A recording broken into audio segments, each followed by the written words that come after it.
As Weizhong and Yu Mangu rose to face Jagang Jin, those poison around them started to fall like wheat. Within minutes, all the poison block sect leaders were gasping for breath, rolling on the floor. Weizhong was still awestruck by the poison Jagang Jin used. Viper Soul Snake Venom was the most frightening, deadly poison the Shadow Sect possessed. Of course, the reason for his possession was easy to deduce. He had attacked the Shadow Sect before coming here. However, what baffled Weizhong was how he managed to blend it into the rainwater. Jagang Jin saw the question in Weizhong's eyes and answered frankly, I heard it rains heavily here around the 7th month, so I drilled holes in the tiles and soaked them in the poison, allowing it to mix with the rainwater. Weizhong looked up at the ceiling again, his face more shocked than before. He couldn't believe Jagang Jin had prepared this trap for so long. It was an intelligent plan, even if audacious. Having learned the nature of the poison, Weizhong sneered, no wonder you act so arrogant, but Viper Soul Snake Venom only works once it enters the body. We just have to be careful not to get hurt. Fortunately, neither of us is injured, Weizhong chuckled, turning to Yu Mangu, but he was prematurely proud. He forgot about the large wound on his face and the injury on Yu Mangu's palm. Moreover, Yu Mangu was breaking out in blisters, itching like a monkey. Weizhong furrowed his brow, asking suspiciously, what's wrong? Yu Mangu scratched and stammered, Master, sect leader, why? My body is itching unbearably, I can't take it anymore. An astute smile crept onto Jagang Jin's face as he watched Yu Mangu scratching frantically. That's why I prepared another poison alongside Viper Soul Snake Venom. If you come in contact with this poison, it will cause a terrible, itchy rash. Jagang Jin's words were quickly verified on Yu Mangu, who was losing control, scratching harder as if he wanted to tear off the skin full of blisters. Weizhong could do nothing to help Yu Mangu alleviate the itching. He could only shout helplessly, stop scratching. However, it was too late. The stinging sensation, as if hundreds of ants were crawling on him, drove Yu Mangu insane. He quickly scratched his neck, tearing the skin and allowing the poison to easily enter. The previous wound on his palm was also contaminated. Jagang Jin calmly watched Yu Mangu's reaction and explained as if he were a living demonstration, then, the rainwater will have a chance to seep into the wounds caused by the scratching. That's the effect of silver apricot shells. Weizhong gaped in disbelief. Silver apricot? You did all this with just a few ordinary silver apricots? Jagang Jin shrugged, unfazed. Ordinary? Your arrogance is the reason you will die by my hand. Jagang Jin stared at Weizhong, whose face was contorted in agony like a monkey eating chili peppers. He spoke with a calm voice, yet it exuded unwavering determination. It's over, Weizhong. Inside the main hall, only two remained alive. The rain continued to drizzle from the ceiling, each drop heavier, pulling Weizhong's already grim mood further down. He knew he couldn't suppress the poison with internal energy for much longer. Even if he could force himself to escape the main hall, he couldn't fight off the righteous sect leaders surrounding the building alone. A flicker of despair swept over Weizhong, and he was even more unwilling to accept his fate as he looked deep into Jagang Jin's eyes. Is this really the end, killed by a brat like him? Could it be that my last breath will only accept such a useless death? Weizhong squinted his eyes and looked down at the sect leaders of the poison block who had already breathed their last breath before killing Jagang Jin. He didn't want me to die. The body just waits to die like that. Weizhong's eyes immediately flared up with terrible murderous intent. Even if he breathed his last, he would definitely want to drag Jagang Jin along to satisfy him. After setting his goal, Weizhong calmly said to Jagang Jin, I have no choice but to acknowledge your talent. You have completely destroyed 3 major poison schools and wiped out all the sect leaders of the poison block in Annam. Even seeing it with my own eyes, I still find it hard to believe. While saying these words to distract Jagang Jin, Weizhong gathered poison in his palm. His fingers silently unleashed power as the 100 poisons converged in one place. When the 100 poisons had been fully gathered, he suddenly changed his posture, entering a battle stance, and declared with a powerful voice, as long as I live, the Poison Valley will forever exist, because I am the Poison Valley. Jagang Jin was not intimidated by the oppressive aura emanating from Weizhong. He drew his poisonous needle, ready to fight immediately. I don't intend to let you escape this place alive. In a flash, Weizhong leaped from his position and launched himself into the air with a fierce roar. You don't have the right to decide that. Jagang Jin immediately looked up, following Weizhong's actions. Although he was trying to close the distance at maximum speed, his body was exhausted from his injuries, and his movements weren't as fast as he hoped. Without hesitation, Jagang Jin launched his poison needle at Weizhong, but Weizhong didn't even flinch. He continued his descent towards him, saying, I am Weijong, the master of 100 poisons. I am destined to become the king of Annam. How dare someone like you, a mere shrimp from the medical school, challenge me? Just wait another 100 years, Weijong shouted, fiercely swinging his arms across his chest to perform his unique poison technique. As he swung his arms out, wide like the wings of an eagle in the sky, hundreds of poison drops shot towards Jagang Jin as if feathers were falling. This is why this technique is called Great Bird Thrust. Hundreds of poison drops rained down on Jagang Jin. Like a torrential downpour, each drop tore through the air, flying fast like an arrow, making it difficult to counter or block. Jagang Jin could only run away from the poison rain, but it was almost useless because the area of the rain was too wide. He tried to run a few steps, but he couldn't escape its effects. The poison needle that Jagang Jin had launched to attack Weijong earlier even completely evaporated when it pierced a single drop of poison. The Dako substance possesses a destructive power equivalent to acid. Jagang Jin widened his eyes in shock at the sight. Now he understood why Weijong didn't even try to dodge when he attacked first. At this point, Jagang Jin had no choice but to bear the poison drops that were now right in front of him. He barely managed to cross his arms in front of him to prevent the poison from touching his eyes. This poison, a blend of hundreds of different toxins, is called the soul-slaying poison. It kills by instantly destroying the target's internal organs, causing excruciating pain. When the target's lungs absorb the poison and begin to disintegrate, they slowly suffocate with a burning sensation in their chest. This poison can also liquefy the brain. More importantly, it permeates the skin without needing an open wound. Weijong's internal energy usage while using this poison makes it even faster acting. Weijong stared fixedly at Jagang Jin, deeply anticipating his painful death. He had poured all his poison into this attack. As Jagang Jin struggled to resist the poison's effects in his body, Weijong roared with a cruel voice, "Die, you fool, let your body melt in my poison and die the most painful death." Jagang Jin finally couldn't hold his ground against Weijong's profound internal energy and was knocked down. The poison drops continued to shower his body like rain. The poison drops, empowered by Weijong's internal energy, had a powerful destructive force. Like water just shot out of a high-pressure spray nozzle, they even tore Jagang Jin's clothes to shreds. Fortunately, his eyes were still unharmed. Finally, the poison rain ended as Jagang Jin collapsed on the ground. His body began to bleed from the cuts caused by the poison drops. Weijong then landed on the ground with satisfaction. However, Jagang Jin was still gasping for breath. He wasn't dead yet. His body was still trying to absorb Weijong's poison. The sight amazed him. "I'm surprised you're still alive." However, Weijong was still confident that his 100 poisons would slowly take away Jagang Jin's last breath by melting his internal organs. Jagang Jin was straining to resist the pain caused by the poison, but he still hadn't uttered a single cry and hadn't lost his mind. He was even trying to stare fixedly at Weijong. Jagang Jin's hoarse throat strained to produce a few broken sounds that made Weijong jump in surprise. "I'll wait for you, even in hell. And I guarantee I will kill you." As he finished speaking, Jagang Jin's pupils dilated wildly. His eyes bulged out as if they were about to pop from their sockets. Spasms began to seize the muscles all over his body. After a while of convulsing and writhing in pain, Jagang Jin fainted. Seeing he wasn't dead yet, Weijong grumbled in annoyance, "Stubborn bastard." However, he quickly began to feel the effects of the killer's serpent poison. Because he had used most of his internal energy for the previous attack, he couldn't hold on for long. He needed to get out of here, escape for now and wait for the right moment. Before escaping, Weijong wanted to make sure he wouldn't leave any loose ends. He approached the dying Jagang Jin. Looking at Jagang Jin, unconscious with his limbs stretched out, his eyes wide open, and his breath shallow and weak, Weijong's killing intent surged through his blind eye. He decisively swung his arm high, using only a bit of internal energy enough to deliver a finishing blow to Jagang Jin's chest. "I don't think I should give you any chance to survive.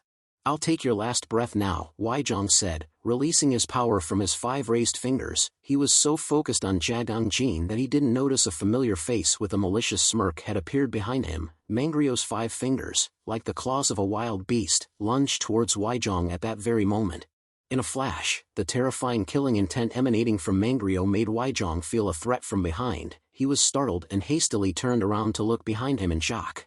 Outside the main hall at this time, the righteous sect leaders still couldn't step onto the platform because they were being blocked by the Poison Valley's subordinates. No one knew what was happening inside the main hall. Until a loud bang echoed, the closed door of the main hall burst open, and a figure flew out of the main hall. The righteous sect leaders in front of the main hall and the Poison Valley subordinates were all stunned and stopped fighting momentarily to look up at the sky, where a tall figure was flying past at the speed of a bird. Hyo Chu and the righteous sect leaders were all stunned and widened their eyes. Although they couldn't see the face of the person flying in the sky clearly, they quickly recognized that it wasn't Jagang Jin's small frame. The person who had been thrown out of the main hall finally landed on the ground, his body still dragged along for a considerable distance on the ground before stopping. The Poison Valley subordinates and the righteous sect leaders all gawked in disbelief as they watched the figure slowly get up, his identity gradually becoming clear after the cloud of dust settled. Calls filled with surprise began to come from the mouths of the righteous sect leaders. Why, Weizhong, is that Weizhong? In the astonished and terrified eyes of everyone, Weizhong struggled to sit up, his severed right arm was still spurting blood profusely, he groaned in pain, the sounds echoing throughout the courtyard. However, even after losing an arm, Weizhong still hadn't had a chance to see the face of the person who had stabbed him from behind. He roared with a bitter and helpless voice, "Which bastard did this? Who dares?" Hyo Chu also really wanted to know who had put Weizhong in this state. If it was Jagang Jin, it would be truly admirable, but it would also make the Poison Valley attack meaningless for him. The grand moment finally arrived. Mangryo calmly stepped out of the main hall with his hands clasped behind his back, his demeanor relaxed and proud. He clicked his tongue and shook his head, signifying his disdain for Weizhong. "Don't you understand?" Seeing all the astonished eyes focused on him, Mangryo sneered even more, mocking Weizhong. "I don't know if it's because you don't know how to read the situation, or if you're just too stupid." Weizhong widened his eyes in shock upon seeing Mangryo's appearance, his pupils shrank to the size of a grain of rice, he trembled with anger and shock, he stammered, "Don't tell me. Don't tell me, is it you, the one behind everything?" Weizhong had never trusted Mangryo, but he never imagined that Mangryo was the mastermind behind the betrayal of the entire Unnam poison cult, causing such a devastating loss of life. Mangryo didn't answer, he just grinned gleefully, but that expression alone was enough for an answer. Of course, in this situation, Hyo Chu was also shocked, his eyes wide as he looked at Mangryo. He had never suspected him, even when the truth about Jagang Jin's identity was revealed. The feeling of being betrayed by someone he trusted wholeheartedly made him crumble in anger and bitterness. Everyone had seen through Mangryo's plan, he was just putting on a show to incite the righteous sect to attack the poison cult, but now that they realized it, it was too late. Both Weizhong and Hyo Chu cried out Mangryo's name in a voice of despair that could not be described, but hearing that cry and seeing their stunned expressions, he grinned even more gleefully, his eyes shining with malice. After a moment of shock, Weizhong began to question Mangryo. "You bastard, what grudge do you have against the poison cult? Aren't you satisfied with destroying the poison sect?" Mangryo smirked. "Grudge, of course, I have one. Didn't you take away something I desperately wanted?" Weizhong shouted back, his voice filled with injustice. "What are you talking about?" Mangryo immediately cut him off with a nonchalant tone. "I'm talking about that cripple." Mangryo glanced at Jagang Jin, who lay unconscious in the main hall, and slowly began his story. "He's the one who made me blind and crippled, but 8 years ago, under your orders, he was buried alive in the mine instead of falling into my hands. Do you remember what happened back then?" Weizhong was even more shocked. He only knew that Jagang Jin was a remnant of the medical sects, but he never imagined that he would rise from the dead. "The mine. Don't tell me. No, it's impossible. It can't be. That means he..." Mangryo clicked his tongue and confirmed Weizhong's thoughts with a calm expression. "Just as you guessed." Mangryo continued, as if he were a close friend who understood Jagang Jin's feelings while he was imprisoned in the mine, even though he couldn't see him. While that brat was digging his way up from the ground for 8 years, the desire for revenge burned within him, 1,000 times stronger than the average man. No, it was 10,000 times stronger. So, the moment he emerged from the earth, he became a living monster, existing solely for revenge. Mangryo spoke in a tone that seemed to sympathize with Jagang Jin. His deep-seated hatred consumed his mind and heart. The destruction of the entire poison cult at his hands was inevitable. The more Mangryo told the story, the more excited he became. He excitedly declared to Weizhong, "And I am the monster he created. My life is filled with anger and hatred for him. I've only lived this long because of my desire for revenge." Then, Mangryo shook his head and sighed with a reproachful tone. "And you interfered with me, not once, but twice. How could I not hate you?" Weizhong couldn't help but feel a shiver of fear at Mangryo's insane explanation. "You're mad, you destroyed the entire poison cult for such a trivial reason." But Mangryo, even more excited, laughed brightly and continued to rant about his ideal of revenge. "He can't die yet. I intend to give him the most desperate death. I won't let him live just to be killed by someone like you." Mangrio's eyes began to glow with excitement. He blurted out information that was outside Weizhong's question. Moreover, compared to what's going to happen, the downfall of the poison cult is just the beginning. Weizhong frowned in confusion and asked, "You're saying..." But before he could ask anything further, a woman's voice interrupted him. "Stop." The mysterious woman, an ally of Mangrio, suddenly appeared beside Weizhong and issued a warning. "You're talking too much. We should end this soon." Mangrio immediately changed his tone to a flattering one. "Oh, I apologize for making you wait. I just got a little excited." Weizhong glanced at the mysterious woman, bewildered. He hadn't even noticed her presence until she spoke. He didn't know when she had come up behind him. Moreover, although she had concealed her internal power, Weizhong could still sense a hint of it. This internal power wasn't something you could find in a Nam. Weizhong quickly deduced that this mysterious woman was Mangrio's backup. Yes, even if Mangrio had gone mad, he wouldn't have been able to pull off everything without any guarantees. Weizhong immediately questioned the masked woman. "Is it you, the one who has been behind Mangrio all this time?" Without waiting for the woman to answer, Weizhong, curious about her identity, arrogantly demanded, "State your identity." The masked woman replied with a condescending tone, "Do I need to?" Weizhong, angered by the woman's nonchalant attitude, erupted with poison energy and shouted with a sharp voice, "You are standing before the sect leader of the Poison Valley. State your identity now." The mysterious woman immediately glanced at Weizhong with disdain, but she still remained silent about her identity. Immediately after, a powerful wave of poison energy erupted from her, its density and range completely overshadowing Weizhong. Compared to hers, his poison energy was like a dying oil lamp flickering in the wind. The mysterious woman turned to Weizhong with a contemptuous look. "Is this all the Annam Grandmaster can do?" She had even caused him to spit blood with her poison energy.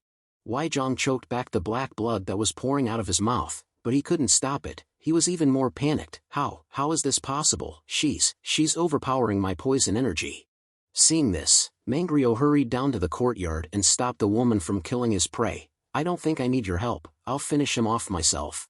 After feeling the mysterious woman's poison energy, Weizhong finally had a faint idea of her identity. This terrifying poison energy, I remember now, there's no doubt. But he didn't say anything to the woman. Instead, he turned to scold Mangrio. "Mangrio, you are truly the most despicable, depraved bastard. You don't even respect your own parents.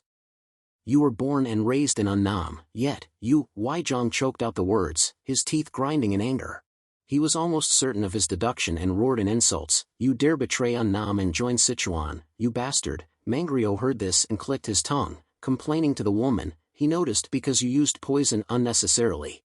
Immediately after, Mangrio coldly walked up to Weizhong, raised his hand, ready to strike a deadly blow to eliminate him and cover up the traces. "If I can get what I want, I don't care what happens to Annam, so, it's time for you to die." Just as Mangrio was about to deliver the fatal blow, another hand unexpectedly grabbed his wrist.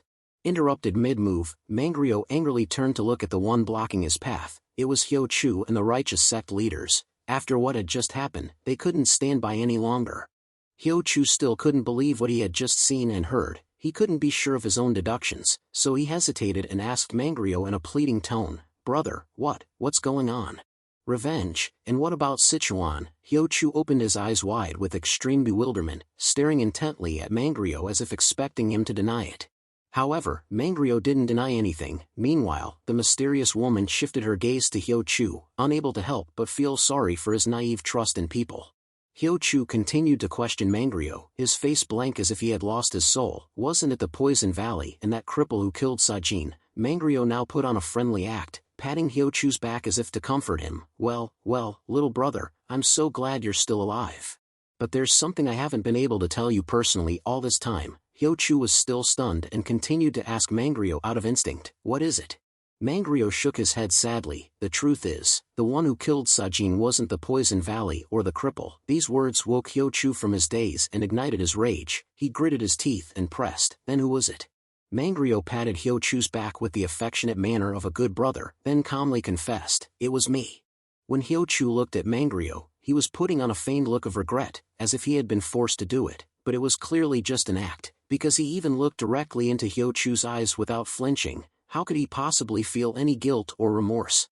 Sensing that Hyo-chu still didn't believe his confession, Mangryo solemnly said it clearly and distinctly once more, "I killed Sajin with my own hands." In that instant, Hyo-chu's wide eyes of shock seemed like they were about to pop out of their sockets. The righteous sect leaders were equally shocked. They exclaimed in disbelief, "What, you killed Sajin Chu?"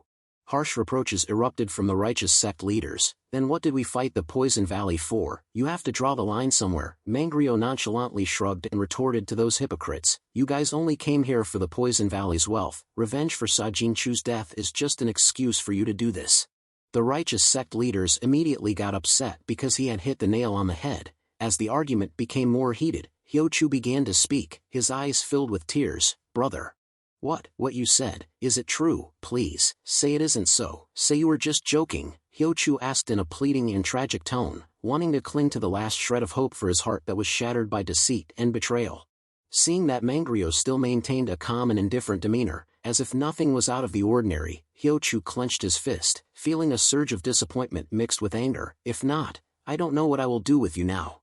Mangryo immediately bowed his head and expressed his respectful condolences. "I really understand how you feel right now. It will be difficult to stay calm if the person you hate is standing in front of you, but I'm telling the truth about Sajin's death because I really sympathize with your situation. It would be very unfair if you died without knowing the truth. Right, you have the right to take revenge. I won't stop you." Hyo-chu trembled and pulled out his sword in a confused mood. He still wanted to salvage something, so he even gave Mangryo a chance to explain. "Why did you do that?" But Mangryo cruelly brushed away my little hope. "Hyo-chu, what do you mean? That's part of my plan." Hyo-chu was completely speechless. This meant that Mangryo had intentionally killed Sajin from the beginning, not out of any kind of necessity or coercion. At this point, Mangryo stopped acting. He let out a sly grin, emphasizing, "The prosperity and demise of the ripening millet sect, they were all part of my plan."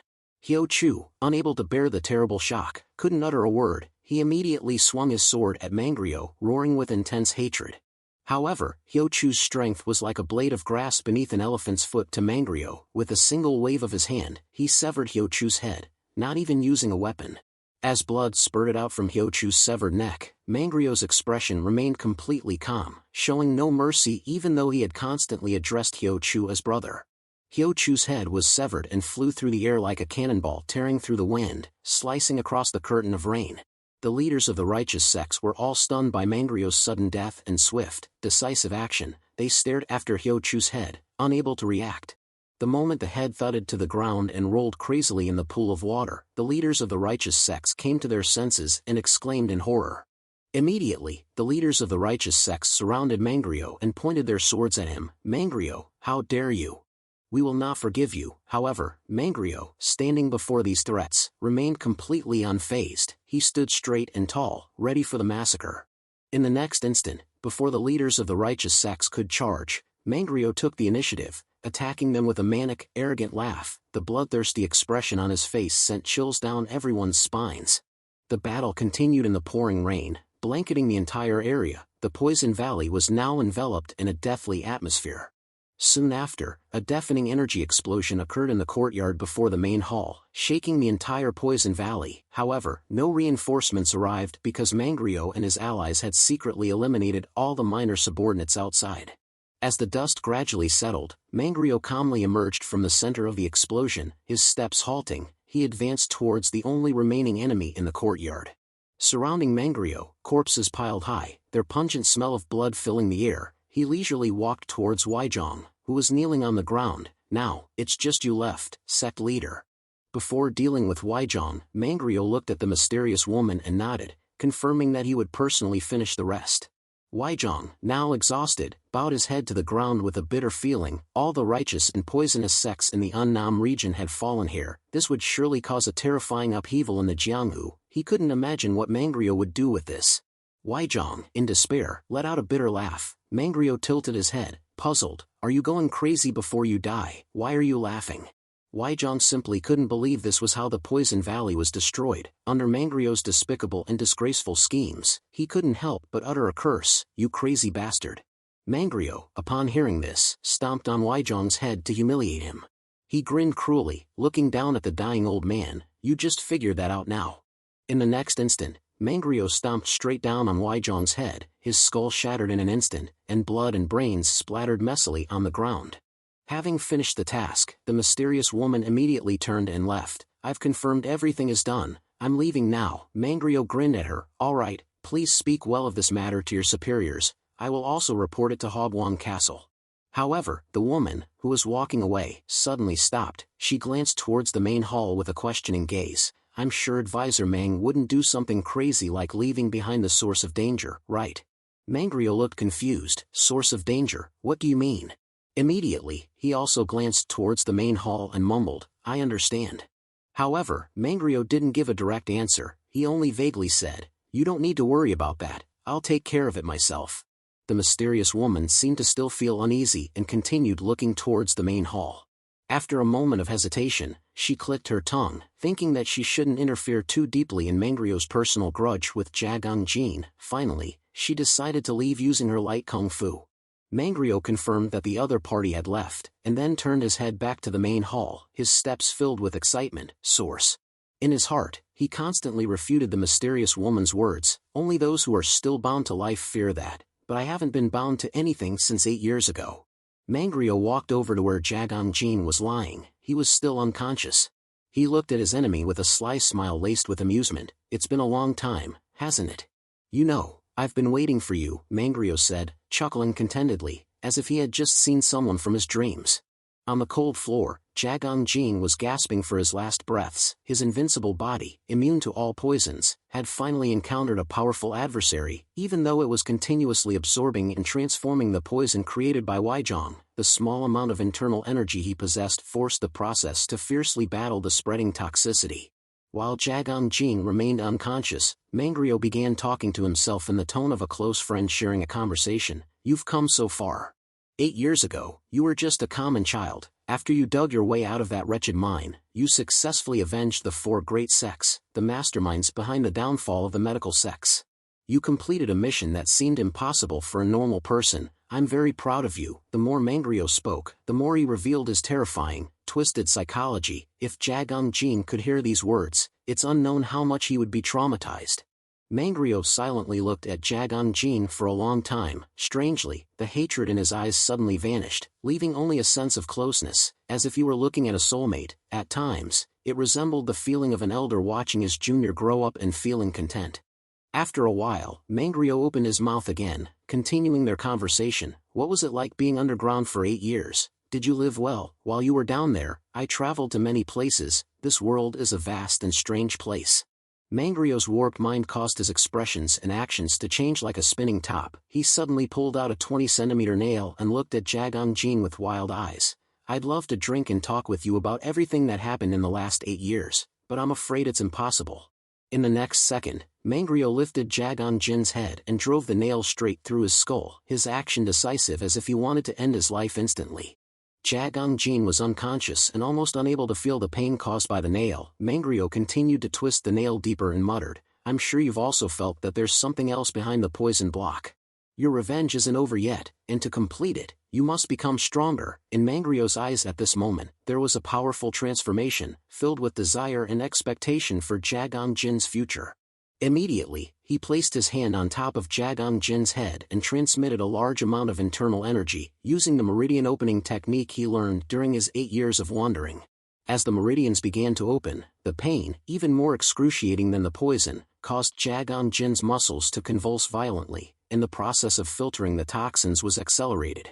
Jagang Jin still hadn't woken up, but the terrifying pain caused by the gradually unblocked meridians caused him to scream reflexively. Currently, his meridians were locked by the cleansing fire drug and the poison from the 5-colored centipede, and with the secondary meridians that Mangrio had opened for him in the past, he could only store a small amount of internal energy. What Mangrio was doing was opening the brain meridians for Jagang Jin, thereby forcibly pushing energy into them to unblock the other locked meridians along his body. This process, of course, would be many times more painful than being poisoned. All of Jagang Jin's blood vessels felt like they were about to burst under the external pressure. However, due to the fact that Jagang Jin's meridians had been locked for 8 long years, even with Mangrio's current strength, he could only open half of them. Despite this, he was excited to put his effort into it because he was sure that its effect would help Jagang Jin grow stronger. Mangryo continuously channeled his internal energy into the meridians in Jagang Jin's body for half an hour, and the poison that he had absorbed from Weizhong's attack was quickly expelled, to the point that the main hall was almost filled with the smell of the toxin. When the process of opening the meridians was complete, Mangryo had also consumed a lot of his strength, even more tired than when he fought against the righteous sect leaders. When Mangryo released his hand from Jagang Jin's head, the boy was still not fully awake and immediately fell to the ground. Mangryo then smiled contentedly and said to him, "This is the gift I give you." Before leaving, Mangryo wiped the blood from his mouth due to excessive internal energy use and encouraged Jagang Jin, "Grow strong quickly to achieve your goal, be tenacious, use all your strength." Mangryo chuckled as he leisurely left, his voice gradually fading away. "Once you climb to the top, it is I who will push you down to the abyss." "It is I," he said as he stepped out of the main hall door with his signature sinister and twisted smile. Looking outside at the gloomy, gray sky, mirroring Jagang Jin's future under Mangryo's malicious hand, he couldn't help but chuckle with satisfaction. Mangryo tilted his head towards the sky, his laughter booming with extreme excitement. He shouted with an eager voice, "Don't die until that day." That day, the day when the first heavy rain of July poured down, no one survived the Poisonous Blocks Conference, the death of Weizhong, the #1 master of poisons in the Unnam region, and many other skilled members of the Poisonous Block. Along with the righteous sect leaders of many other factions, it truly caused a commotion in the Jianghu. And the identity of the person responsible for this chaos was also widely spread throughout Murim. Soon after, Mangryo returned to his supposed workplace, the Martial Arts Alliance, Hogwang Castle branch, but he was greeted with harsh criticism. "What have you done? We entrusted this task to you because you are from the Unnam region." Facing the other's torrent of scolding, Mangryo simply pretended to be deaf and dumb, nonchalantly twirling his ear. The one who was berating Mangryo was the Justice Department's advisor, Shimhak. He kept shouting with a harsh tone, "Even if it seems like it's just a conflict between the Poisonous Block and the righteous factions, there are many rumors saying that the one who stirred up all this is that cripple killer. They say that a small mistake can lead to big trouble, and this is exactly what happened because you couldn't catch a murderer. We are responsible for the Unnam region. Don't you know how the other branches will mock us for how carelessly we handled this?" Mangryo calmly flicked his earwax and clicked his tongue to reassure Shimhak. "Calm down, Advisor Shim, it's not like we didn't gain anything from this." Shimhak still said in an angry voice, "But you didn't catch the killer." Mangryo shrugged his shoulders and corrected him. "To be precise, I did catch him, but I intentionally let him go, because the most perfect trap is when the bait is still alive." The argument between Shimhak and Mangryo became more and more intense. "What nonsense is this? Haha, you still don't understand." Baek Li-young couldn't stand it anymore and spoke with a complaining tone. "Enough, both of you." After a moment of contemplation, Baek Li-young reprimanded Mangryo. "Perhaps I overestimated Advisor Mang." Shimhak immediately seized the opportunity to agree. Yes, you are right. I cannot believe what this guy did. Why would you trust Advisor Mang with that task?" Seeing Shimhak continuously grumbling, Baek Li-young found an excuse to chase him out. "But it's already done, and I cannot undo it. Advisor Shim, you can go back and think of a way to prevent us from being ridiculed by other branches, okay?" Shimhak was stunned that Baek Li-young only reprimanded Mangryo with a few casual words, but he had no choice but to obey. "Oh, yes, sir." After Shimhak left the room, Mangryo clicked his tongue and sneered, "I still don't understand why you keep someone like him by your side and even give him the position of advisor." Baek Li-young calmly stood up and replied straightforwardly, "He's just a tool for me, so I can understand the perspective of ordinary people." Immediately after, Baek Li-young slowly walked towards Mangryo, his attitude clearly not intended to criticize his work as he had said before. When he stopped near Mangryo, Baek Li-young smiled contentedly, praising him. "Well done, I will reward you." Mangryo chuckled playfully. "You sure?" As Advisor Shim said, "The rival branches will try to humiliate you because of this, and the influence of the Lord over this area might decrease." Baek Li-young chuckled in response to Mangryo's joke with a confident tone. "I don't think that could happen to me." Mangryo laughed heartily, showing interest in Baek Li-young's sharp insight. "Kukuku, so the Lord understands the big picture, huh? You really have a good vision. I said I would give you a gift." Then, Mangryo began to explain his scheme in detail. The Unnam region doesn't really hold much value for the Martial Arts Alliance and is considered one of the worst areas in the outskirts. However, the conflict between the Poisonous Block and the righteous factions leads to the destruction of both sides. We will gain many things from this. However, Mangryo couldn't speak honestly for a few sentences before he started to hint at Baek Lee Young. Which guild are you thinking of, the evil sects in the big cities, or the demon sect? Baek Lee Young saw through the situation and easily grasped the issue in the question. He answered with a mischievous smile, in this situation, the evil sects in the big cities would be better than the demon sect. Mangryo burst into laughter like a madman. It's unfortunate for those sects, their fate has been decided by just one word from the Lord. They are only bystanders in this incident, but they will be blamed for everything. Kuhahaha.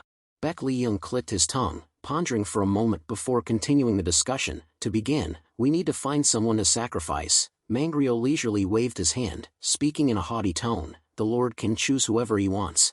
Baek Lee Young fell into contemplation for a moment. He was also a cunning man even though he was still quite young.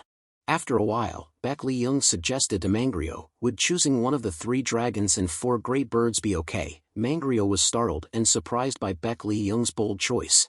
The 3 dragons and 4 great birds is the name for the 7 largest martial arts clans in the Jianghu today. The descendants of these clans are trained with many precious herbs and secret techniques. Unless a major incident occurs, they will undoubtedly remain the leaders of future generations of martial artists. Yet, Baek Lee Young decided to sacrifice one of them, leaving Mangryo both surprised and excited. As expected from the Lord, you are very bold, one of them would be more than enough. I am looking forward to this and will go make arrangements right away. As soon as he finished speaking, Mangryo chuckled happily and left. However, Baek Lee Young called him back. Suddenly, Baek Lee Young's eyes became deeply suspicious and he asked Mangryo with a cautious voice, I noticed that the Sichuan region has been acting strangely lately. I think they are quite interested in what happened in the Annam region. Perhaps you're not involved in something that I don't know about. Hearing this, Mangryo froze in his tracks because he felt guilty. However, he managed to stay calm to avoid showing his anxiety. Mangryo took a deep breath to regain his composure and tried to adjust his expression to appear as natural as possible. Then, he turned back to speak to Baek Lee Young in an innocent tone, as if he were truly innocent. Is there something like that? I don't know anything about it. Going back to a few days ago, after Weijong was thrown out of the main hall of the Poison Valley and Mangryo chased after him, the sound of raindrops falling on the roof, trickling down around Jagang-jin, gradually woke him from his hazy consciousness. In the continuous heavy rain, Jagang-jin was not fully awake yet. He only opened his eyes slightly to see his surroundings and wondered in his heart, why did I come here? After pondering for a moment in a dazed state, Jagang-jin began to recall his current situation. Right. I came here to take revenge. He also remembered how he had been defeated. The hazy consciousness of Jagang-jin still remembered that the one who defeated him was Weijong, the old man who headed the poisonous block. Because of the poison from Weijong's attack gnawing at Jagang-jin's body, he could feel his breath weakening and getting closer to death. In the moment when he was about to faint again, Jagang-jin kept muttering to himself, apologizing to everyone for betraying their trust and expectations, for not being able to complete his revenge. Unknown how long after that, the clinking footsteps of Mangryo echoed in Jagang-jin's mind and woke him up. However, even when he could open his eyes a little, his vision was not clear, everything was just a blurry scene. Jagang-jin tried to look up to see the face of the person who had just stepped in front of him, but he could not see anything except blurry outlines. Although it was a human figure, it was hazy like a ghost. When Jagang-jin couldn't figure out who the other person was, that person suddenly stabbed a nail into his head. Even though he didn't know what it was, he clearly felt the feeling of a long and sharp object being pressed against him, through the skull. Jagang-jin didn't even have enough strength to scream, until Mangryo injected his internal energy into his meridians. The scream broke out like an explosion. Jagang-jin felt terrible pain, running from his head to his right arm and down to his feet. The pain made Jagang-jin feel suffocated as if something heavy was pressing on his chest. At that moment, he woke up with a start, his eyes wide open as he stared at the ceiling, his body drenched in sweat. Jagang-jin continued to gasp for breath, but the surroundings had changed. He was no longer in the main hall of the Poison Valley, and his body was carefully bandaged.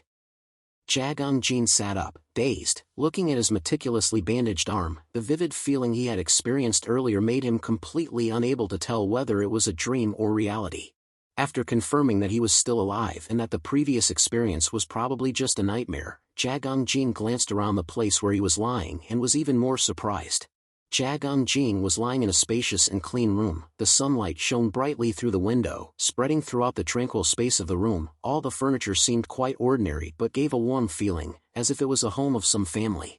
Jagang Jin looked around, bewildered, and mumbled to himself, where is this?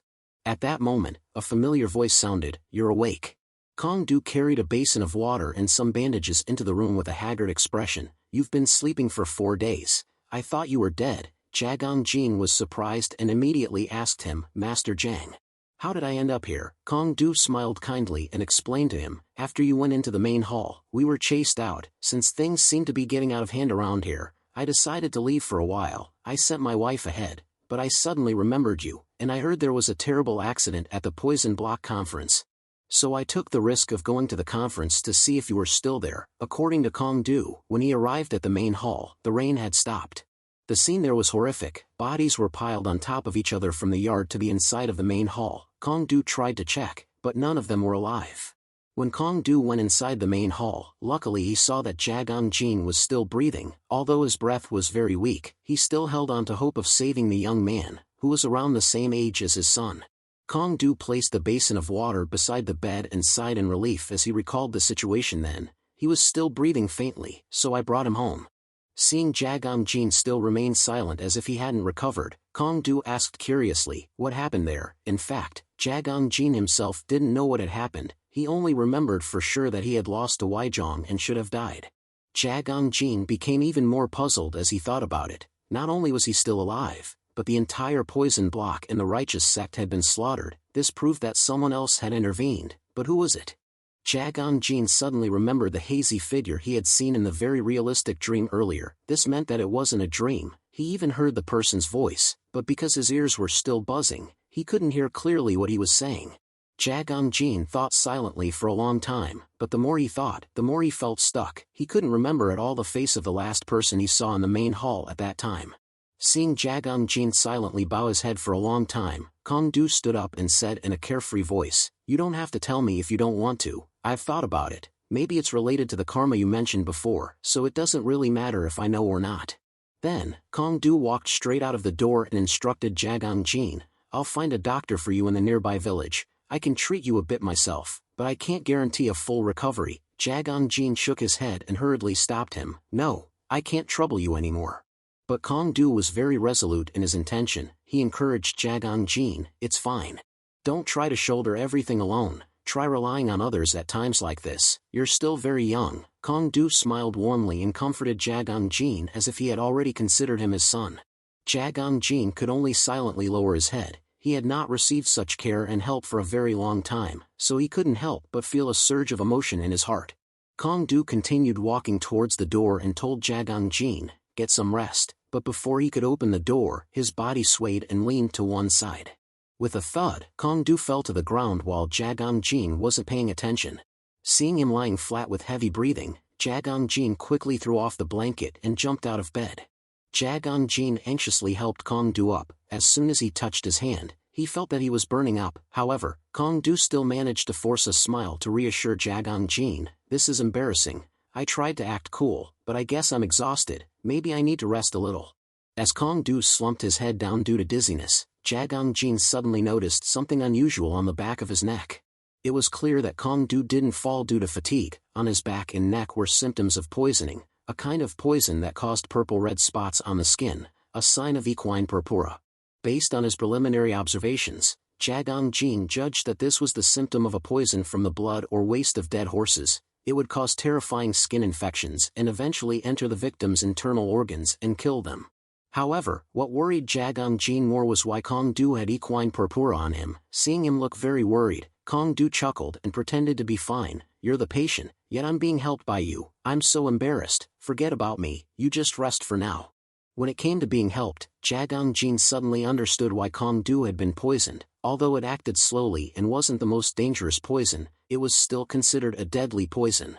Therefore, Jagang Jin persuaded Kong Du and laid him down on the bed to rest. He also quickly put on a set of clothes to go out and find medicine to treat him. Seeing Kong Du lying flat on the bed with labored breathing, Jagang Jin couldn't help but feel guilty. The only reason he could have been poisoned was when he helped him escape from the main hall. At that time, Jagang Jin's body was covered in various poisons from Weizhong's attack. Although most of the dangerous poisons had been eliminated, some might have been left on his skin and clothes. When Kong Du carried Jagang Jin, the poison accidentally got onto him. Thinking that someone was about to die because of him, Jagang Jin couldn't help but feel heartbroken and angrily blame himself. He clenched his fists, determined not to let a good person sacrifice for him again. Jagang Jin immediately left the room with a burning will. I will save him at all costs. I won't let the pain from past mistakes reappear. Now I am different from the helpless person I used to be. Then, Jagang Jin collected all the items in the house that might have been contaminated with poison from his body and burned them. It was the first step to ensure that there would be no accidental transmission. The remaining task was to find an antidote for equine purpura, so Jagang Jin went up the mountain near Kong Du's house to search for the necessary herbs. Luckily, although he needed to collect quite a few different types of herbs, most of the ingredients were easily found on that mountain. However, the most important thing in this medicine was the golden centipede medicine. Jagang Jin couldn't cure equine purpura without it, so he decided to find high-quality golden centipede pills from a reputable pharmacy. Jagang Jin immediately went down the mountain and headed for the nearest village. It was a place he had wandered through before and knew there was a pharmacy there. However, when he reached the village gate, Jagang Jin suddenly stopped. His intuition told him that something was very unusual about this village. As Jagang Jin focused and felt more closely, he realized that what triggered his intuition and made it alert was the killing intent. The village was emitting such a strong killing intent that it could be felt from afar. Although he knew there was danger, Jagang Jin couldn't delay any longer. This was the only place around that had a pharmacy large enough to have golden centipede medicine, so he had no choice but to take a chance and walk in. The closer he got, the more the chilling feeling in Jagang Jin's heart intensified. Killing intent usually comes in many forms and types, but this killing intent was enveloping the entire village like fog. Jagang Jin swallowed nervously and speculated, it must be because on the day the Poison Block Conference took place, so many people died. Maybe the attention of the entire martial arts alliance is now focused on Annam. As he got closer, Jagang Jin began to see figures moving quietly in the village. They had swords and other weapons on their backs, so they were most likely people from the Martial Arts Alliance coming to investigate. It was not difficult for Jagang Jin to guess that this time he was the target of being searched, but he was still determined to find the purple golden medicine.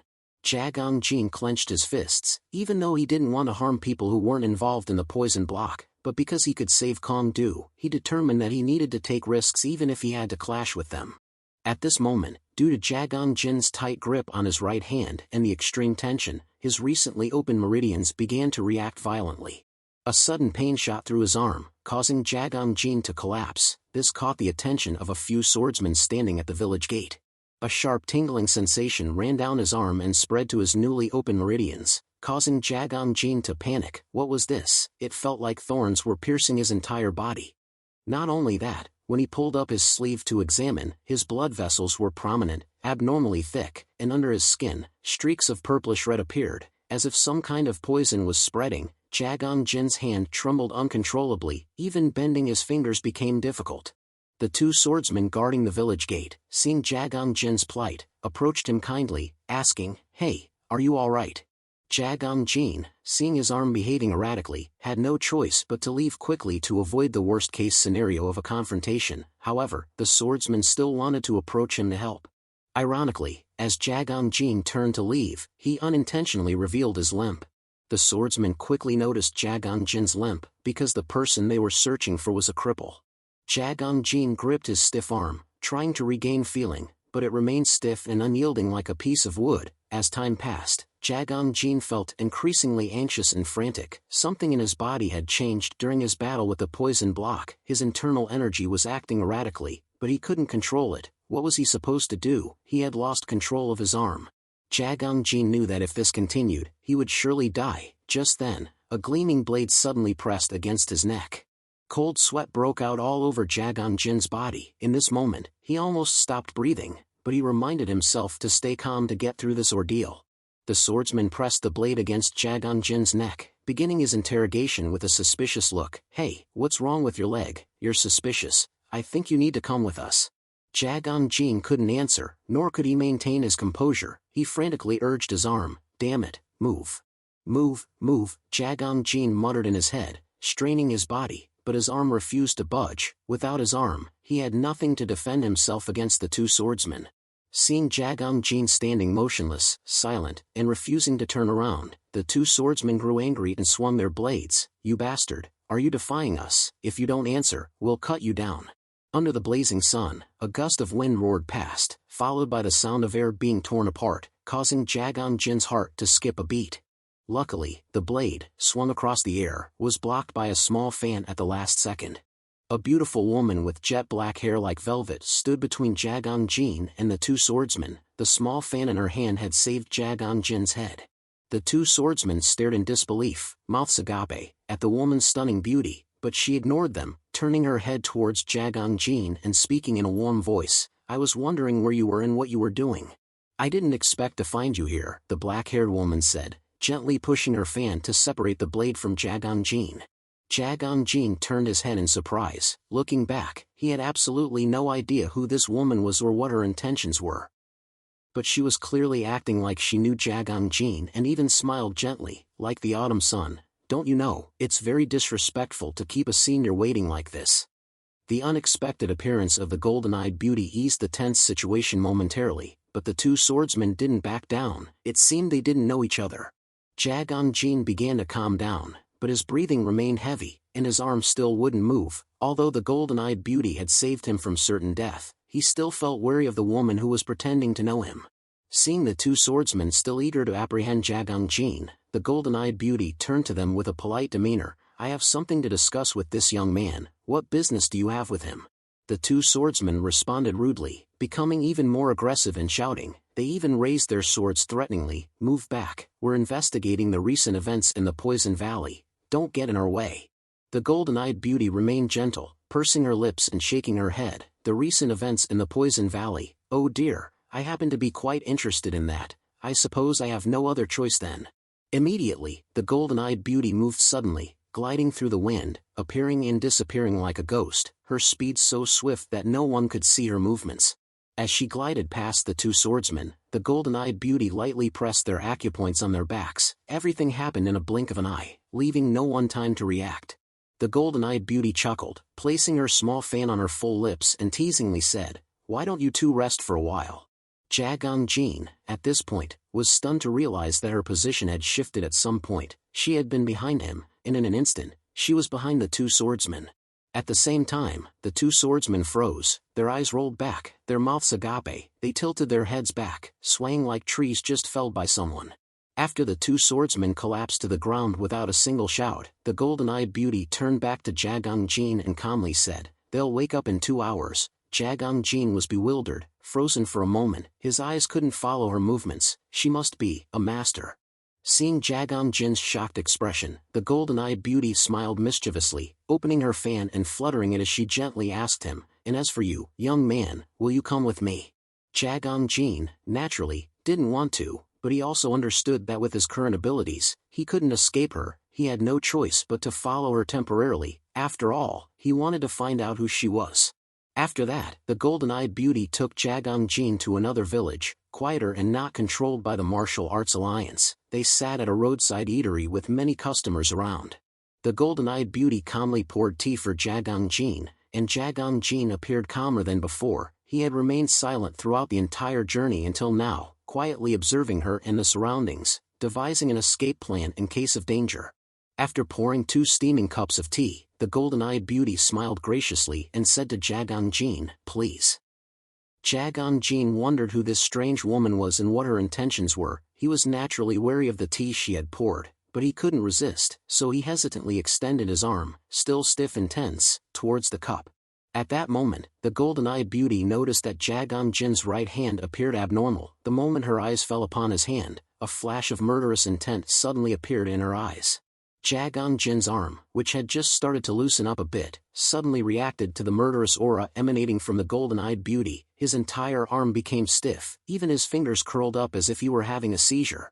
The golden-eyed beauty, while releasing a wave of oppressive energy, muttered to herself, "You can't even control your internal energy after I've only released a sliver of my murderous intent. I can't believe someone like you could have killed Weizhong. What's even more incredible is that you also managed to wipe out everyone at that poison block meeting." Jagang Jin, in agony, clutched his stiff arm and bluntly questioned the golden-eyed beauty, "Are you here to avenge them?"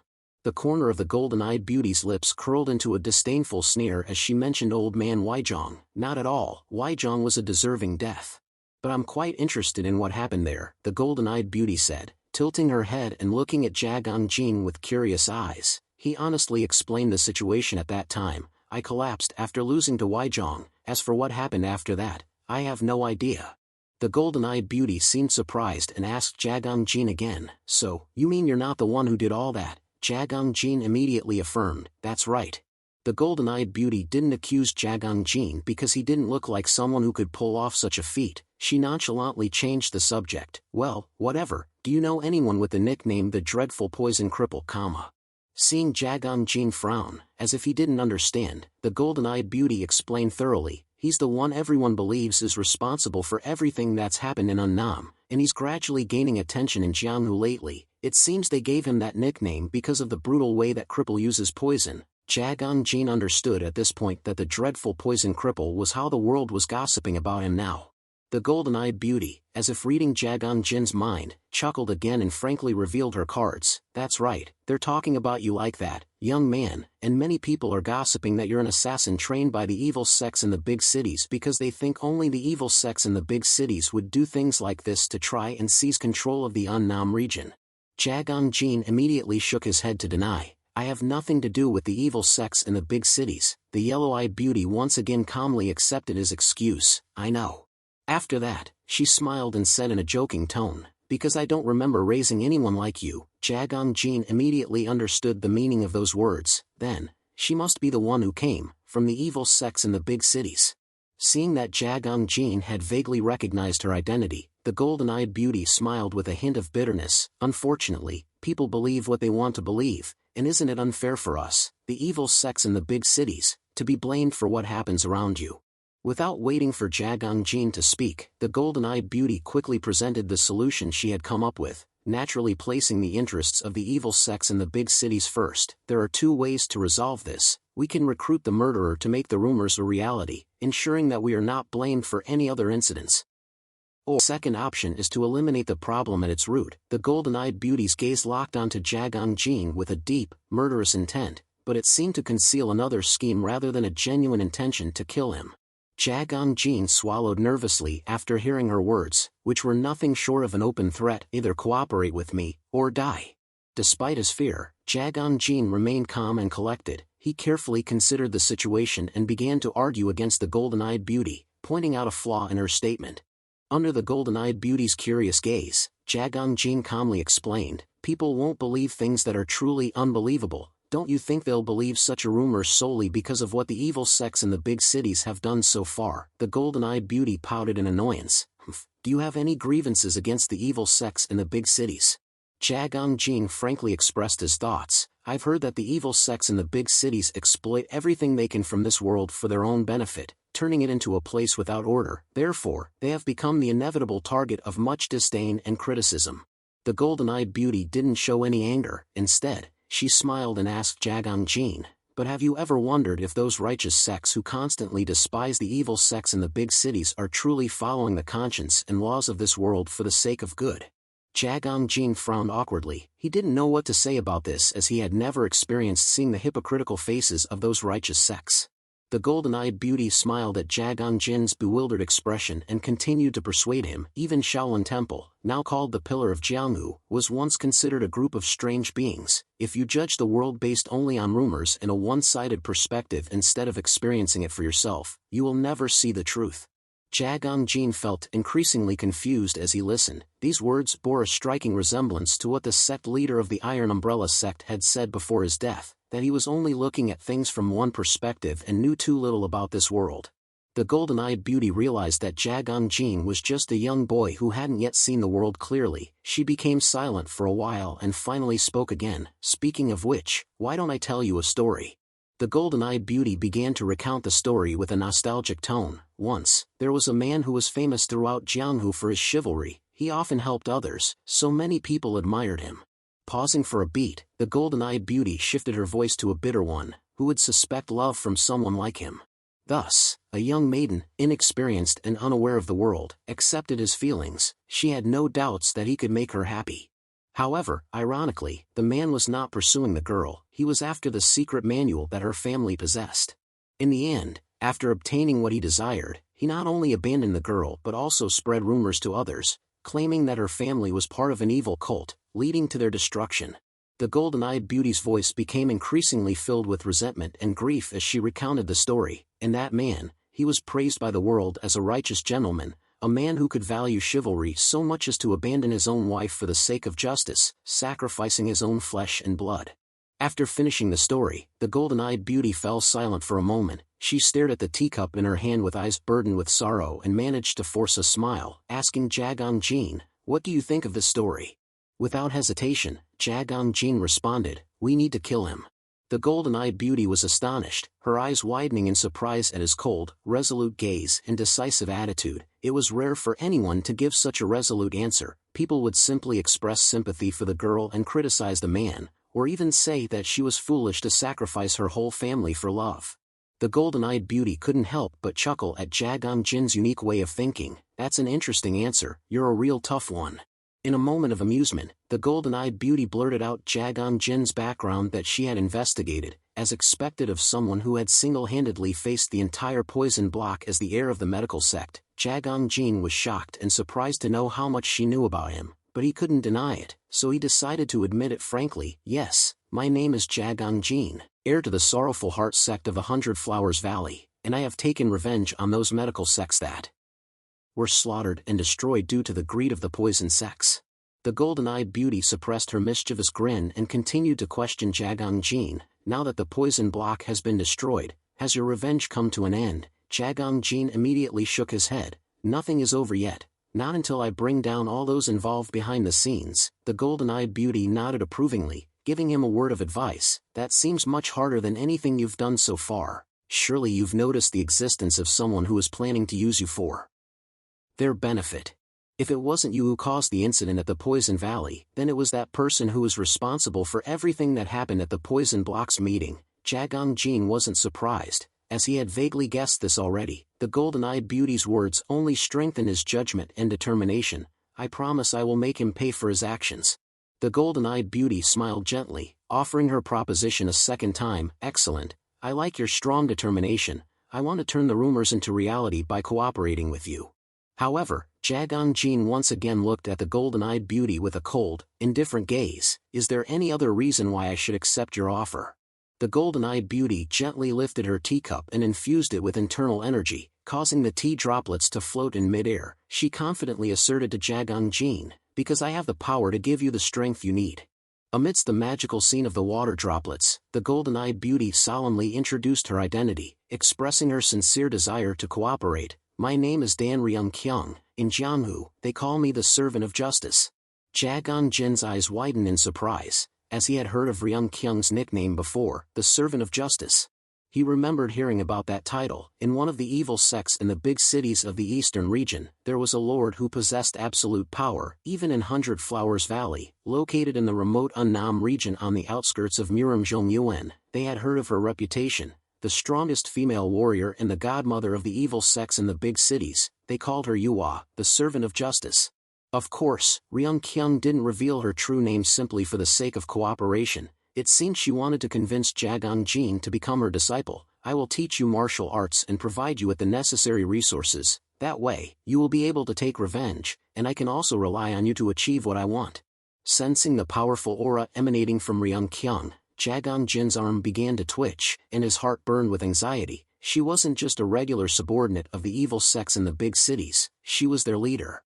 Jagang Jin also knew that the closer he got to his ultimate goal of revenge, the more powerful enemies he would face, and it would be foolish to refuse such a beneficial offer. However, after careful consideration, he remained resolute in his decision not to cooperate with Ryung-kyung. "I'll have to decline your offer."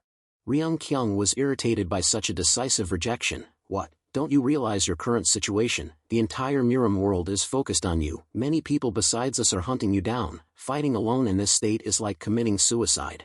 The surging aura of Ryung-kyung made Jagang Jin even more tense. He stiffened his body and spoke, secretly devising an escape plan. "Revenge is my own business, and I don't expect help from others, especially if that help is actually using me as bait." Ryung-kyung frowned angrily at Jagan Jin's stubbornness. She couldn't deny what he said. What she actually wanted was to lure the person who had used Jagan Jin to frame the evil sects in the big cities into revealing themselves. Unable to persuade him with gentle words anymore, Ryung-kyung quickly changed her tone to a threatening one. Don't forget what I said earlier. I told you there are only two solutions. If you refuse this offer, I will have no choice but to choose the other option. Ryung-kyung's menacing aura pressed down on Jagan Jin with increasing force, but he remained steadfast in his thoughts. He couldn't let her take advantage of him. She approached him, pretending to know nothing about him, but in reality, she knew everything. She was a cunning and unpredictable person. While calculating, Jagan Jin strained his arm, trying to move it. She even mentioned the presence of those who were using him. This meant she might have already guessed who it was. Therefore, her real goal must be to use him as bait to lure out the manipulator behind the scenes. As his thoughts about Ryung-kyung's intentions grew increasingly negative, Jagan Jin's resolve to resist strengthened. There was no guarantee that she would provide the resources he needed. Furthermore, if he agreed with her, he would have to establish a relationship with the evil sects in the big cities, but he simply wanted to avenge the members of the medical sect who had died unjustly.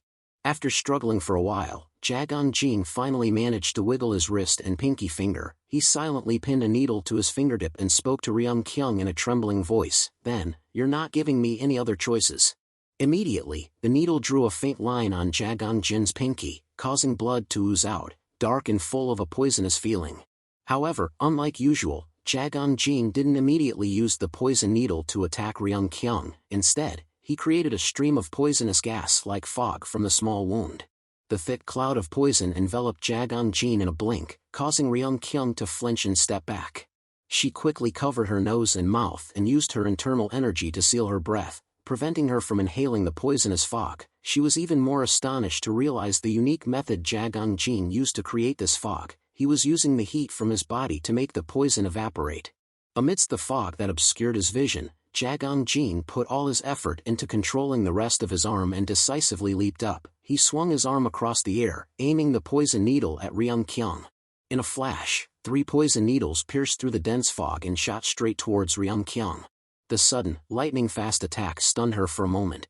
However, this trick of Jagan Jin was just a small trick that had no effect on Ryung-kyung. She simply swiped her finger through the air and caught all 3 needles at once. Despite this, she still found it entertaining and praised Jagan Jin's boldness and intelligence. It was impressive.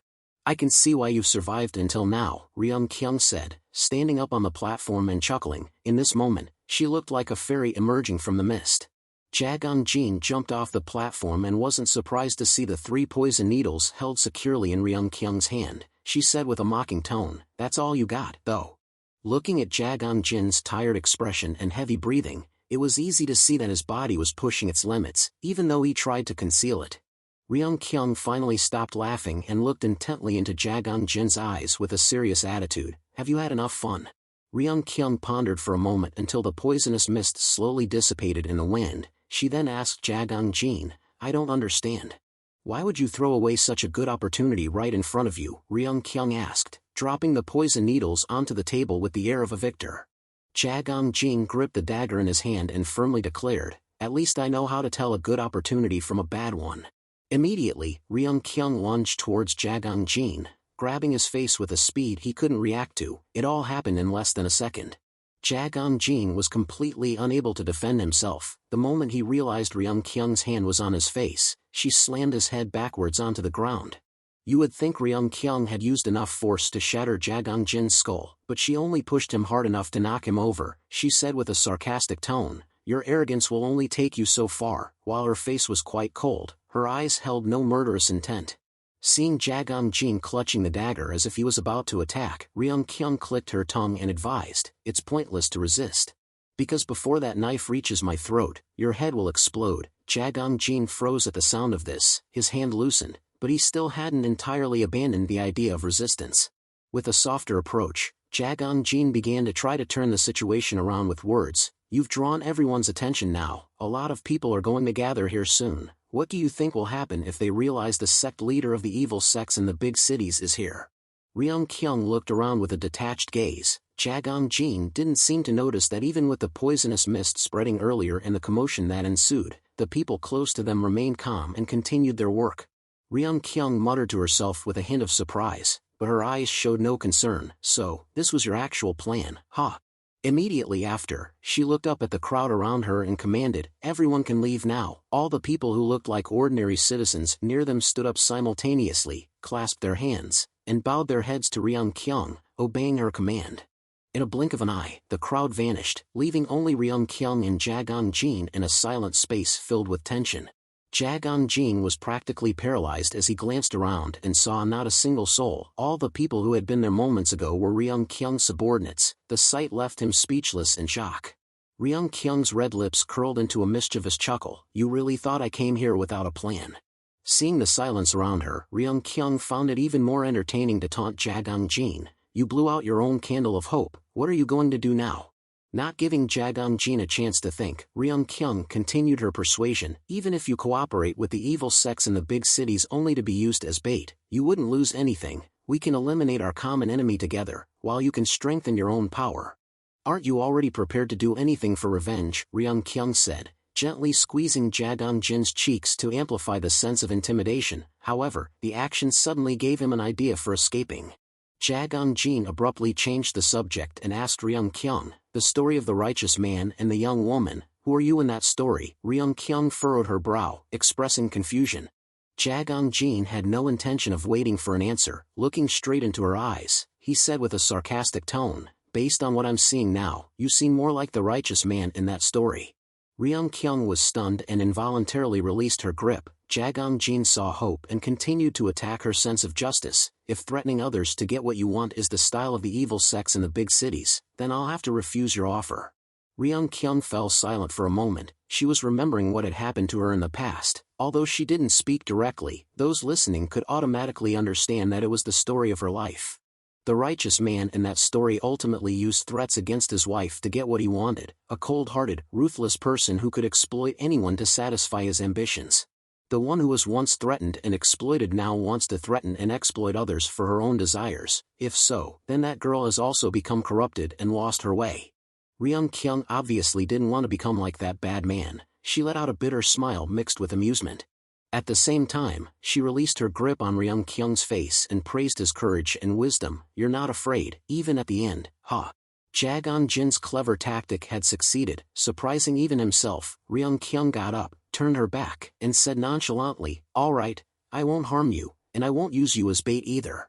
She looked up at the sky with a somber expression. "If my actions don't align with the values I represent and don't guarantee my integrity, then the evil sects in the big cities will become no different from the rumors people spread about them.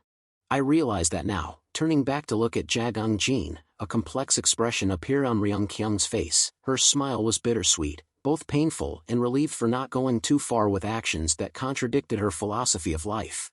Jagon Jin slowly got back to his feet once he realized the situation had calmed down, but he still felt the need to be cautious of Ryung Kyung. Ryung Kyung slowly walked back to her previous seat and looked down at the broken teacup on the floor. "The times have changed. Even the people in the evil sects in the big cities are changing. Those who grew up under oppression are reaching their limits of patience. And those who are instigating that oppression are also increasing," Ryung Kyung said with a sincere tone as she picked up the broken cup.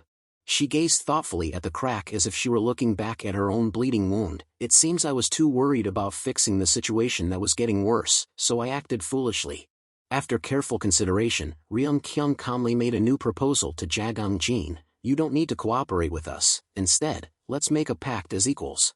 Today, I will give you 3 favors. In return, you must promise me one thing. Consider it repayment for those 3 favors." Jagon Jin felt suspicious of Ryung Kyung's intentions after hearing this. "You're the one who can decide whether I live or die. Why would I need to make a pact with you?" Seeing Jagon Jin's tone of anger, Ryung Kyung could only smile wryly with a conciliatory voice. "It seems you hate me, huh? But please let me explain first, because all 3 of these favors will be very important to you." While Jagon Jin remained silent and contemplated, Ryung Kyung began to bring up the most important matter he was concerned about. "I guess you're looking for the purple gold elixir to cure the Mabi poison, right? However, what you're seeing isn't the symptom of Mabi poison." Jagon Jin was startled and astonished. He couldn't understand how she knew that. Ryung Kyung didn't explain further because it was just bait she threw out. Seeing that Jagon Jin was becoming eager, she reeled in her fishing line. "So, will you agree to make a pact with me?" Jin pondered for a moment and reluctantly nodded. I agree. Ryung-kyung's lips immediately curled into a cunning smile, her eyes lit up with a sense of mischief and satisfaction. After the fish took the bait, Ryung-kyung finally revealed the solution to the first problem. Waijong, the master of poisons, used various poisons and scents to conceal his true deadly poison, and the real poison that kills is one that will affect the heart and stomach of the poisoned person, draining their blood until death. The first favor I give you is the antidote to that poison, Ryung-kyung said as she rummaged through her sleeve looking for something she had prepared. Quickly, she pulled out a large package of medicine and threw it to Jin. It's called extract essence. If you mix it with water and give it to him, it will improve the situation. Jin looked thoughtfully at the bag of medicine, setting aside the question of how Ryung-kyung could guess what he was looking for. The more important issue was that she clearly intended to give him this antidote from the very beginning, indicating that she had no ill intentions. Then, Ryung-kyung suddenly burst out her aura and mentioned her second favor was to give Jin power. Since you refuse to accept my martial arts, I won't teach you that. However, it would be beneficial for you to learn this one thing. Right after that, Ryung-kyung stepped forward with her right foot in a relaxed position, while her left foot formed a strong support behind her. Just a small movement made the air around her stir. Once she had prepared her stance, Ryung-kyung began to circulate her energy along her right arm down to her feet and gave detailed instructions to Jin. Cleanse your inner body from the tips of your toes, through your ankles and knees, to your core and over your shoulders, and finally to your fingertips. Feel the flow of energy with your toes. Jin silently followed Ryung-kyung's actions. Although he did not yet understand the effect of this energy circulation method, he silently memorized the instructions. Finally, Ryung-kyung resolutely extended her two fingers forward with a sharp gaze. She gathered energy at her fingertips and instructed Jin, draw the energy from your feet to your fingertips and release it. With a whoosh, the sound of an arrow tearing through the wind echoed as an invisible projectile shot out from Ryung-kyung's finger and pierced through the air. It flew right before Jin's eyes with terrifying force, even though it had no definite form. While Jin was still amazed, Ryung-kyung continued to explain, the name of this technique is splitting arrow bullet. Although it is quite simple, you have to perform the steps correctly in sequence. Do you remember? Jin nodded with a look of awe. Yes, I remember. Then, Ryung-kyung turned to look at Jin with a worried expression. The reason I teach you this is related to my third favor, which is information. Just like how I could find you, there will be many others who can do the same. Jin immediately understood that it was a dangerous warning. More importantly, it was not only a danger to him but also to Kong-du, who was poisoned at home, as he was also being targeted by those who were hunting Jin. Ryung-kyung predicted that those people had already found Jin's hideout, and it was indeed true. Kong-du at home was in a dangerous situation. Ryung-kyung also warned that there was a very dangerous person in that group. According to the information Ryung-kyung provided, it was a famous figure in the Jianghu, known as one of the 3 dragons and 4 great birds, a powerful woman. Extraordinary representative, Gal-yun. Ryung-kyung cautiously reminded Jin sincerely, you will have to prepare yourself beforehand because they are much stronger than the factions in the poison block you have encountered. Jin felt a surge of heat in his heart and involuntarily looked down at his right hand that refused to obey. Would I be able to survive against such masters? He wondered. With his current state, Ryung-kyung once again saw through Jin's thoughts and advised him, whenever you encounter a dangerous situation, remember the technique I taught you. You will need it to defeat her, especially with your current condition. After receiving 3 truly practical favors for himself, Jin dropped his suspicion of Ryung-kyung and proactively asked her, so, please tell me the condition you want from me. Ryung-kyung pondered for a while, seeming to hesitate a lot about her request. She herself did not know whether making that condition in the future would be the right thing to do. After a heavy sigh, Ryung-kyung said in a low voice, in the future, if I ask, please spare someone, even if it's someone you desperately need to kill. Jin found it a little strange that Ryung-kyung's request was not as difficult as he imagined. He tilted his head in doubt. That's it. Ryung-kyung nodded slightly without hesitation, her eyes looking into the distance. Yes, just that. Jin fell into thought for a moment, a little hesitant, but then accepted Ryung-kyung's request because her 3 favors had been too much. All right, I'll do as you wish. Ryung-kyung smiled with a sense of relief. Very well. Immediately after, she flamboyantly waved her sleeve and departed. I think we have chatted enough. I apologize for being rude to you, young man. I hope you will survive. and then there will come a day when we meet again, take care. As Ryung Kyung finished speaking, a thick white smoke suddenly appeared in the air, enveloping her. When the smoke cleared, Ryung Kyung had vanished from Jagang Jin's sight without a trace, as if everything that had just happened was just a dream. Jagang Jin stared fixedly at where Ryung Kyung had stood and swallowed nervously. Although the danger had passed, he could not rest easy. The servant of justice, Dan Ryung Kyung, I am truly powerless before her, he thought. Jagang Jin couldn't help but feel bitter as he clearly realized his weakness. After encountering a series of masters, he had to be even more cautious because there were many more dangerous people waiting on his path of revenge. Although he knew that the future would not be easy, Jagang Jin was determined not to stop there. Even if he had to gamble his life, he had to pursue that path, just like he had been doing all along. With determination, Jagang Jin stepped towards the path leading to Kong Du's house, his heart already prepared to fight to the end. His next opponent was the extraordinary representative. At this time, Jae Galyun's men had searched Kong Du's entire house, and one of her subordinates was reporting to her, "Young miss, we found a man who appears to be his accomplice, so we apprehended him. However, I don't think he is here." Jae Galyun clicked her tongue, showing her dissatisfaction with the result. But very soon, she burst out with a mocking laugh, belittling Jagang Jin as cowardly as a turtle retreating into its shell. He must have run away.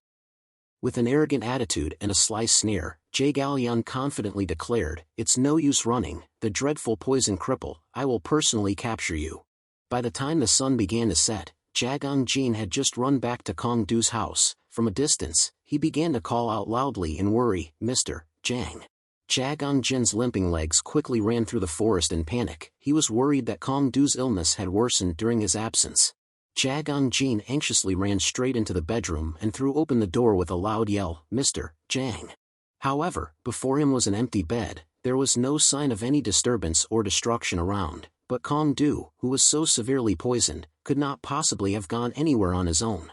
Jagang Jin immediately recalled what Ryung Kyung had said earlier, and how she had found him. There would be many others who could do the same. His intuition told him that they had been here. His heart burned like fire. He didn't know whether Kong Du had been kidnapped or killed. At that moment, a ray of light flashed in the corner of the room, reflecting in Jagang Jin's eyes and catching his attention. On the table near the wall, there was a neatly folded piece of paper tucked under a dagger. The glint of the blade was what had just caught Jagang Jin's eye. He quickly stepped forward and pulled out the dagger.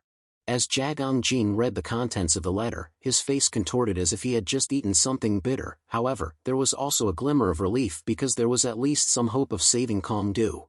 At this time, Kong Du had been captured and bound by Jae Galyun's subordinates and taken to a secluded corner of the forest where they could take the initiative to avoid being trapped by Jagang Jin. The declaration was made by Jae Galyun's attendant, who still seemed worried about his mistress' plan. "Will this lure him here? I've heard rumors that he's quite cold-blooded."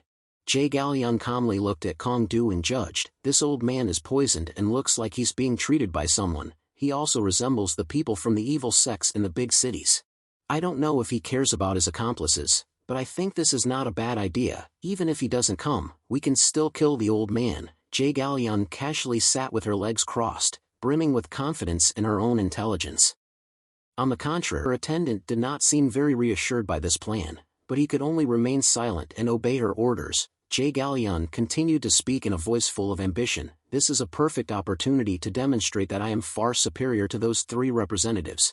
This plan must succeed, whether for my faction or for Kwanhyeon." A cold determination flashed in Jae Galyun's eyes, as if nothing could stop the burning desire in her heart, a desire fueled by love. A few days earlier, in a secluded and picturesque courtyard, one of the three dragons and four great birds, Zhongwang Baekli Kwan, was having a private conversation with Jae Galyun. "Yun, I have good news for you." Baekli Kwan affectionately took Jae Galyun's hand and chatted with a bright smile. "I'm sure you've heard about the recent incident in the Unnam region. Naturally, the Alliance is looking for someone to handle the situation after the incident. And your master has called for you. I think he's considering my recommendation of you," Baekli Kwan excitedly said in a hopeful voice, making Jae Galyun momentarily unable to believe it. "So, it means..." Baekli Kwan immediately understood his lover's meaning and nodded in confirmation. Yes, he might be accepting our relationship. Jae Galyun was both surprised and overjoyed, speechless for a moment. Baekli Kwan, while excited, drew a beautiful future for the two of them. "Master holds a lot of power in the Alliance. If he supports us, Jay Gallion will be even happier when he hears that, hands together with teary eyes. Oh, what a relief. Jay Gallion kept repeating those choked-up words in her emotion. Baek Lee Kwan, in turn, felt an overflow of love in his eyes as he gazed at the innocent girl trembling with happiness. Yun, my sister. In a blink, Jay Gallion found herself nestled within the loving embrace of Baek Lee Kwan. His encouraging words made her happy tears overflow. You've endured so much hardship in the past, but now you don't have to worry anymore. Soon after, Jay Gallion presented herself in the office of Baek Lee Young at the Hobwan Castle branch of the Martial Arts Alliance to receive the mission of finding the crippled assassin in Unnam. Jay Gallion entered Baek Lee Young's office with a worried face. I am Jay Gallion, I humbly request your audience. Baek Lee Young greeted his son's lover with courtesy. Welcome, extraordinary representative. Baek Lee Young had never proactively sought to meet Jay Gallion, nor had he ever expressed joy over her relationship with his son, but now, he suddenly offered a friendly smile, and Jay Gallion didn't even harbor a single doubt. She hastily knelt down and greeted Baek Lee Young with the utmost politeness and sincerity. Jay Gallion, paying her respects to the Prime Minister of the Sixth Dragon Sword Sect. Baek Lee Young nodded in satisfaction. I'm sure you've heard the details from my disciples, haven't you? Jay Gallion looked up with a radiant face. Yes, I have heard about the poisonous cripple running rampant in Unnam. I will take care of this. I will not disappoint you, please entrust this to me. Baek Lee Young praised her superficially. Very good, I will leave this matter to you. However, for Jay Gallion, it was a huge step forward, filling her heart with joy. Baek Lee Young continued in a detached tone, but his words were full of encouragement for Jay Gallion's desire to achieve merit. My guild originally intended to connect Quan with a disciple of the Sword Queen, the Great Bird of Frost, but I think this is a good opportunity for you. Baek Lee Young's eyes held no emotion except coldness, but Jay Gallion seemingly ignored it. He only uttered words to motivate her. After all, we should prioritize emotions over power in relationships. If you successfully complete this mission, I will have a reward for you, so make sure you don't fail. Jay Gallion replied with a voice filled with passion, fueled by the hope of love and the dreams of a young woman. Yes, sir. Back to the situation in the present forest, it was because of Baek Lee Young's promises that Jay Gallion was so eager to catch Jagang Jin, and she also looked down on this unknown enemy. Even though the entire world was buzzing about the dreadful poison cripple, he was just a young man with a bit of notoriety in the Unnam region. He's nothing compared to me, one of the four great birds. Jay Gallion's confident demeanor, fueled by love, quickly transformed into reckless arrogance, causing her guard to worry. Right then, the sound of shuffling footsteps echoed from the forest trail. These limping strides swept across the ground cautiously yet also somewhat hastily. As soon as Jagang Jin appeared within her sight, Jay Gallion grinned triumphantly. He's finally here. Jagang Jin immediately stopped upon seeing his enemy. His worried eyes suddenly sharpened as they met Jay Gallion's. Even from his aura, he could guess that she was the powerful enemy Ryung Kyung had mentioned before. Jay Gallion stepped forward, looking at Jagang Jin with questioning eyes and a somewhat contemptuous tone. You're the dreadful poison cripple, you look younger than I thought. Jagang Jin didn't answer Jay Gallion's sarcastic question but asked about what had been worrying him for a while. Where's Mr. Jang? Jay Gallion calmly pretended to contemplate for a moment before replying. If you're talking about Mr. Jang, then you must be referring to the old man over there. When Jagang Jin looked towards the rock behind Jay Gallion, he couldn't help but feel anxious as Kong Du was tightly bound like a leg. With faint breaths, Jay Gallion casually spoke in a sarcastic tone. I tied him up to prevent his escape. I didn't expect that even a cold-blooded killer from the evil sects in the big cities like you would care so much about your comrades. Seeing Jagang Jin's eyes filled with anger, ready to pounce and snatch him back, Jay Gallion's guard stepped forward, blocking his view. Don't do anything unnecessary, dreadful poison cripple. We are from the Jay Gal clan and we're here to complete the task from the Martial Arts Alliance. Jay Gallion's guard quickly got to the point. The people, the righteous sects, and the poisonous sects of the Unnam region. We've come to make you pay for the slaughter of hundreds of lives. We'll give you a choice, surrender, or you and that man will both die. Jagang Jin anxiously explained concisely. I have nothing to do with the evil sects in the big cities. I don't know who's behind those massacres. I only kill those who are involved in my goal of seeking revenge for the medicinal sects. Both Jay Gallion and her guard were confused. After thinking for a moment, the guard asked in a dubious tone, what do you mean? Jagang Jin became increasingly furious, grinding his teeth. I am a descendant of the Sorrowful Heart sect of the 100 Flowers Valley, and as I said, I only seek revenge on the poisonous sects. those who caused the demise of the medicinal sects, and you are saying that the poisonous sects are innocent when they killed the medicinal sects, but I am the guilty one for seeking revenge for them. Jie Gaolian, inexperienced in the ways of the world, innocently tilted her head and looked at the guard. I don't understand what he's saying. What's the Sorrowful Heart sect of the 100 Flowers Valley? The guard immediately explained. It's one of the medicinal sects of Annam. I heard it collapsed 9 years ago after a power struggle. Jie Gaolian nodded and turned back to question Jagang Jin. So the poisonous sects did that, so you're seeking revenge on them, and you're not responsible for the other massacres. Jagang Jin firmly nodded. Correct. However, Jie Gaolian still looked at him with suspicious eyes. How can I trust you? Jagang Jin countered Jie Gaolian's question. Why would I lie now? Jie Gaolian immediately answered without thinking. Of course, to get out of this situation. Jagang Jin immediately rebutted. If that's the case, then I would have had to give a more convincing excuse. Jie Gaolian was completely unable to comprehend this. She froze because what Jagang Jin said sounded very reasonable. As she pondered how to twist Jagang Jin's argument, Jie Gaolian suddenly came up with another idea to trap him. If I use this situation, I might be able to easily catch him. Then, she feigned sympathy for Jagang Jin's circumstances and made an offer. All right, I'll trust you. However, I need you to repeat what you just said to the high-ranking members of the Martial Arts Alliance, and the Alliance members will investigate and determine whether you are actually guilty. However, Jagang Jin bluntly replied without hesitation, I will have to decline that offer. Jie Gaolian frowned in irritation. What? Jagang Jin continued in a resolute tone. It wouldn't change anything even if I went to the Martial Arts Alliance, because someone within the Alliance has colluded with the poisonous sects to eradicate the medicinal sects. Jie Gaolian narrowed her eyes with suspicion. Who would do that? Jagang Jin gritted his teeth, revealing his fury as he mentioned the mastermind behind everything, the invincible sword saint, Baek Li-young. Jie Gaolian and her guard were both astounded, their eyes widening as they heard the name mentioned. It was the man admired by the entire Mirim, the respected warrior renowned for his integrity and unwavering righteousness.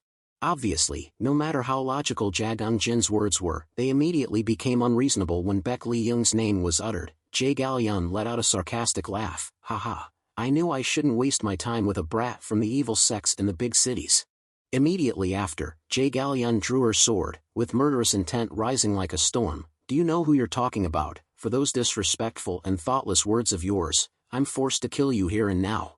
Jagang Jin calmly reaffirmed his viewpoint. Observe the world with your own eyes instead of through preconceived biases, and based on what I have seen with my own eyes, Baek Li-young is nothing more than a fraud. Anger began to spread within Jagang Jin's mind. He not only exposed Baek Li-young's deceptive nature but also mocked the title bestowed upon the Jaegao clan, Jaegao, the Wise. Jagang Jin spoke with a mocking tone. The Jaegao clan's wisdom has reached the heavens and achieved great feats through the application of that wisdom. That's what I've heard about the Jaegao clan. Yet here you are, deceived by a fraud from the Martial Arts Alliance, and you even took an innocent person hostage. Jagang Jin's attitude became increasingly harsh as he spoke, his sarcasm growing more profound. He glared, unleashing a terrifying murderous aura as he looked directly at Jie Gaolian and delivered a resolute conclusion. You are not worthy of the Jaegao clan's reputation. Of course, Jie Gaolian, the beloved daughter of the Jaegao household, couldn't stand this humiliation. She roared as she raised her sword high. Shut up. As her sword swung high, it began to separate into individual pieces. Immediately after, a ripping sound echoed through the forest clearing. Leaves were scattered everywhere by the wind force generated from Jie Gaolian's strike. Her sword transformed in a blink into a long and sharp iron whip. The whip lashed fiercely through the air and landed directly on the spot where Jagang Jin was standing. The blade flashed brightly in the darkness under the moonlight, accompanied by the clanging sound of metal colliding and the rumbling as each segment of the iron whip hit the ground. Jie Gaolian, filled with rage, criticized Jagang Jin. You're just a fly from the evil sects in the big cities. You're not allowed to taint the Jaegao clan's reputation. I bet you'll only come to your senses when your limbs are torn from your body. Ha! Jie Gaolian growled as she retracted the whip. The dust gradually settled, and Jagang Jin still stood there proudly. Overcoming the pain of using his right arm, he blocked the iron whip with his dagger and declared with fiery spirit, You're getting angry a bit too soon, because today, the people of the Jaegao clan will fall to me. Jie Gaolian, filled with resentment, retracted the whip, preparing for the even more fierce battle to come. The sections of the whip swiftly drew closer together, forming the shape of a sword. Jagang Jin, unfazed, concluded his challenge with the most powerful blow against someone who valued reputation like Jae-gal-yun. The reputation of the Jae-gal clan will cease to exist. With the whip returning to its sword form, Jae-gal-yun looked at the dagger in Jagan Jin's hand, then glanced at the crack on the ground left by her whip strike, and let out a mocking laugh. That's laughable. A mere punk from the evil sects in the big cities dares to speak of destroying the Jae-gal clan. Your arrogance knows no bounds. Jae-gal-yun, brimming with confidence in her abilities, didn't even spare Jagan Jin a glance. Jagan Jin knew his opponent was far stronger than anyone he had faced before, but he had come this far with determination, and he wouldn't back down. Just as both sides were about to engage in a fierce battle, Jae-gal-yun's bodyguard stepped forward to restrain her. Please calm down, young miss, you don't need to get involved. Jae-gal-yun, who was seeking to vent her anger, was frustrated by the interruption. What are you doing, Young Shin? Don't overstep your bounds. Are you trying to hinder me? Despite his mistress' anger, Young Shin drew his sword with determination. Of course not, I just want to make use of what's before me. Immediately after, Young Shin pointed his sword at Kong Du, who was gasping for breath. The dreadful poison cripple, I remember warning you not to do anything unnecessary. Did you forget we're holding a hostage? His life now completely depends on us. If you want to save him, then... Jagan Jin abruptly cut off Young Shin's words with a firm voice. Drop your sword. Otherwise, I'll sever your hand before doing anything else, Jagan Jin said, glaring menacingly, his bloodshot eyes making his face appear ferocious like a demon. Immediately after, a dense wave of murderous intent erupted from Jagan Jin. The murderous aura carried a powerful threat, so much so that birds within a 20-meter radius hastily flapped their wings and flew away. The murderous aura surged like a rolling wave toward the group surrounding Kong Du. It even flowed in waves like crimson-violet smoke, menacingly infiltrating and engulfing the space in a chilling manner. Even Jae-gal-yun's bodyguard felt chills as the terrifying murderous aura reached every pore of his body. This is the ability to observe the killing intent. There are many types of murderous aura in the world. The noticeable murderous intent, a person's desire to kill, can be perceived as an aura. Even ordinary people who don't practice internal cultivation methods can exhibit this kind of killing intent when they are consumed by extreme anger. However, Jagan Jin's murderous aura is of the type called observing the killing intent, something ordinary people can't possess. Even Murim practitioners might not have it. It's a kind of murderous aura that only assassins can manifest. Those who emit this kind of killing intent often kill without hesitation. As such, it has become something incredibly terrifying for ordinary people and martial artists who have not yet reached the level of a master. Even Young Shin couldn't escape the feeling of being threatened by that murderous aura. He hadn't expected Jagan Jin to be able to emanate so much of the observing the killing intent. He felt chills run down his spine. He had never felt so much killing intent from someone before. Young Shin was both terrified and wondering how Jagan Jin could have lived a life to accumulate such an amount of murderous aura.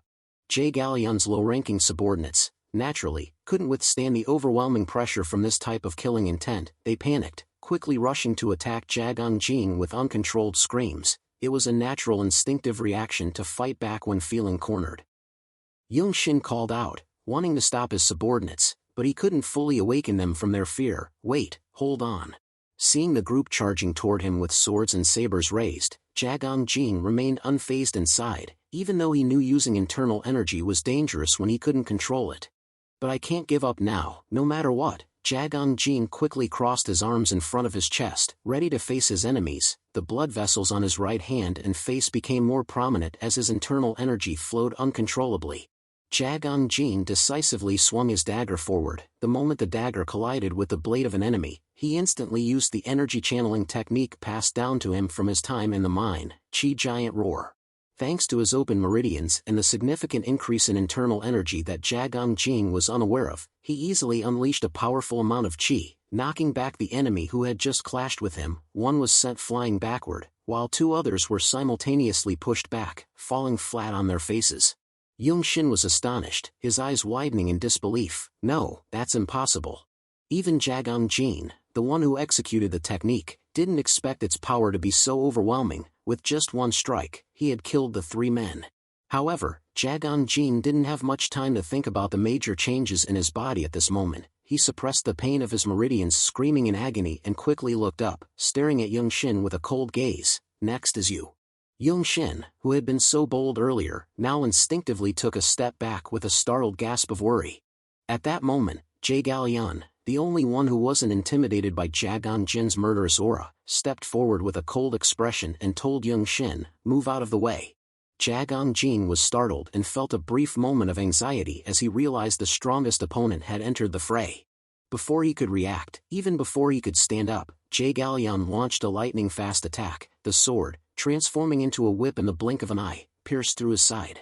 Jae Gallion retracted the whip with a proud and cold expression, not hesitating to mock her subordinates. "I know I shouldn't have let these punks handle this, move aside." Young Shin felt ashamed, but he couldn't deny the fact that he was also afraid of Jagan Jin's murderous aura. The sharp tip of the whip swiftly pulled out of Jagan Jin's body, leaving a deep wound on his waist. Jae Gallion, full of spirit, retracted the whip into a sword, striking a cool pose in front of Jagan Jin. "Now I will be your opponent." Seeing Jagan Jin writhing in pain, clutching his profusely bleeding wound, Jae Gallion became even more arrogant and sarcastic. "Even if we didn't have a hostage, a punk from the evil sects in the big cities like him would never have a chance against me." Before Jagan Jin could even recover, Jae Gallion swung her sword, transforming it into a whip once again, ready for her next attack. "I'll show you the true meaning of the difference in skill between us." Jae Gallion let out a fierce cry as she used the secret sword technique, flying kicking sword, the blade transforming into an iron whip, striking down with grace and power. The whip shot toward Jagan Jin like a serpent, its sections curving and straightening with incredible flexibility, constantly changing. Not only that, but the attack speed was incredibly fast. The moment Jagan Jin heard the sound of the wind being torn in the air, the sharp whip was already directly above his head. In the instant the whip struck down, Jagan Jin managed to jump to the side, avoiding the blow. The whip slammed into the ground with incredible force, creating a deep crack and deafening explosions that shook the ground beneath him. After one attack, Jae Gallion retracted the whip back into its sword form, preparing for the next strike. The retraction process was just as swift. In no time, the whip was flung out again. This time, the whip curved like a snake, lunging towards Jagan Jin instead of striking down. The moment the tip of the whip reached in front of him, Jagan Jin timely leaned back to dodge. However, this time, he didn't completely escape the sharp blade. Luckily, the whip only grazed Jagan Jin's cheek, not hitting any vital areas. The attack range of this unpredictable sword was quite broad, giving her a significant advantage in terms of distance. Seeing Jagan Jin struggling to dodge continuously without being able to fight back, Jae Gallion mocked him as she retracted the whip. "What's wrong? Where did all your confidence go?" Right after, she swung the whip again. This time, it moved in a zigzag pattern like lightning slashing across the sky. Jagan Jin was trying to anticipate the tip of the whip's attack point while simultaneously racking his brains for a countermeasure. Between her attacks, there was a brief pause. "If I aim for that gap." At that precise moment, the tip of Jae Gallion's whip lunged forward like the head of a cobra rearing up to strike. Jagan Jin, just in time, caught the direction of the attack, swung his dagger upward, and released his powerful chi using Chi Giant Roar, pushing the whip back in a flash. Jae Gallion was momentarily surprised that Jagan Jin still had the ability to resist and predict her moves. She quickly retracted the whip, preparing for her next attack. At this moment, taking advantage of Jae Gallion being slightly slower than her previous whip retractions, Jagan Jin drew out a pair of poison needles and attempted to counterattack, despite his overexerted body beginning to protest by coughing up blood. As Jae Gallion was extending her arm and the iron whip had just retracted a few inches, Jagan Jin quickly shot out his pair of poisonous needles, aiming straight at her. The speed of the poisonous needles, flying like arrows, startled Jae Gallion for a moment. However, she didn't flinch or avoid them. Instead, she burst out laughing at Jagan Jin. "Is that all you can do?" Immediately, Jae Gallion lowered her hand holding the sword, adjusting the direction of the whip's retraction, causing it to perfectly intercept the pair of poisonous needles while continuing its momentum. Jagan Jin couldn't believe that Jae Gallion could resolve the situation so easily. He paused in confusion for a moment, not knowing what to do next. At that moment, Jae Gallion's sharp whip shot out again, this time forming a curved arc, approaching Jagan Jin from below and piercing upwards, leaving him unable to react in time. By the time Jagan Jin realized the whip was approaching, it was too late to dodge. In an instant, it sliced through his body. Even though he tried to stand up and retreat to avoid a fatal blow, he couldn't escape the wound that cut across his abdomen. The severe wound caused Jagan Jin, who was already weak, to lose all ability to resist. He coughed up a large mouthful of blood and collapsed to the ground in pain. Jae Gallion retracted her whip with a smug attitude. You can't do anything except be arrogant, the dreadful poison cripple. This is the power of the Jagal clan, and it's not something someone like you can ever achieve even in your dreams. Jagan Jin clutched the wound on his abdomen in pain, kneeling on the ground, gasping for breath. He knew there was a power disparity between them, but he couldn't have imagined the gap would be so vast. Now, his only option was to strategize another way to escape this dangerous situation. Yung Shin, observing the fight from the sidelines, was astonished by Jagan Jin's intelligence. You made the right decision, the dreadful poison cripple. When facing an enemy with the ability to attack over a wide area, it's crucial to have the courage to approach them. However, there was something Yung Shin knew that Jagan Jin didn't. The skill Jagalyan possessed was Faikin sword, a sword technique that allowed the user to freely move the sword blade within the range of the whip, thus leaving no opening for attacks.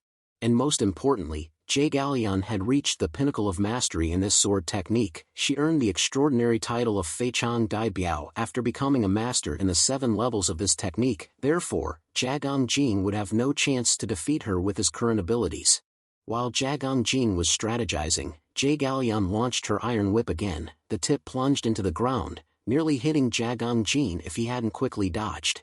In that moment of urgency, Jagan Jin decided to seize the opportunity when Jagalyan retracted her whip to flee. He needed time for his body to recover some strength and devise a plan. In a flash, he leaped into the bushes in the forest. Seeing this, Jagalyan mocked him with a condescending tone. So, you've decided to run away, how pathetic. Yung Shin, who had been silent all this time, finally spoke up. My young miss, it seems he has suffered severe internal injuries somewhere. He coughs up blood whenever he uses his inner energy. Jagalyan nodded in agreement. Yes, I noticed that. I've heard that there's a skill practiced by the evil sects in the big cities that allows users to increase their power and techniques by accepting damage to their meridians.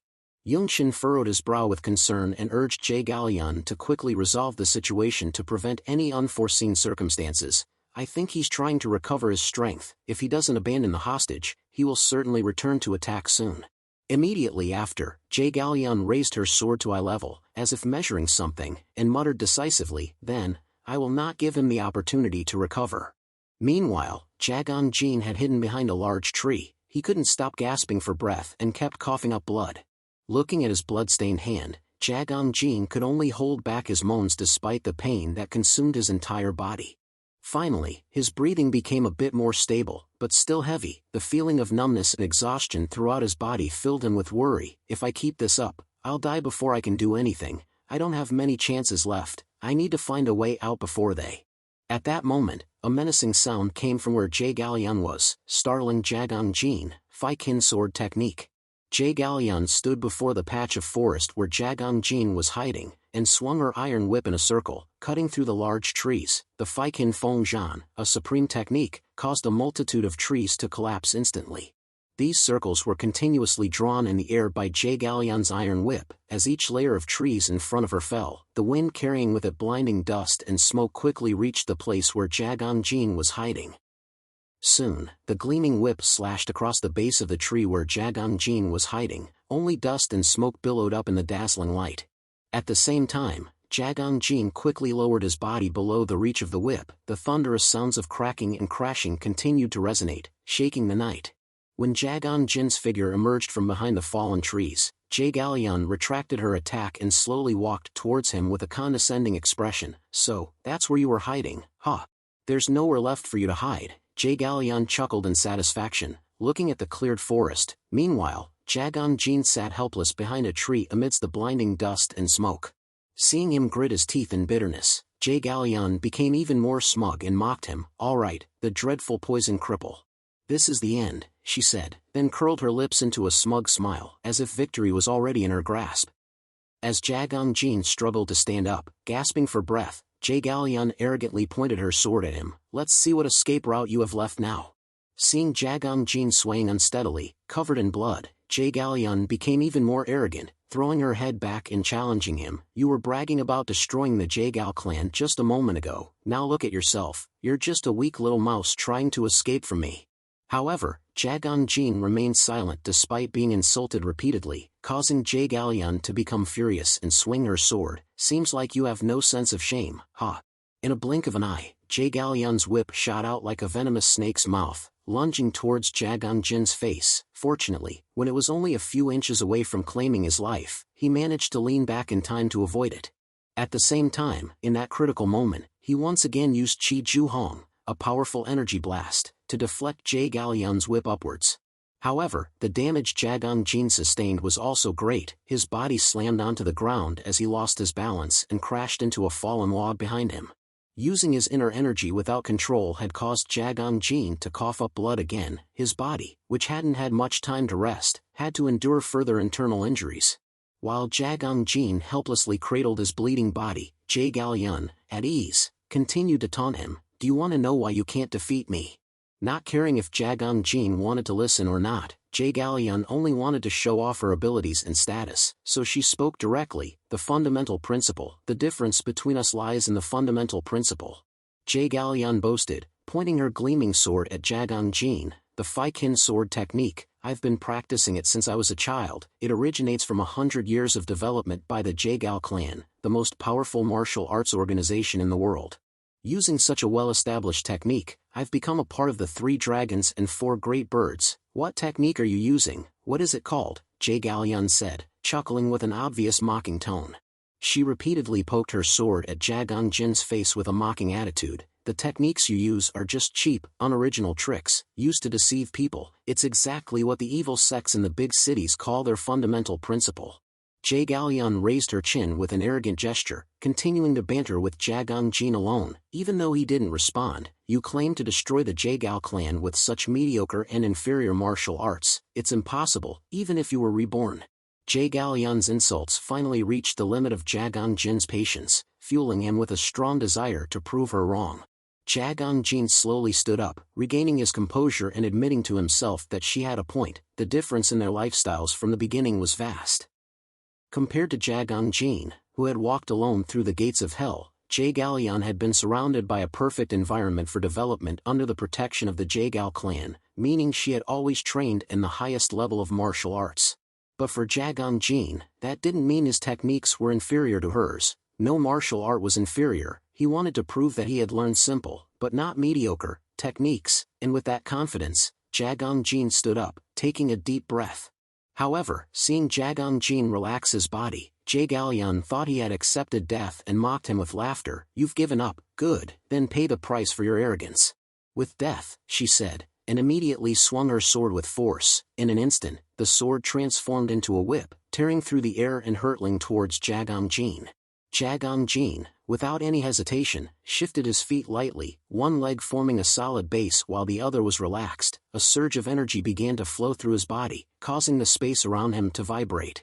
Jagang Jin's eyes gleamed menacingly as he stared fixedly at Jie Gaoyun. He was confident that, although it might not be considered a great technique, he also had things that had been systematically passed down to him. Jagang Jin quickly recalled what Ryung Kyung had told him earlier. "When you face danger, remember what I just taught you. You will need it to subdue her, especially in your current condition." While the whip was slicing through the air and charging towards him, Jagang Jin calmly and silently employed Ryung Kyung's technique. He focused his energy on the tips of his toes, then transferred it to his heels, knees, through the meridians in his torso and arms, and finally to his fingertips. As Jagang Jin channeled his energy meticulously, his body subtly transformed. The meridians that had been blocked for years started to fluctuate significantly.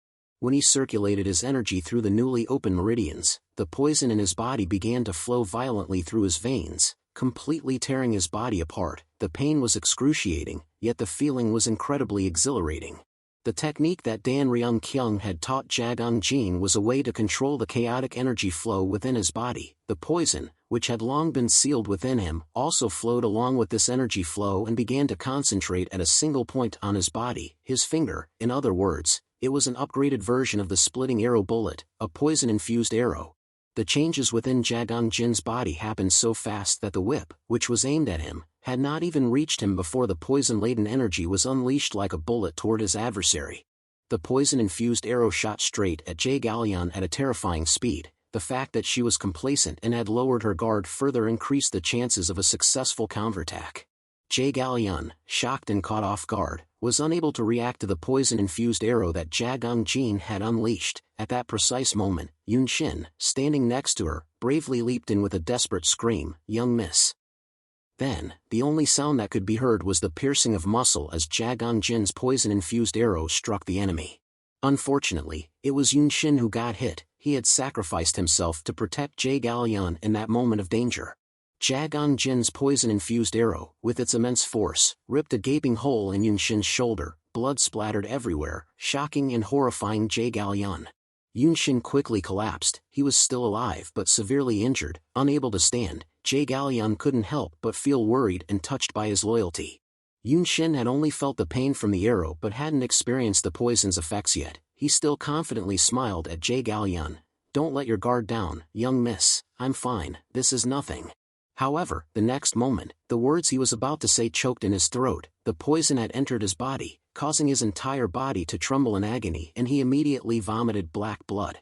Yunshin weakly turned to warn Jie Galian, "Young miss, his entire attack is poison, you should take an antidote first." Yunshin cautiously looked at Jagang Jin. He was still unfamiliar with the new technique and quite exhausted. Yunshin urged Jie Galian, "Young miss, hurry up before he launches another attack." Jie Galian muttered in annoyance. She had thought that she wouldn't need any of those supporting medications to deal with a kid like Jagang Jin, but reality was slapping her face, forcing her to follow Yunshin's suggestion. Jie Galian swiftly took out a blood-red pill from her sleeve. While chewing the pill, Jie Galian grumbled and cursed at Jagang Jin, "You dreadful poison cripple, so you were hiding this trump card, you plan to catch us off guard and poison us, what a scum." After swallowing the pill, Jie Galian instantly declared confidently to Jagang Jin, "That attack was your last chance to counterattack. I just took an antidote from the Martial Arts Alliance. Now your poison won't do anything to me." Jie Galian chuckled smugly to herself. "How pathetic. If Yunshin hadn't taken that blow for me, you might have had a tiny chance to defeat me." Suddenly, her words were cut short because a burning sensation surged up her throat, causing her to panic. At the same time, in a distant place, at the Hogwon Castle branch of the Martial Arts Alliance, Mangarecap was holding a pill that was the same red color as the one Jie Galian had just swallowed. "You have strengthened the medicinal properties. Are you sure? It looks no different from the previous one." His ally from the poison sect in Sichuan confidently asserted, "We have made slight adjustments to the ingredients to enable mass production. We also increased the poison content, making it more effective. It will severely damage the 5 vital organs." Because his ally was so certain, Mangarecap had no reason to question further. "Oh, what a relief." The old version was quite difficult to combine, Mangarecap said as he crushed the poison pill and sprinkled it into the fish pond in front of him. He eagerly watched the koi carp eagerly snatching at the poisonous pill and asked the other guy, "Well, isn't it time to give this poison a name?" Mangarecap's ally replied, "The old masters used to call them Pagudan, 5-organ breaker, comma."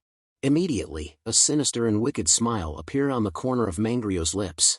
Despite being a disgusting pervert himself, Mangarecap still mocked the creator of the poison, 5-organ breaker. "He has disgusting taste. I can't believe he disguised such a vile thing as an antidote." His ally explained, "That's the core of its effectiveness. The antidote in it blends with the poison, making it even more intense." Mangarecap chuckled and nodded, clearly admiring the workings of the poison. After instilling hope by having someone take the antidote, they get plunged into an even worse tragedy. "That's why I said he has a disgusting taste." Then, Mangarecap's laughter became even more lewd as he muttered, "Actually, I shouldn't talk about him like that, because I was the one who gave this drug to that alliance." As the koi carp in the pond all floated belly up, Mangarecap's laughter became even more savage. "This will make things more interesting." Meanwhile, back in the forest where the fierce battle between Jagang Jin and Jie Galian was taking place, after swallowing the antidote, Jie Galian suddenly stood still, unresponsive. Yunshin had no idea what was going on. He just saw his master standing silently, covering her mouth. Jagang Jin was also in a similar state of confusion. He couldn't understand why Jie Galian, who had been so hot-headed and talkative just a second ago, had become completely silent now. The ground beneath Jie Galian's feet was now covered in fresh blood. Blood gushed from her mouth and trickled down her small hand onto the ground. Jie Galian looked at her bloody hand in shock and stammered in panic, "What's going on? What is happening?" Blood continued to leak from Jie Galian's mouth, causing her to become increasingly dizzy. Jie Galian began to stumble and lose her balance as the poison's effects intensified, but she still couldn't comprehend what had just happened. A constant feeling of nausea churned in Jie Galian's throat, forcing her to instinctively cover her mouth. The symptoms of poisoning became increasingly apparent as her eyelids twitched uncontrollably and her vision blurred. she was certain that she had taken the antidote, making her panic even more. Soon, the blood flowing from Jae Galyeon's mouth turned black, her eyes rolled back, turning white, and weak, trembling sounds escaped from her burning throat. Why? Finally, Jae Galyeon collapsed due to the effects of the poison. The severely injured Yunshin could only helplessly yell for Jae Galyeon, "Young miss." He dragged his weakened body towards Jae Galyeon and tried to shake her awake, but there was no positive response. "Please wake up, young miss." Yunshin turned Jae Galyeon over to check her condition and determine the cause of her collapse. He immediately widened his eyes in panic and disbelief. "No, this can't be." The reason for Yunshin's shock was that Jae Galyeon was exhibiting symptoms of poisoning. He couldn't believe that Jae Jin had managed to use a different poison in such a short time. While Yunshin was still trying to grasp the situation, Jae Jin had recovered a bit of his strength and approached him from behind. The terrifying murderous aura emanating from him startled Yunshin. Yunshin nervously glanced at Jae Jin with a wary gaze. He was ready to risk his life if Jae Jin attacked at that moment. However, Jae Jin just stood there, staring at Jae Galyeon with icy eyes, without making any effort to completely end the battle. Seeing this, Yunshin didn't hesitate to beg Jae Jin, "Could you be merciful to us? If you let us live, we will give up everything." Jae Jin immediately retorted with a sarcastic remark, a rather shameful act for someone from the Jae clan. Yunshin wasn't angered by the statement but firmly declared, "My duty is to protect the young miss, not to take your life." Jae Jin glared sharply at Yunshin. "If my condition was worse, you would have certainly killed me, yet, you expect me to let you live despite the future risks." Yunshin persisted in his argument. "You can consider this as a way to prevent potential threats in the future." Then, he switched to a threatening tone. "If the young miss dies now, the Jae clan will spare no effort in hunting you down, and when that happens, you will face thousands of adversaries. Do you really feel the need to experience that?" Jae Jin responded resolutely, "Do you really think I haven't prepared myself mentally for that? Those meaningless threats won't work on me." Yunshin had no choice but to plead, "Please, reconsider. You can take my life however you wish. But the young miss, at least spare her." Before he could finish his sentence, he fainted due to the poison's effects.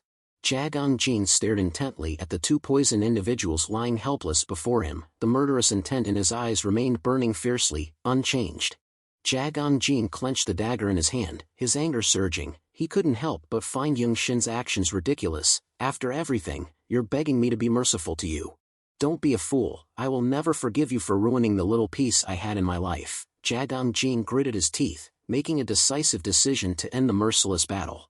Jae Jin forcefully swung the dagger towards Yunshin. At this moment, he no longer had the mood or the logic to think about why Jae Galyeon was poisoned while he himself had done nothing. Just as the blade was about to strike, Kong-du vaguely woke up from his unconscious state and softly called out, "Jae." In that moment, Jae Jin suddenly snapped out of the rage that was clouding his judgment. A flicker of compassion in his cold eyes seemed to be stirred. The next morning, Jae Jin brought Kong-du back to his house for treatment. Thankfully, Kong-du's condition had improved. The symptoms of poisoning had begun to subside. Seeing Kong-du lying unconscious on the bed with labored breathing, Jae Jin couldn't hold back his guilt and self-reproach. He spoke to him in a bitter tone, "I'm sorry. I know I shouldn't have come here. It's all because of me." The words of self-reproach choked in his throat, preventing him from saying anything more. He clenched his fists, filled with a sense of helpless sorrow. "I, again, caused trouble for others." Immediately afterwards, Jae Jin didn't dare to stay longer. He quickly turned and left with a deep sense of guilt. He drank the extract, "So he'll be fine soon." So.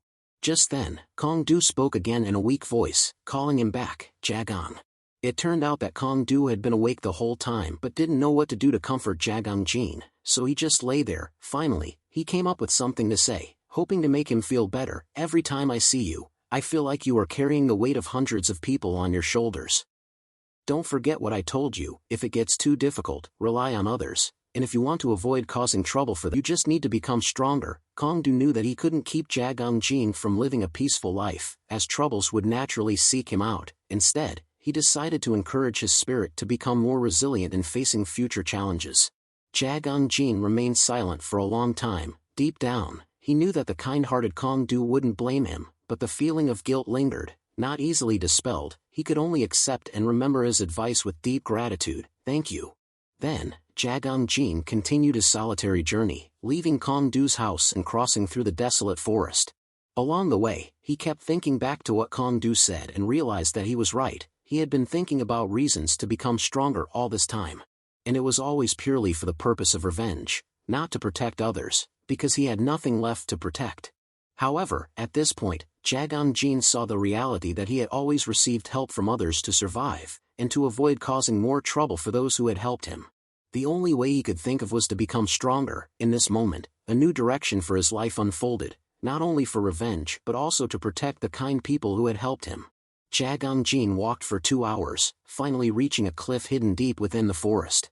Before Jagan Jin's eyes wasn't an ordinary cliff but a large cave, spacious enough for humans to take shelter within.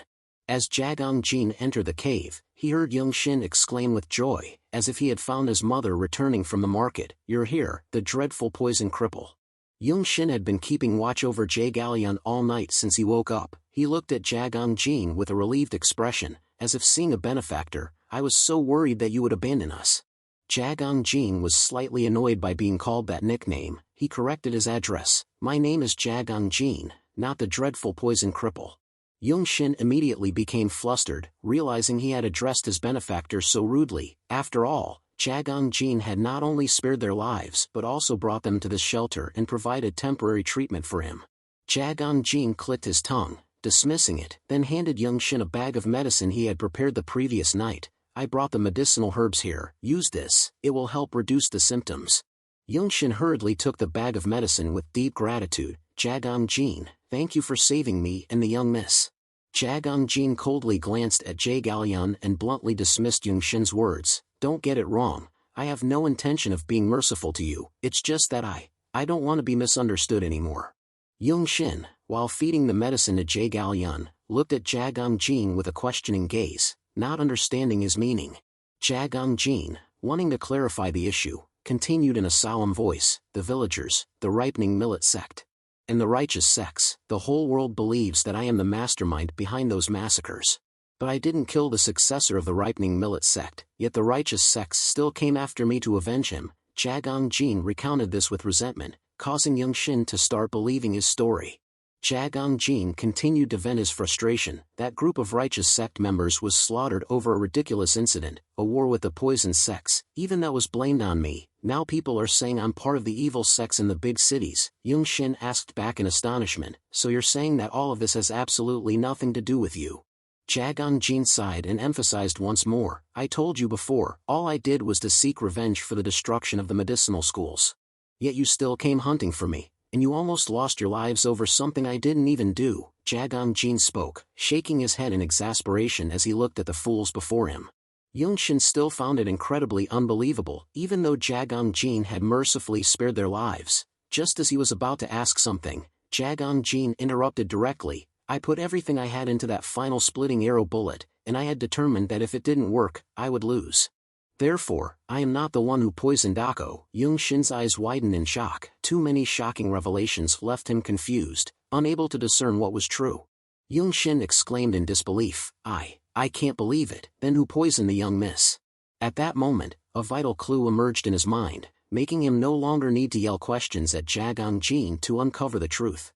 Yung Shin recalled that Jae Galyeon exhibited symptoms of poisoning right after taking the antidote. However, he still couldn't believe the brutal truth. "No, that's impossible.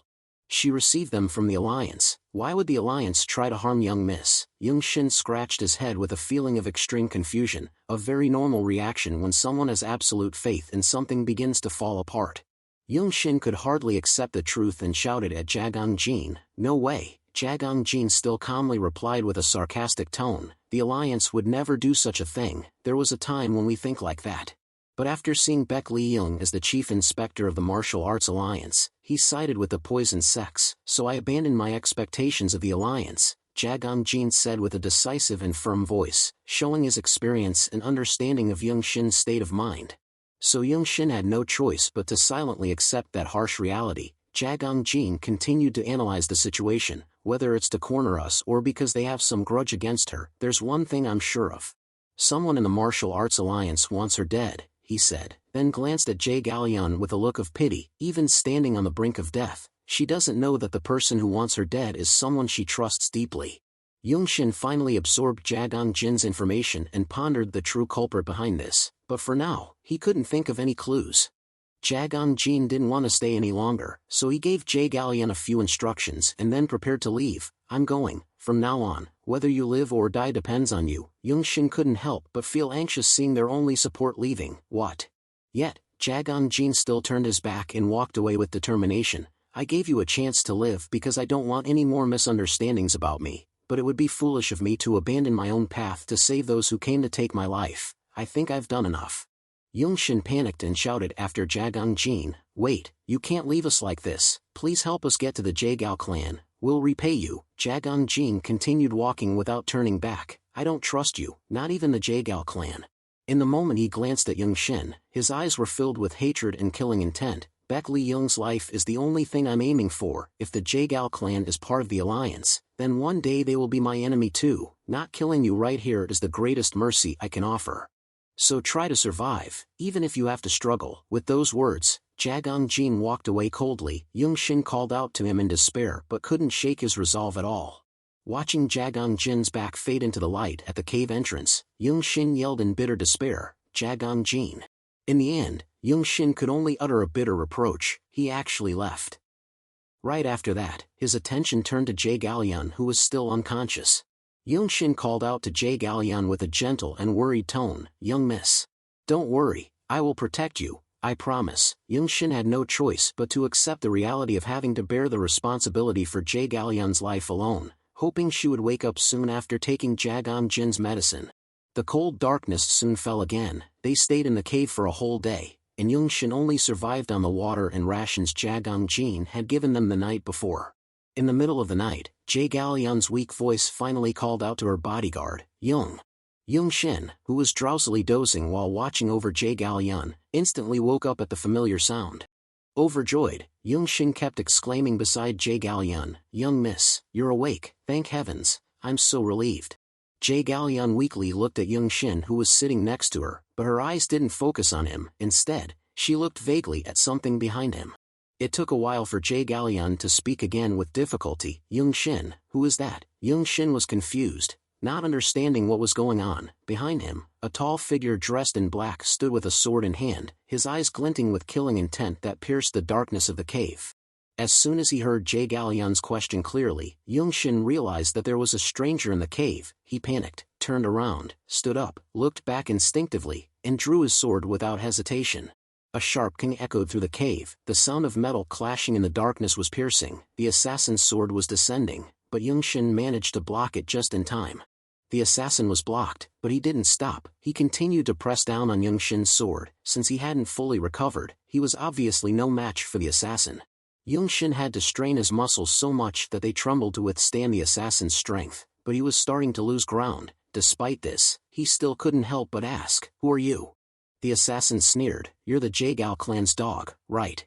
Without waiting for Youngshin to confirm his identity, the assassin glanced at Jae Gallian with venomous eyes full of murderous intent, so it seems that was indeed my target.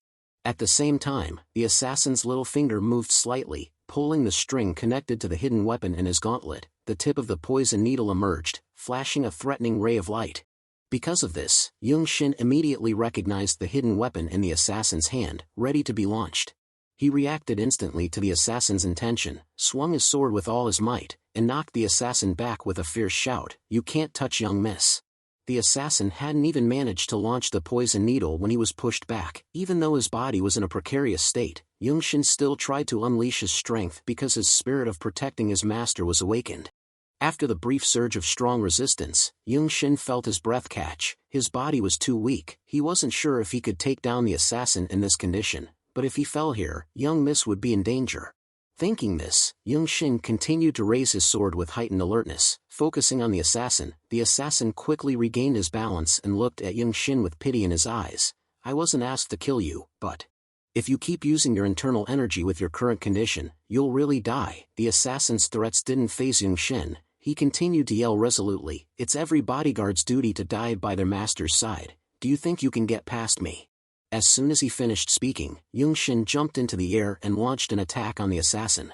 He charged toward the enemy, executing his dragon feather technique. His sword flashed, drawing beautiful arcs that cut through the air, but the assassin didn't feel worried. Whenever Young Shin's sword was about to hit him, the assassin gracefully leaned back and dodged with ease. The speed of the blade was almost impossible to keep up with. The assassin narrowed his eyes, looking at Young Shin with disdain, while dodging gracefully and silently approaching him. The assassin's body moved like a gust of wind. In a flash, he was right in front of Young Shin and mocked him, "You're much slower than your arrogance." The killing intent emanating from the assassin's eyes as he looked directly at Young Shin from close range made him break out in a cold sweat for a moment. He tried to back away with all his speed, but he still couldn't be as fast as the assassin's movements. With a clang, the sword in Young Shin's hand was knocked high into the air. The sword spun around in the air, sparks flying. The assassin simply swatted his hand, sending the sword flying out of Young Shin's grasp, leaving him stunned and unable to react. In that moment, the outcome of the duel was decided. Without hesitation, the assassin swung his sword downward. This is the end. The crimson blade, imbued with intense killing intent, struck directly at Young Shin's head. Luckily, he reacted in time to the assassin's sudden attack. He stepped back to dodge and was only grazed by the blade, leaving a long cut from his forehead to his eyelid. The intense pain hit him, almost causing Young Shin's fortitude to crumble in an instant. He let out a scream as blood splattered everywhere. Young Shin collapsed to the ground, clutching his injured face and groaning. Seeing that he was no longer able to stop him, the assassin turned towards Jae Gal-yun, aiming for his main target. "Well then, it's time." It seemed like everything would end there, but Young Shin stubbornly refused to give up. He grabbed the assassin's ankle and struggled to hold him tight. "No! I can't let you get to young miss." Seeing Young Shin stubbornly clinging to his leg, the assassin let out a sarcastic half-smile. "You idiot! A snail can't even carry its own shell, yet you're trying to carry a steak for moss. You can't change anything. It's all over, both you and Jae Gal-yun." The assassin stared at Young Shin with murderous intent in his eyes. He decided to eliminate him because of this entanglement. Just when the assassin was about to swing his sword to finish off Young Shin, a soft but chilling voice rang in his ear. "No, you are the one who finished." The assassin was immediately startled and shocked. Cold. Jae-jin had returned to the cave at some point. Now gripping the assassin like a phantom, he squeezed the man's throat while bringing the poison needle closer to threaten him. "Drop your weapon." The assassin fearfully glanced at Jae-jin. His agility was such that he was able to approach the assassin silently without a sound. The assassin, stunned, opened his mouth to inquire about his identity. "You are..."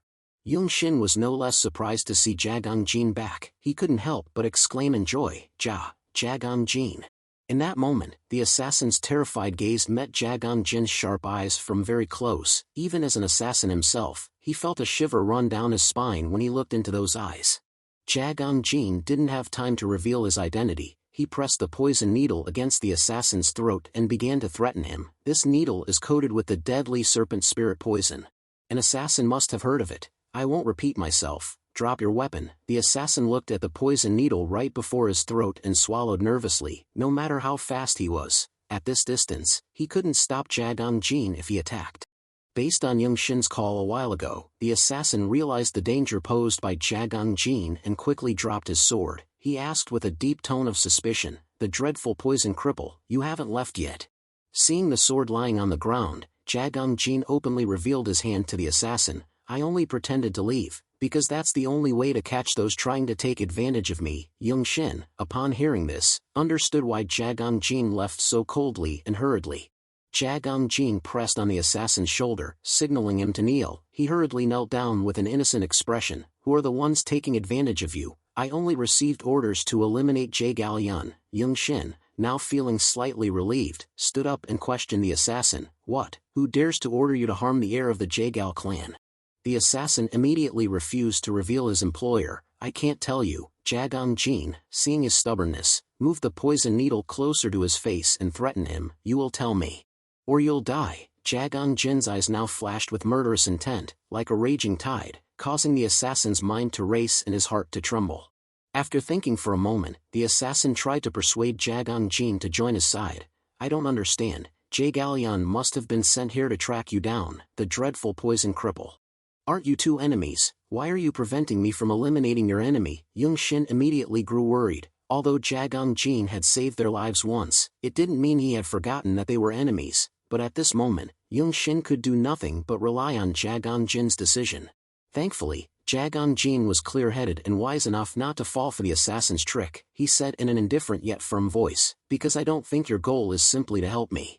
The assassin remained undeterred, continuing to entice Jagang Jin. Things like pure intentions don't exist in Miram. Everything changes depending on how you perceive it and talk about it. If you can't change anything, it's better to benefit from it. Jagang Jin grew impatient with the assassin's nagging. He tightened his grip on his throat and pressed the poison needle against his cheek as a warning. Do you think I want to hear your nonsense? The choice is yours, either reveal your master or die. The assassin knew he had no other way to escape this situation. He could only close his eyes and answer Jagang Jin's question. I have no other choice. Find and kill the extraordinary representative, the one who's pursuing the dreadful poison cripple. That's the order I received. At this moment, Jae Galyeon regained a bit of consciousness and slowly sat up, her face blank and confused, not understanding what was happening. The assassin quickly focused on his main target and started talking in circles to distract Jagang Jin. I don't know the client's information. People like us at the bottom only receive orders from above, but one thing I'm sure of is. The assassin hesitated and stopped midway. He recalled how he had knelt on the ground, trembling with fear, when he received the order to assassinate Jae Galyeon. His master had issued the order coldly and decisively, if you fail, don't come back alive. The assassin couldn't forget the murderous gleam in his master's eyes. With his fiery red hair flowing like a lion's mane, his appearance was enough to terrify anyone. The assassin thought to himself, I'm going to die anyway. Either I reveal the information, get released, and die horribly at the hands of my master, or I die here quickly by Jagang Jin's hand. So, without hesitation, he decided to resist Jagang Jin to complete his mission. In a blink, he raised his head and slammed it against Jagang Jin's head, stunning him. Young Shin saw the assassin's resistance but couldn't react in time. He couldn't even shout a warning to Jae Galyeon because his limited vision on one side prevented him from realizing that his mistress had just sat up. Jae Galyeon was still dazed and unaware of her surroundings, so naturally she had no defenses. In the moment when Jagang Jin was knocked backward by the assassin, he quickly grabbed the assassin's throat to maintain his position. However, the hand holding the poison needle was momentarily shaken away. Taking advantage of this, the assassin extended his hand with a hidden weapon aimed at Jae Galyeon. Jagang Jin quickly regained his composure and yelled to stop the assassin. Stop! At the same time, the hand holding the poison needle quickly stabbed into the assassin's carotid artery. However, Jagang Jin's intervention was completely futile. The assassin's pinky finger swiftly pulled a string connected to the hidden weapon, launching a needle towards Jae Galyeon. The needle ripped through the air, flying past Jagang Jin and Young Shin's stunned eyes. The sudden counterattack and the speed of the hidden weapon were so fast that they could only watch helplessly as it flew towards Jae Galyeon. Jae Galyeon was still in a daze and couldn't react to the hidden weapon. As a result, the needle pierced directly into her chest. Even with the hidden weapon deeply embedded in her heart, Jae Galyeon still didn't understand what was happening. Her body was so weak that it was as if it had gone numb, unable to feel the slight pain from the weapon. She just squinted, staring at the needle in her chest with a look of astonishment. Young Shin watched in pain as his mistress slowly fell. He couldn't contain his sorrow and cried out, echoing throughout the cave, "Young miss." The mournful and poignant sound resonated, creating a powerful vibration that seemed strong enough to break the darkness of the cave. Jagang Jin tightened his grip on the assassin's throat, his eyes filled with fury. "You bastard!" The poison took effect, causing the assassin to spew blood from his mouth, but he still tried to finish what he was saying. "Failure is unacceptable. That's our principle." As soon as he finished speaking, the assassin convulsed, his eyes rolled back to white, the purple streaks of poisoned blood spread from his neck to his face, ending his life. As the assassin breathed his last and slumped over, Jagang Jin quickly turned his head towards Young Shin, who was yelling, "Young miss, young miss." Young Shin held Jae Galyeon in his arms and cried out with a pained expression, "Young miss, you mustn't lose consciousness." Jae Galyeon could only look at him with dazed eyes and spoke in a weak, fragmented voice, "Young Shin, am I going to die?" I can't do that," Jae Galyeon asked Young Shin with tears welling up in her eyes as she felt her breath becoming increasingly weak. Although she no longer felt pain, a sense of death was spreading along with the poison's effect from the hidden weapon. Young Shin, unable to control his tears, cried out helplessly to Jae Galyeon, "Young miss." Hot tears began to stream down Jae Galyeon's face. In her hazy state of mind, she remembered her lover and muttered bitterly, "Kwan Hyung, he's still waiting for me." Young Shin turned to Jagang Jin in desperation and pleaded fervently, "Jagang Jin, please save young miss. I beg you, I will do anything. I will give you everything I have, so please." However, he was met with silence. Jae Jin knew that only a reincarnation of Hua could save her in this situation. Deep down, Shin also knew that there was no way to save Jae, as the poison had already reached her heart, but he didn't want to give up searching for hope from Jae Jin. Please. Jae could no longer maintain her composure and kept saying bitter words as she thought of the beautiful future she dreamed of with Baek Lee Kwan. If I could finish this mission, I thought that he and I would finally be recognized.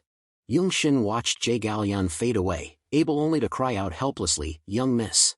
Quickly, the poison spread throughout Jae body and took her last breath. She closed her eyes and passed away, her wish unfulfilled, with tears of sorrow containing her love for Baek Lee Kwan.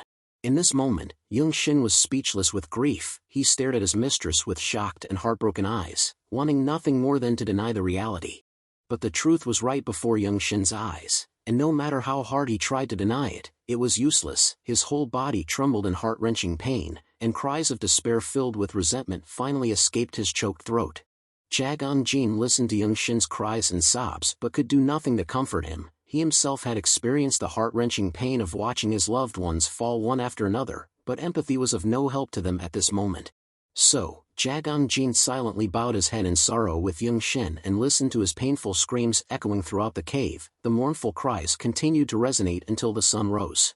After a night of grieving for Jae Shin finally regained his composure and began to confide in Jae Jin about his loyalty to her. "I've been protecting young miss since I was 4, as a subordinate of the Jae clan, I considered it my duty. But gradually, I became familiar with everything about young miss, her attitude, her daily habits, everything. Do you know what it feels like?" Shin choked back a sob as he placed Jae body, now cold, on the ground. In response to his confidences, Jae Jin honestly admitted that he didn't understand that kind of attachment, because he had never been in a similar situation. Shin wasn't disappointed by Jae Jin's answer and continued, "I became more familiar with her than I am with myself. I had someone to protect, someone I valued more than my own life. That's the person I lost today, someone who was my whole world," Shin said, covering Jae pale face with a thin blanket. Jae Jin fell silent again. He didn't have much experience comforting others in this situation. While he had some empathy, he didn't fully understand Shin's feelings. After careful thought and putting aside his grief, Shin brought up the most important issue. "Do you think this evil plot is related to whoever is trying to use you?" Jae Jin nodded and analyzed. "It's possible. They know information from within the martial arts alliance. Perhaps they have a close connection there." Shin pondered for a moment, then lifted Jae body and made a decision. "When I go back, I won't testify to any information that could help you or prove your innocence. I also won't mention that an assassin ended young Miss's life." Fearing that Jae Jin would misunderstand him, Shin explained his intentions. "By doing that, those who plotted to kill young Miss will know why they decided to do it." Jae Jin immediately agreed with Shin's plan. "It just so happens that I want to do that too." Shin cautiously warned him, "The princess of the Jae clan is dead. The price you'll have to pay might be harsher than you think." Jae Jin had anticipated that the path of revenge wouldn't be easy, so he responded calmly, "It's a burden I must bear." Seeing Jae Jin's unwavering determination and apparent fearlessness, Shin felt a pang of sympathy. He wondered what Jae Jin had been through at such a young age to be so strong. He fell silent for a moment before asking, "How long do you intend to keep trying?" Jae Jin replied calmly, "Until my revenge is complete." At this moment, Shin completely believed in Jae Jin's sincerity and determination. Moreover, they had a common enemy, so if he took revenge, it would also mean avenging Jae. To repay Jae Jin for saving his life and help his revenge succeed, Shin decided to reveal a secret of their sect. "If you happen to encounter the Jae clan and find yourself in a dangerous situation, remember the swim of 2 fish. Jae Jin tilted his head in confusion. "The swim of 2 fish." Shin nodded with conviction, "Yes." He continued to give further instructions, but in a veiled manner. "The life gate lies within the death door, and the death door lies within the black gate. When the right time comes, you will understand." Jae Jin didn't understand at first but still memorized Shin's instructions. As the sunlight began to spread across the lush green trees of the forest, Shin and Jae Jin both emerged from the cave. Before leaving, Shin added with sincerity, "Well, take care. Survive." Jae Jin heard this and lingered for a moment to see if Shin had anything else to say. He continued to walk, carrying Jae body, and honestly expressed his wish, "Survive and expose those scum to the whole world, no matter the cost." Jagang Jin didn't respond to Young Shin's entrustment but turned away, heading in the opposite direction. Even if he didn't say it, he would do it, not for anyone else, but for himself. 6 days later, the sound of metal tearing through the air echoed continuously in the training yard of Hogwang Castle, but the peaceful atmosphere showed no sign of an upcoming battle or storm. Baek Lee Kwan was still diligently practicing his swordsmanship as usual, completely unaware of what had happened to Jae Gal-yun. He was confident that the dreadful poison cripple assassin in the rumors was nothing compared to the extraordinary representative. At this moment, someone's footsteps approached quietly where Baek Lee Kwan was practicing his swordsmanship. He naturally detected the presence of someone entering the training area and quickly put aside his practice.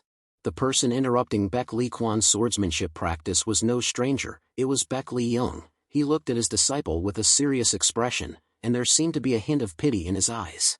Baek Lee Kwan hadn't seen Baek Lee Young step onto the training ground in a long time, so he curiously asked immediately, "What brings you here, Master? I believe I've reached the threshold of mastering the Heavenly Lord's sword. It's not completely proficient yet, but..." Before Baek Lee Kwan could finish his sentence, Baek Lee Young put on a sorrowful expression and gently placed his hand on his disciple's shoulder, patting him a few times, in the way men often do when expressing condolences. Baek Lee Young still didn't speak but simply looked deep into Baek Lee Kwan's eyes with a look full of sympathy and pity, as if sharing some great loss that Baek Lee Kwan was unaware of. Looking into Baek Lee Young's sorrowful eyes, Baek Lee Kwan vaguely realized something was wrong. He finally vaguely guessed that there was only one reason why his master would express such profound condolences to him. Meanwhile, outside the gates of Hogwang Castle, a cold body lay on the ground amidst Young Shin's desperate cries, "Please kill me, I failed to protect young Miss." Jae Gal-yun's mother and her servants began to sob at the sight of her lifeless body. Young Miss. Many couldn't bear the shock and fainted. Only Young Shin remained kneeling beside her, filled with remorse for his negligence. "Please execute me." Jae Gal-yun's mother kept wailing cries that reached the heavens. "How could this have happened, my poor Yun?" At this moment, Baek Lee Kwan's hurried footsteps ran toward the gathering crowd. Baek Lee Kwan couldn't believe the sad news that Baek Lee Young had just told him, so he rushed over to confirm the truth. "Yun's sister." Baek Lee Kwan's worried steps stopped as he faced a cold body on the ground. Seeing Young Shin kneeling beside the corpse with a sorrowful face, anyone could guess the identity of the covered body. Baek Lee Kwan stared in shock at Jae Gal-yun, speechless. He couldn't even move closer because his mind wanted to deny the painful truth before him. After a moment of silent shock, Baek Lee Kwan tremblingly reached out toward the body on the ground and choked out a question, "Is that Yun's sister?" He still couldn't accept this harsh reality, so he pulled down the blanket covering Jae Gal-yun's face to confirm it was her. Silent prayers kept popping into Baek Lee Kwan's mind with the faint hope that there was some mistake. But as the blanket was pulled back, Jae Gal-yun's pale, purple face caused Baek Lee Kwan to fall to the ground in pain. He stared in shock at his lover's cold body, stunned. With great difficulty, Baek Lee Kwan managed to utter a choked call once again, "Yun, sister." Of course, the more he called, the more his despairing pain surged, and the feeling of loss cut deeper into his heart. After accepting the harsh reality before him, Baek Lee Kwan started to think about the person who had caused Jae Gal-yun's tragic death. How could this happen? Why, Yun's sister? Young Shin clamped his lips shut, unable to speak, because he himself was in as much pain as Baek Lee Kwan. Cries of despair began to echo, just like when Young Shin was in the cave. "Yun's sister, Yun's sister." Baek Lee Kwan's heart-wrenching cries echoed throughout every corner of Hogwang Castle. Mangryo, watching from the window of Baek Lee Young's office, began to click his tongue in mock sympathy. What a misfortune. It's truly a tear-jerking scene. He lost his lovely sister in just one morning. This pain will be quite a problem. While saying he wanted to cry, Mangryo's mouth was actually secretly turning upwards beneath his unruly mustache.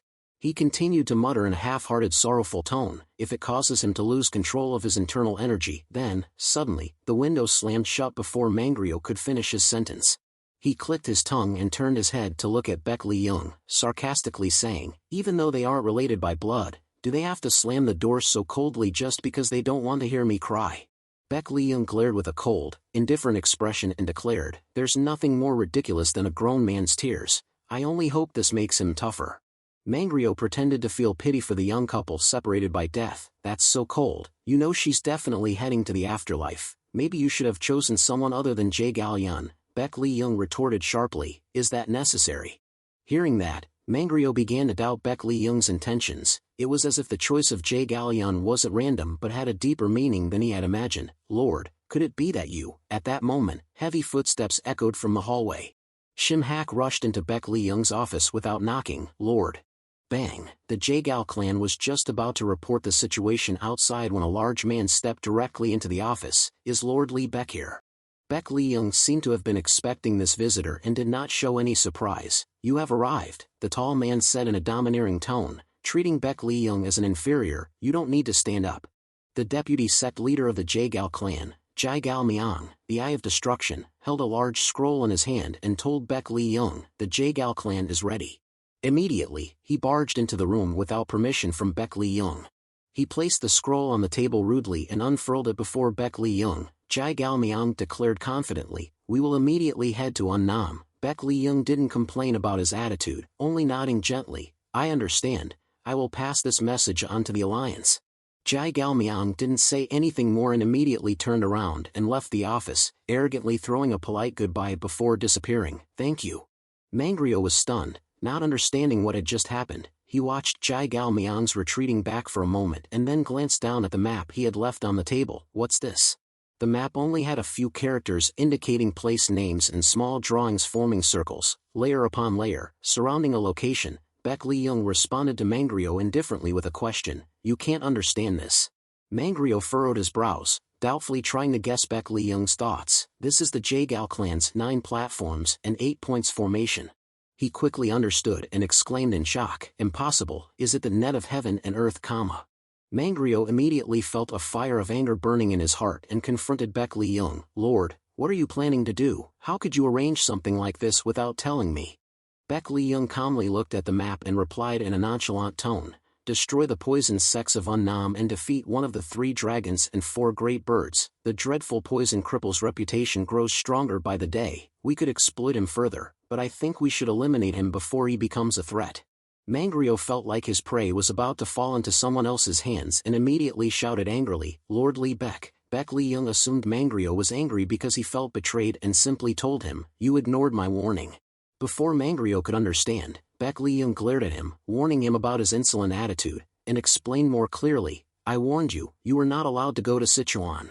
Baek Lee Young spoke in a cold voice that sent shivers down Mangryo's spine. Do you think I don't know you went there? He was startled and swallowed nervously, realizing that Baek Lee Young had been watching his every move. Mangryo tried to justify himself clumsily. I was only working with them to develop new poisons. Baek Lee Young ignored his explanation and turned to Shim Hak, the military advisor. Deploy the plan. Shim Hak didn't even understand what Baek Lee Young was talking about. He stammered, yes, the plan, sir. Baek Lee Young merely put on a calm appearance and silently reviewed the plan once more.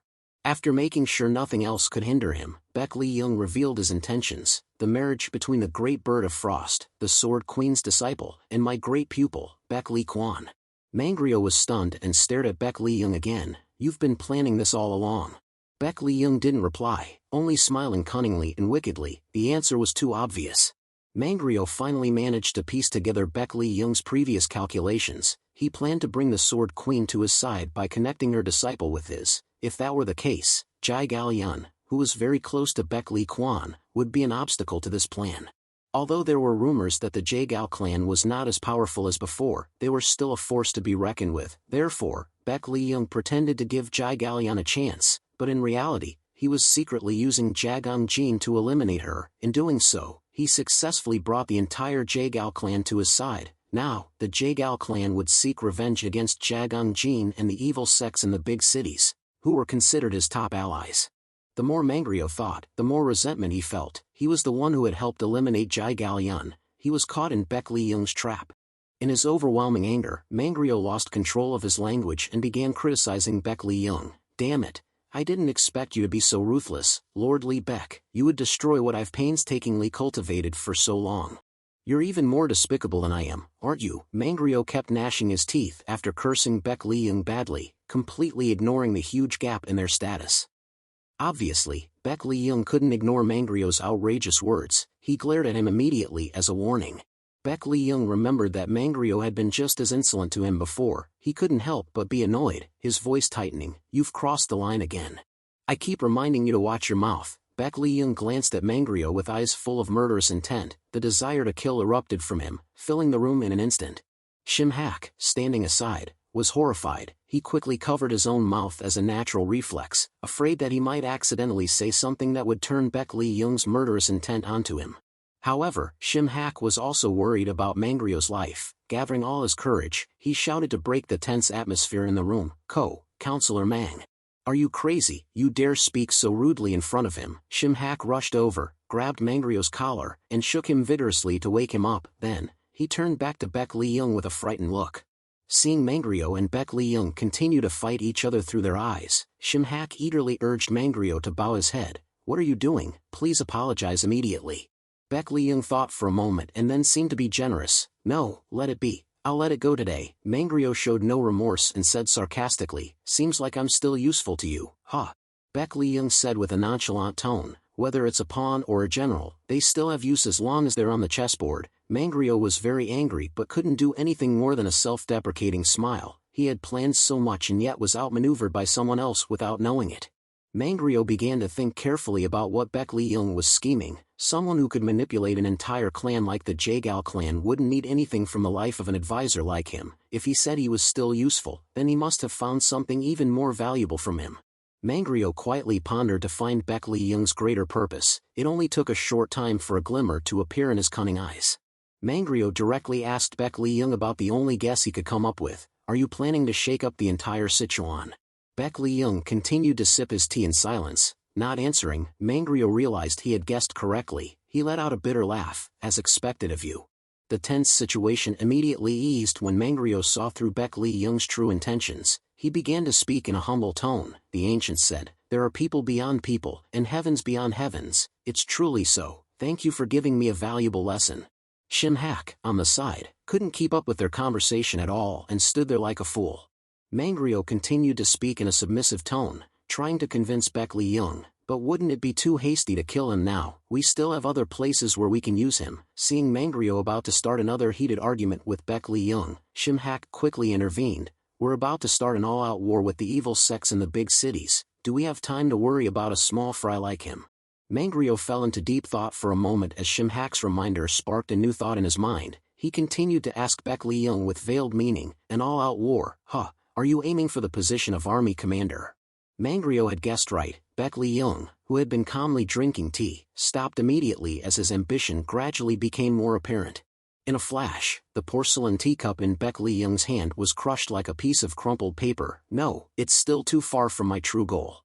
At the same time, the windows surrounding the room flew open as Baek Lee-young's internal energy burst forth. Streams of air circulated powerfully like a hurricane, shaking the entire room. Baek Lee-young clenched his fist with the crushed teacup inside and declared confidently, "I will rule this entire world for myself." The scenery around him brightened with his burning ambition. Then, Baek Lee-young's cold and determined gaze swiftly focused on Mangrio, who was contemplating resisting him. "So, give up your foolish, reckless thoughts and obey me like a good dog. When I control the entire world, I'll give you a castle." Baek Lee-young glared, making it feel more like a threat than a persuasion. Obviously, the choice now was to obey him or die. A reward was only a distant thought for someone with no life left to receive it. When his thoughts were clear, Mangrio smiled evilly and said with a deep sarcasm, "I would like to accept your generosity. Even if it was poisoned, there is no other way but to accept it." As soon as he finished speaking, Mangrio decisively turned around and left the room that was being messed up because of Baek Lee-young's ambition, as well as his plans are being disturbed by Baek Lee-young's deep intentions. After leaving Baek Lee-young's office, a torrent of new thoughts rushed into Mangrio's mind, like a whirlwind sweeping away what he had just said to Baek Lee-young. "Star Castle, the Star World, I'm not interested in any of that." Mangrio's eyes flashed with an ambition even more terrifying than Baek Lee-young's, but what he desired was simple and small. "I just want him. Jagang Jin, as long as I have him." In this moment, Mangrio's eyes were filled with plans to sabotage Baek Lee-young's plans. He is not a loyal dog, nor is he someone who easily submits to being commanded by others. Mangrio continued to walk heavily down the corridor, each step carrying deep and insidious calculations, but Baek Lee-young simply believed that the threat just now was enough to make him back down. Several more days passed, and Jagang Jin was still wandering alone on his quest for revenge. He traversed dense forests and had not encountered any more enemies since then. He also continued to train his body during those days.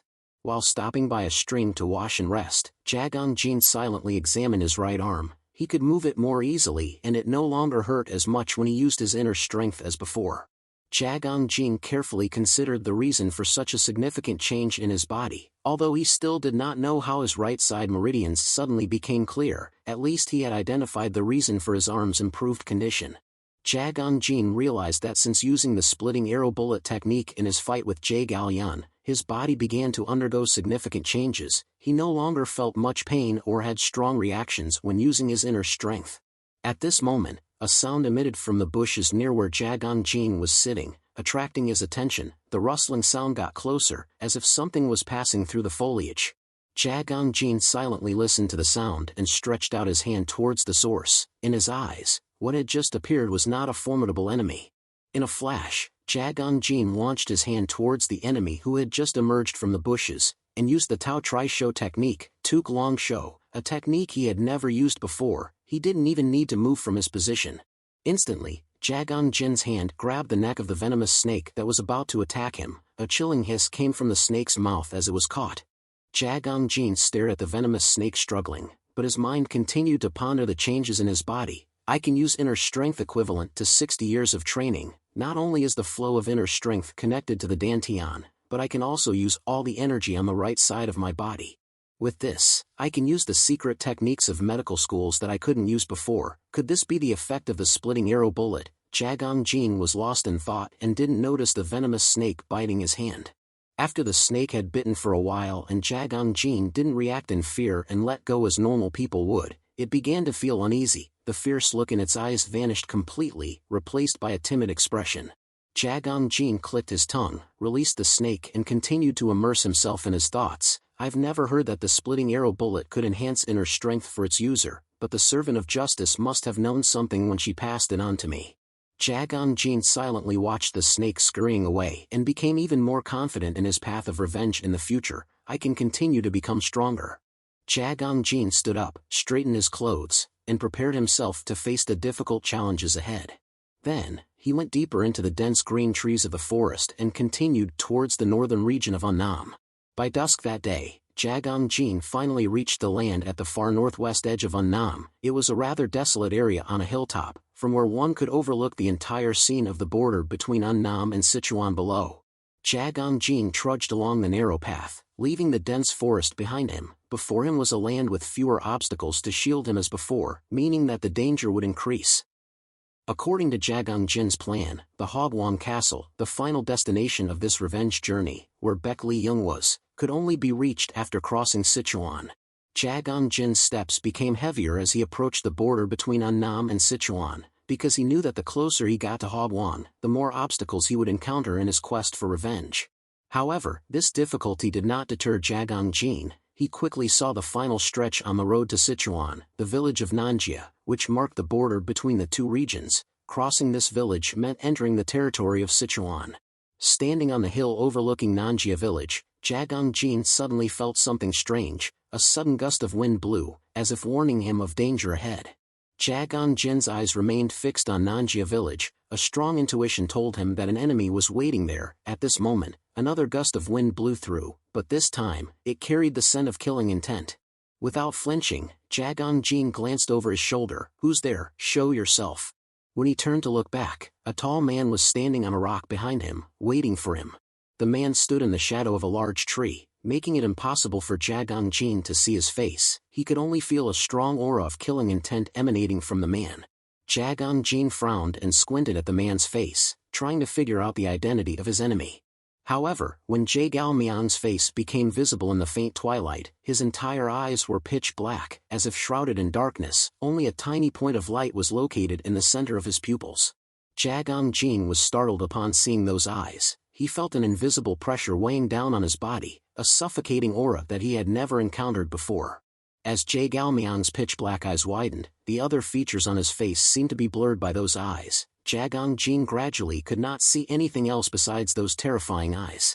The terrifying feeling of oppression from Jae Galmian's poison sex technique made Jagang Jin freeze in fear. He couldn't move a single finger. And when he tried to use his inner strength, blood suddenly gushed from Jagang Jin's mouth as if he was being squeezed from within to the point of internal injury. However, even with such tremendous pressure inside his body, Jagang Jin strained to remain standing and used his concentrated killing intent to break free from the threatening sensation caused by Jae Galmian's gaze. Jae Galmian quickly retracted his poison sex technique and let out a sarcastic laugh. "Oh, you broke my Sat Jan with just that. Your hands seem to have been stained with too much blood at such a young age. You must have taken my niece's life with that savagery." Though he had escaped the oppression from Jae Galmian, Jagang Jin could not avoid gasping for breath from exhaustion. He squinted cautiously at him. "Niece, then who are you?" Jae Galmian waved his hand and brought out a large fan, displaying his dignity. "I am Jae Galmian, and I am Yun's uncle." Anger quickly surged from Jae Galmian's eyes as he pronounced his judgment on Jagang Jin. "I come from the Jaegao clan to show you what justice is. For your crime of staining your hands with the blood of the heir of the Jaegao clan, you deserve the most horrific punishment and will be torn to shreds. But before that, I will give you a choice. Tell me the location, details, and targets of the evil sects in the big cities who are associated with you. If you do that, I will give you a painless death." Jae Galmian bluntly stated his purpose, because he believed that just Jagang Jin's small life was not enough to pay for the life of Jae Galyun. However, Jagang Jin had nothing to do with the evil sects in the big cities, so he denied it without hesitation and honestly revealed the truth. "I have never been involved with those evil sects in the big cities. As for Jae Galyun's death, I can't say I'm not involved, but I wasn't the direct cause of it." Jae Galmian clearly didn't believe Jagang Jin and became even angrier. "Deceitful, do you think lying will help you? Your crimes have been spread throughout the entire martial arts alliance." Jagang Jin calmly replied while glancing at the sparse trees on either side of the road. "I'm just answering your questions, and by the way, I also have something I want to ask you. Since when did the Jaegao clan become such dogs, obeying every word of the martial arts alliance?" Jagang Jin asked sarcastically while mentally calculating the number of enemies surrounding him. "Facing a crowd like this is extremely disadvantageous, so I'll use a provocative strategy to appeal to their desire for reputation. You guys are too unwise to see the truth, and you all gather together just to catch me alone. I can't find a single trace of the fairness and integrity you're always praised for." Jae Galmian immediately flew into a rage. He growled menacingly like a wild beast. You not only killed Yun, but you dare insult our Jaegao clan." Jae Galmian erupted in fury, snapping the fan in his hand. His calm, dignified demeanor disappeared in a blink of an eye, like smoke. Right after that, he poured out all his anger on the large rock under his feet. Without even moving, the rock was split in half with an invisible force of internal energy. Jagang Jin couldn't help but be startled and stunned for a moment because that terrible power was clearly not something he could handle, even if it was just a duel with Jae Galmian. Jae Galmian jumped off the rock with a powerful step that shook the ground. "Don't feel overwhelmed by the presence of many people here. This is not a challenge for you nor a duel." The large rock behind Jae Galmian quickly split in two, falling to both sides as if illustrating his strength and what he was declaring. When the rock completely shattered and collapsed, creating a cloud of dust, the final verdict was delivered: "This is an execution for the crimes you have committed." As soon as he finished speaking, murderous intent erupted from Jae Galmian's massive body, and the wrinkles on his forehead deepened with anger. Jagang Jin was not intimidated by Jae Galmian's verdict. Instead, he became even more energized, daringly challenging him. "If you've already decided, then why are you still hesitating? Let me see. What is that punishment?" Jagang Jin glared at Jae Galmian with bright, murderous eyes, full of defiance. The stronger the enemy, the more he needed to show his confidence and maintain his resolve, to avoid being swayed by the enemy's aura. Jae Galmian's murderous intent flared even more intensely after being provoked by Jagang Jin, but he remained standing still, not rushing to attack him and release his anger. Jagang Jin could only patiently wait and continue using his defiant gaze to provoke Jae Galmian into attacking. Only when he was consumed by rage would his judgment falter, revealing a weakness. However, even when Jae Galmian's face flushed red with anger, he still didn't move. He didn't even show any intention of launching an attack from his ambush troops surrounding them. After a long stare of animosity, Jae Galmian finally let out a mocking laugh at Jagang Jin. "Ha, truly a shallow fellow." He bluntly exposed Jagang Jin's secret plan. "You intend to wait for me to lose my composure and charge at you, then you will use the poison you've prepared behind your back, right? I won't play that dirty game with you." Jagang Jin immediately froze as his plan was seen through. Jae Galmian returned to his calm and carefree demeanor, flicking his fan and continuously mocking Jagang Jin. "Even a scratch, the blood of the Jaegao clan is nobler than your filthy, low-born blood, and if I kill you too easily, it wouldn't be worthy of your crimes. Despite his plan being exposed, Jagang Jin remained undeterred. He directly asked Jae Galmiang, "So what do you intend to do?" Jae Galmiang laughed arrogantly and replied, "The Jaegal clan has our own way." Immediately after, he turned his eyes toward the distant Nanjia village. "Seeing how you arrived, you must be planning to go through Nanjia village to reach Sichuan, right? But you will never reach Sichuan. Because when you step out of Nanjia village, this world will become hell." Jae Galmiang roared fiercely and threw something towards Jagang Jin. Jagang Jin looked down in slight astonishment. It wasn't an attack, but just a piece of paper being thrown to the ground. But Jae Galmiang's strength made the thin paper as hard as steel, allowing it to easily be stuck into the ground. The paper quickly fell as Jae Galmiang's force dissipated. He then said to him in a contemptuous voice, "Take it." Jagang Jin didn't hesitate to pick up the paper and examine it. It had a color similar to a talisman. The front of the paper also had intricate patterns like talisman drawings, leaving Jagang Jin confused. Jae Galmiang didn't hesitate to explain, "This is the death sentence of the Jaegal clan. We only give it to those we swear to kill. We will trap you in the Jaegal clan's formation. You won't be able to beg for life or death there." Jae Galmiang's eyes flashed with terrible murderous intent, but his words were very gentle. Seeing that Jagang Jin didn't react with fear as expected, Jae Galmiang further threatened him, "By then, you will die a terrifying death." Then, Jae Galmiang slowly turned and walked away, emphasizing his challenge, "Be prepared when you get there, so your despair will be multiplied many times over." The moment Jae Galmiang left, Jagang Jin felt the Jaegal clan's subordinates surrounding him simultaneously disappear. Jagang Jin calmly crumpled the talisman in his hand as if it were just a worthless scrap of paper with no threat to him. Then, he calmly put it in his mouth and chewed it as if it were a snack. "All right, I accept this invitation." Before the sun completely set, Jagang Jin had reached Nanjia village. This place was larger than any village he had passed through before because of its proximity to Sichuan, and it wasn't as desolate as the remote outskirts.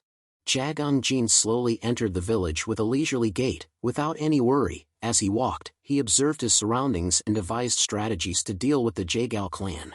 Along both sides of the road were civilians chatting, but Jagang Jin had recognized their true identities. Just as he had been warned, the Jaegal clan was acting. He had guessed he would meet them at Sichuan, but they were moving faster than he had thought.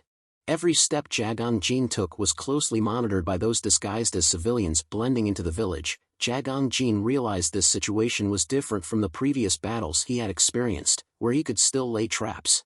Instead, this battle would test Jagang Jin on how he would withstand the enemy's tactics. High vigilance was paramount. He couldn't let his heart overrule his reason, for even those who seemed pitiable, like beggars, might not be as truly pitiful as they appeared. From Jagang Jin's initial assessment, these people had the advantage in numbers and location. He was essentially like a rat in a cage, but strangely, the Jaegal clan didn't immediately pursue him, but instead allowed him to reach Nanjia village. Jagang Jin guessed there had to be a reason. Although he didn't know what it was, he decided to make the most of this situation and find a blacksmith shop in the village.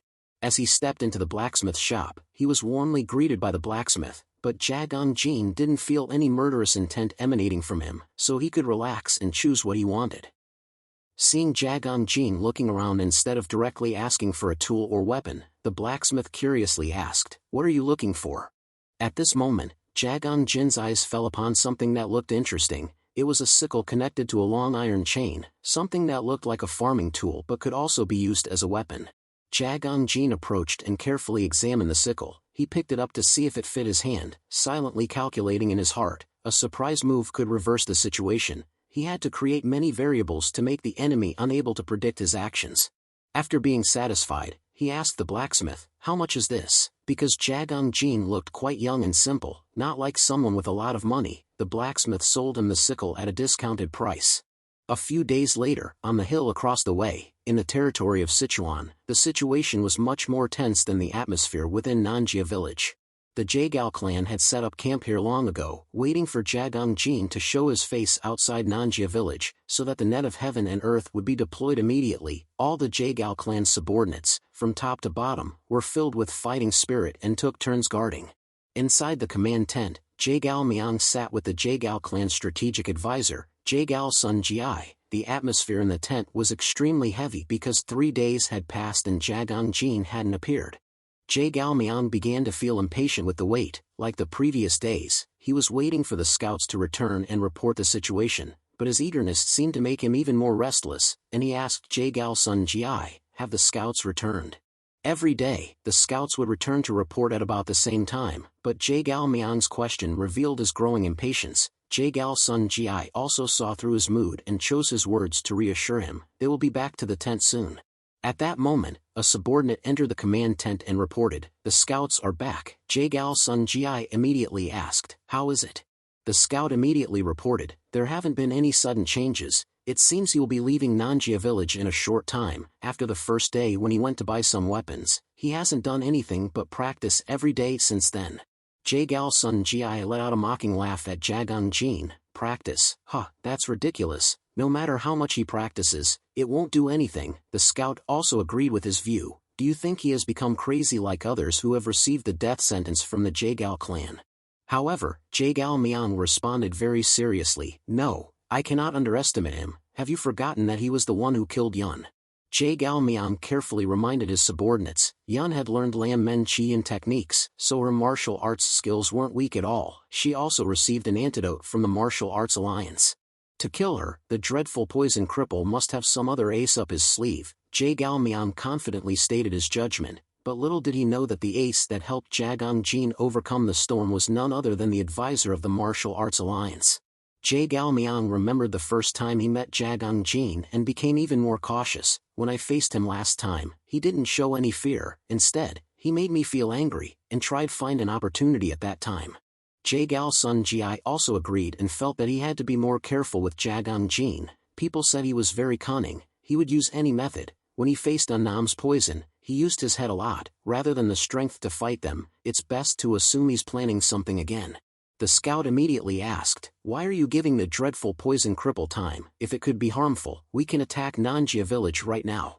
Jae-gal Myang immediately flew into a rage, yelling loudly because the scout's question showed disrespect for the clan's intelligence. The Jae-gal clan's strategy was invincible. If he wants to use his intellect to fight, we will show him our capabilities. That's the way of the Jae-gal clan. Jae-gal Myang erupted in such furious rage that even Jae-gal Sun Ji didn't dare to breathe. The scout, realizing he had spoken without thinking, quickly knelt down in worry. My apologies, my apologies. In reality, Jae-gal Myang was plotting something even deeper. In his heart, he thought, if we just kill one person as a sacrifice for Yun, the whole world will laugh at the Jae-gal clan. He is just a prey. A few more days passed. In a secluded area near Nanjia village, a carrier pigeon was bringing a letter with news to its owner. A beggar man was already waiting on the cliff, quickly reaching out to receive the bird. You're right on time, buddy. The man hurriedly opened the letter with eager anticipation. Let's see. However, as he read the content of the letter, the man's face quickly froze in shock. The man rushed into a large cave and yelled loudly with urgency, Master, Master. The man, with a frantic expression, prostrated himself on the ground with force, but he seemed to feel no pain. He hastily handed the letter to Ryung Kyung and reported, we received this news from the unknown messenger. Currently, the Jae-gal clan is surrounding Nanjia village. The common people may not realize it, but the whole Muram world is spreading rumors. Ryung Kyung, curious, took the letter to review the situation recorded in it. The man looked at Ryung Kyung with a worried expression and hesitated before guessing. The person there is probably. Ryung Kyung just glanced at the paper and figured out the identity of the person being hunted by the Jae-gal clan. She couldn't help but sigh in sympathy for Jagang Jin, the dreadful poison cripple. That kid is really unlucky. I knew this would happen once he killed Yun, but for an entire clan to go after him. After a few words of emotion, Ryung Kyung suddenly asked, it says this happened 2 weeks ago. The man thought for a moment and explained, it means the dreadful poison cripple hasn't left Nanjia village since receiving the death sentence from the Jae-gal clan 2 weeks ago. It seems he pretended to pack his things and then spread the word, to tire out the Jae-gal clan. They always get information whenever he intends to leave. Ryung Kyung laughed in amusement. He's a stubborn kid. The man continued to share the rest of the information he had. Because of that, the Jae-gal clan is losing a lot of food. They had to request assistance from the Martial Arts Alliance. And they made a commitment to attack us together with the Martial Arts Alliance after they capture the dreadful poison cripple. The man had quickly grasped the cooperative relationship between the Jae-gal clan and the Martial Arts Alliance. Therefore, he didn't hesitate to make a suggestion to Ryung Kyung. Now wouldn't be a good time for us to attack the Jae-gal clan. Ryung Kyung chuckled in approval. Not bad. The man, hearing this, blushed shyly and smiled. "Thank you, master." However, Ryung-kyung immediately poured cold water on her subordinate. "I'm not talking about you, I'm talking about the Jaegal clan." Seeing the subordinate's face go blank, Ryung-kyung explained with a sarcastic tone, "Think about it, the great Jaegal clan is choosing a path for an ambush without any suitable supply lines. The Jaegal clan has deep expertise in military strategy, they couldn't possibly forget the most important part of the strategy, military rations." Ryung-kyung, with a sly smile, continued to analyze the situation sharply. They're luring us out to save the dreadful poison cripple, who is believed to be part of the evil sects in the big cities." The subordinate, only now understanding the Jaegal clan's intention, quickly changed his mind. "Then we should just ignore him." However, Ryung-kyung once again gave an answer that shocked her subordinate. "No, prepare for the unknown. If we ignore this, the Jaegal clan, those who worked hard to set this trap, will be very disappointed." The subordinate was startled and exclaimed in confusion, "Why?" Ryung-kyung didn't explain further but immersed herself in her own thoughts about the ambitious person behind it all. Putting such an exaggerated name like the dreadful poison cripple on a child like that must be your idea, the one behind the Jaegal clan.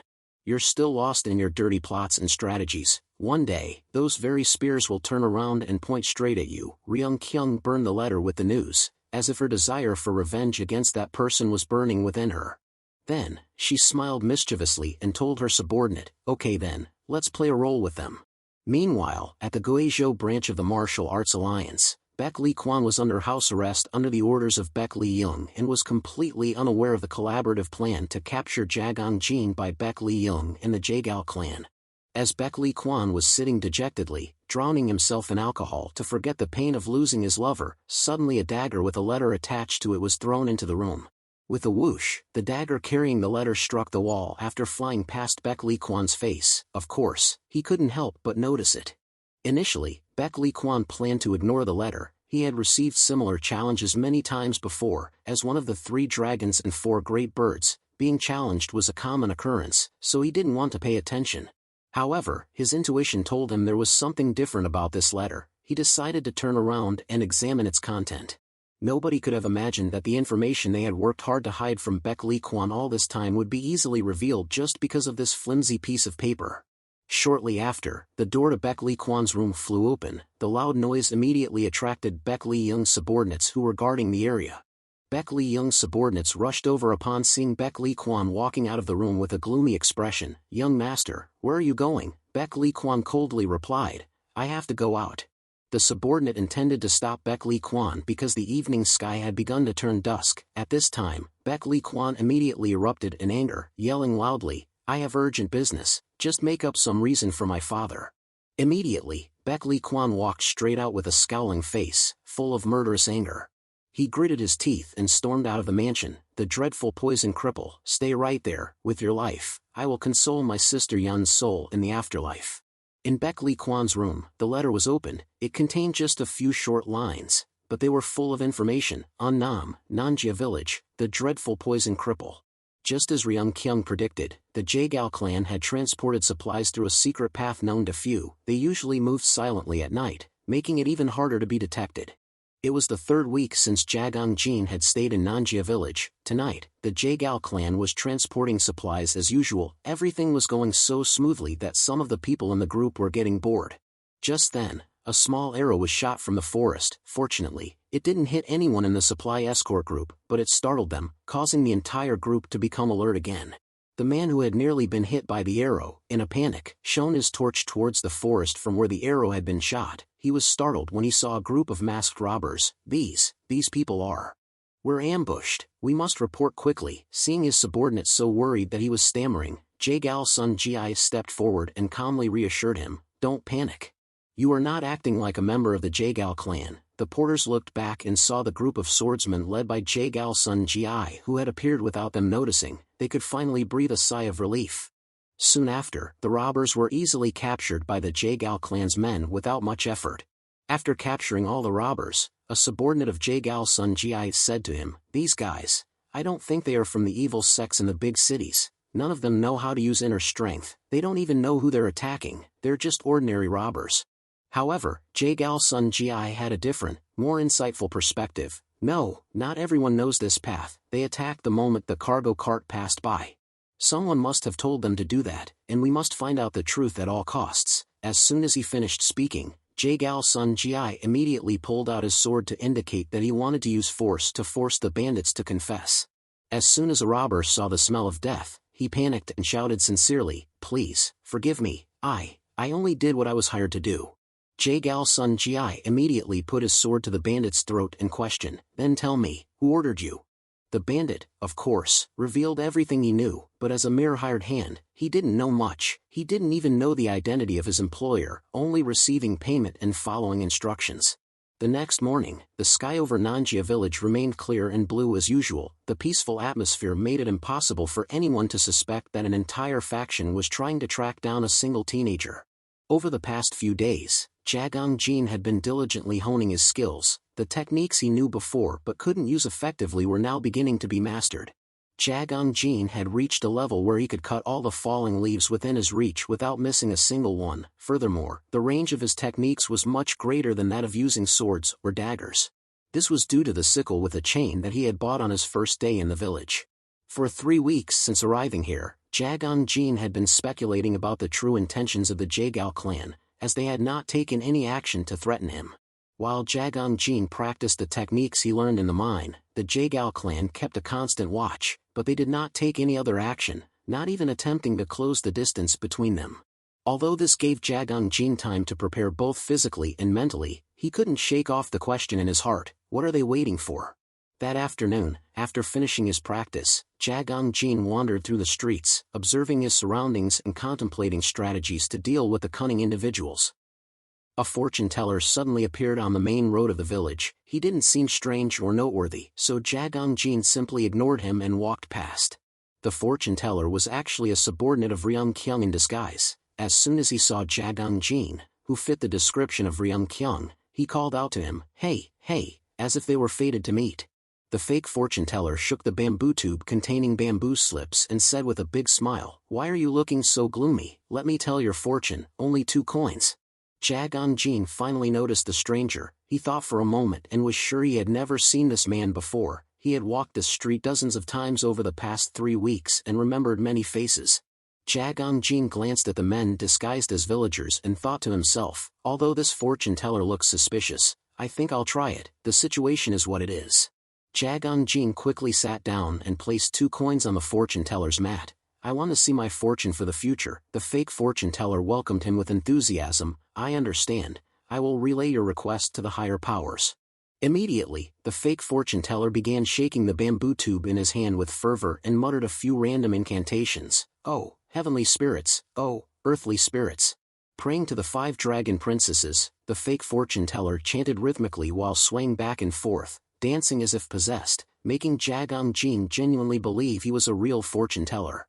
Soon, the chanting ended. Instead of waiting for the bamboo slip to fall naturally from the tube, the fake fortune-teller directly pulled one out and handed it to Jagang Jin, saying, "Behold, behold, this is your fortune." In that moment of receiving the fortune slip from the fake fortune-teller, Jagang Jin began to regret the 2 coins he had spent, as the professional demeanor of the fortune-teller had completely vanished. However, as he looked at the writing on the fortune slip, his eyes widened in astonishment. The information was something he had been trying to uncover for days.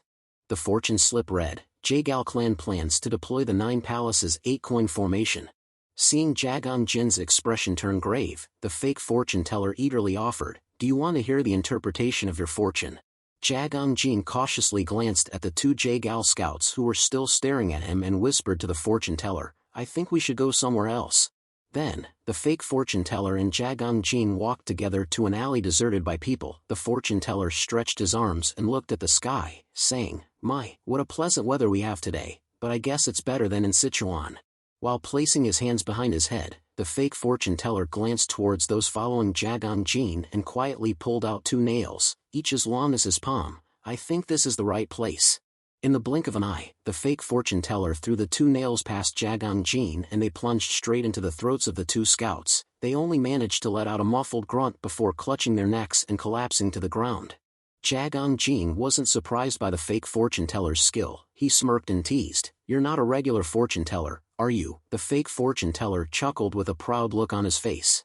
Once the scouts were gone, Jagang Jin straightforwardly asked the fake fortune teller, "Did the servant of justice send you?" The fake fortune teller approached Jagang Jin, patted him on the shoulder, and confirmed, "Yes, she ordered me to help you, the one who's stuck in Nanjia village." Jagang Jin immediately wondered, "That's strange, she has no reason to help me." The fake fortune teller rummaged through the pockets of the two scouts and muttered with a click of his tongue, "I told her the same thing. Why would she be so kind to someone who refused her help? But she seems to really like you. Besides, if things go badly for us, it would only be better for the Jagal clan." Jagang Jin only needed to think for a moment to understand the situation. The Jagal clan was clearly using him as bait. He carefully asked the fake fortune teller to confirm his guess. "So, why haven't they done anything to me yet?" The fake fortune teller immediately grinned as he found a heavy purse of coins on the scouts. "That's right, they're probably waiting for us to jump in and play along, because the whole world thinks that the dreadful poison cripple is from the evil sects in the big cities. They think we'll come to save you." Jagang Jin tilted his head in doubt. "But wouldn't helping me only confirm the rumors?" The fake fortune teller clicked his tongue and replied, "Whether we do it or not, they'll still see you as part of the evil sects in the big cities. And my master thinks that instead of sitting around waiting for the Jagal clan to act, we should try to save you. Then we can figure out the enemy's intentions. So we plan to help you escape while distracting the Jagal clan. This won't be easy because we're facing the Jagal clan," the fake fortune teller said, as he threw the stripped bodies of the two scouts into a corner. Let's go back to the story of the previous night. When the bandits were captured and forced to reveal who hired them, one of the bandits obediently led Jagal Sun Ji and the Jagal clan's swordsmen to a nearby mountain. On a corner halfway up the mountain, surrounded by dense vegetation, there was a small house. The bandit pointed out that this was where they received the order to steal supplies. Jagal Sun Ji immediately led his troops to surround the abandoned house and rushed inside to investigate. However, when the door of the house was kicked open, the hope that had just lit up on Jagal Sun Ji's face instantly distorted, contorting like a monkey eating chili peppers. The result of their search throughout the night was nothing but empty.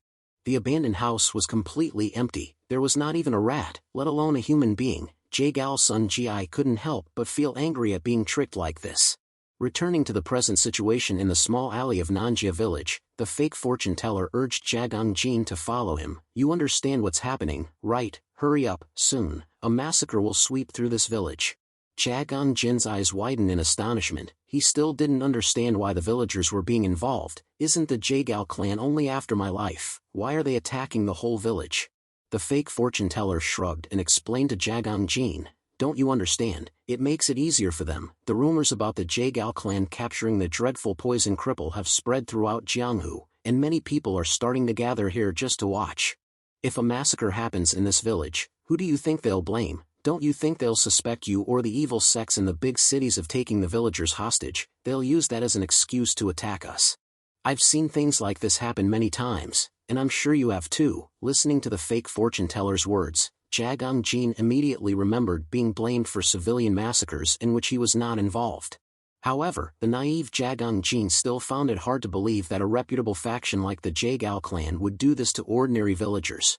The old fortune teller sighed wearily at the naivety in Jagang Jin's eyes. "I don't think you truly understand what you're up against. Jianghu today doesn't exist on the basis of righteousness and justice anymore. It's all about gains and losses now. They only care about what's on the scale and what benefits them." Seeing Jagang Jin still seem confused about the world, the fake fortune teller tried to enlighten him as quickly as possible. "We don't have much time, so I'll say this briefly. Jianghu today."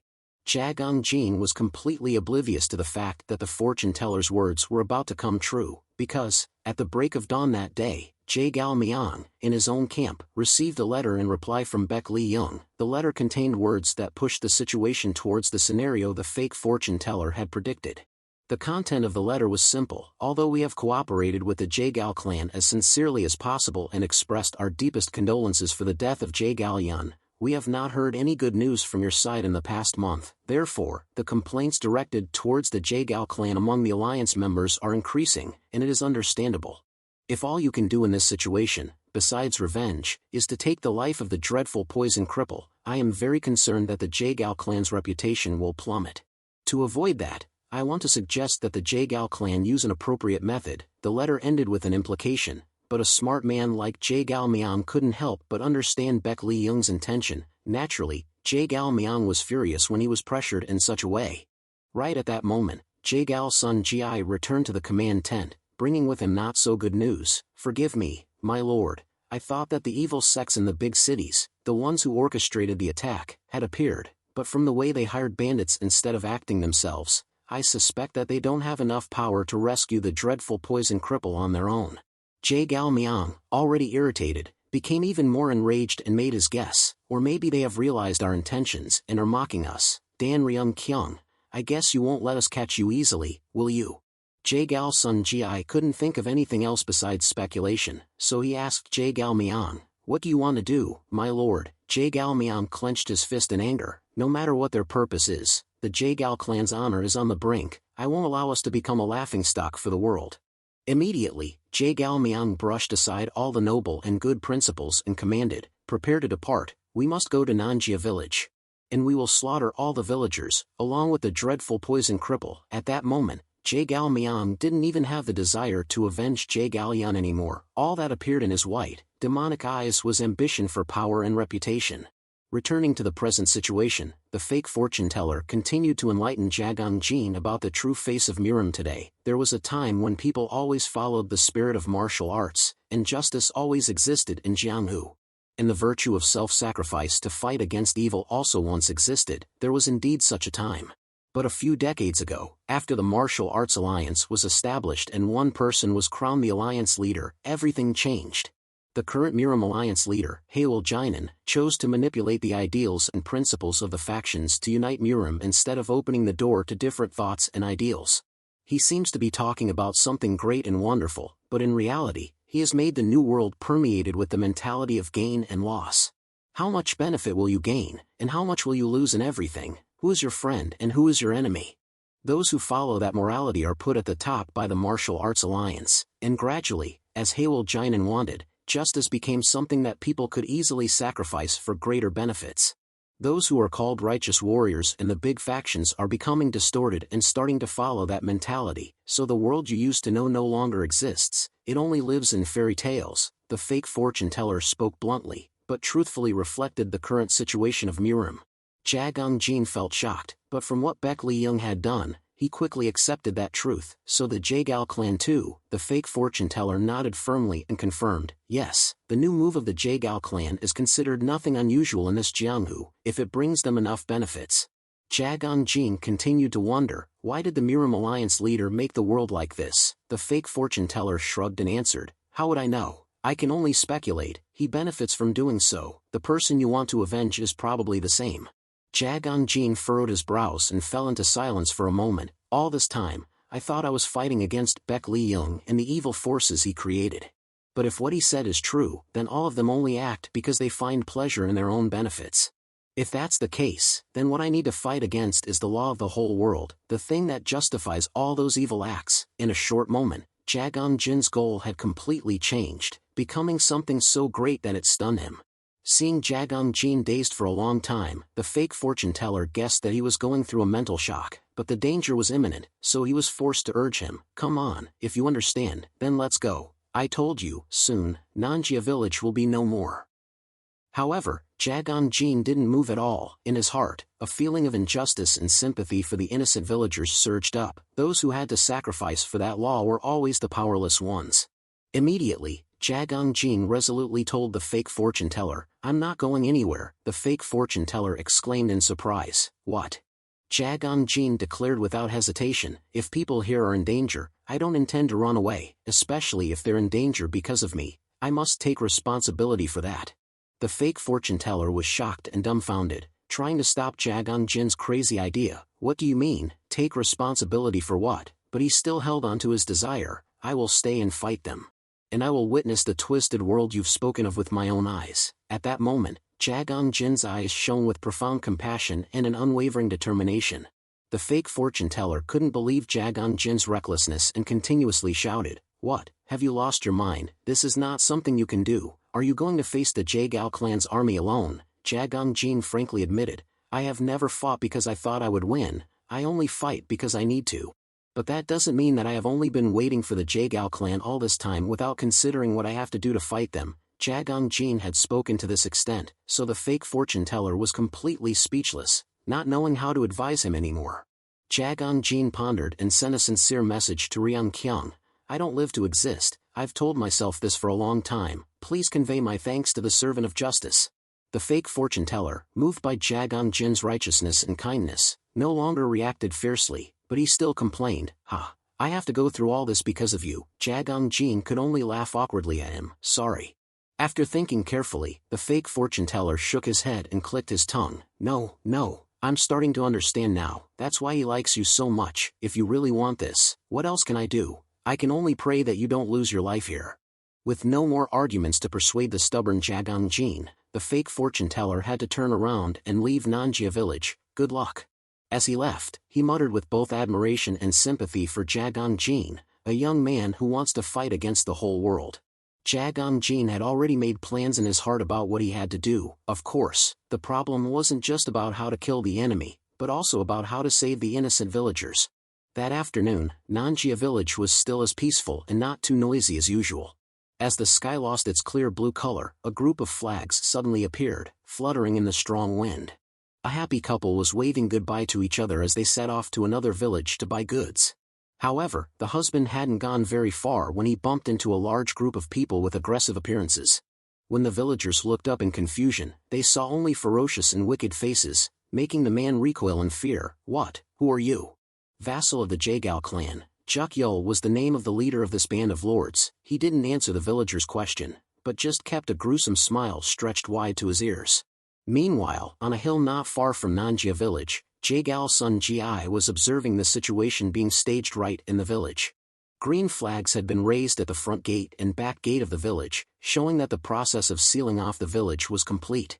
Jaegao's son Ji quickly turned back to report the situation to Jaegao Miang. Nanjia village is sealed off. Jaegao Miang nodded contentedly, fanning himself with his fan. Yes, I see.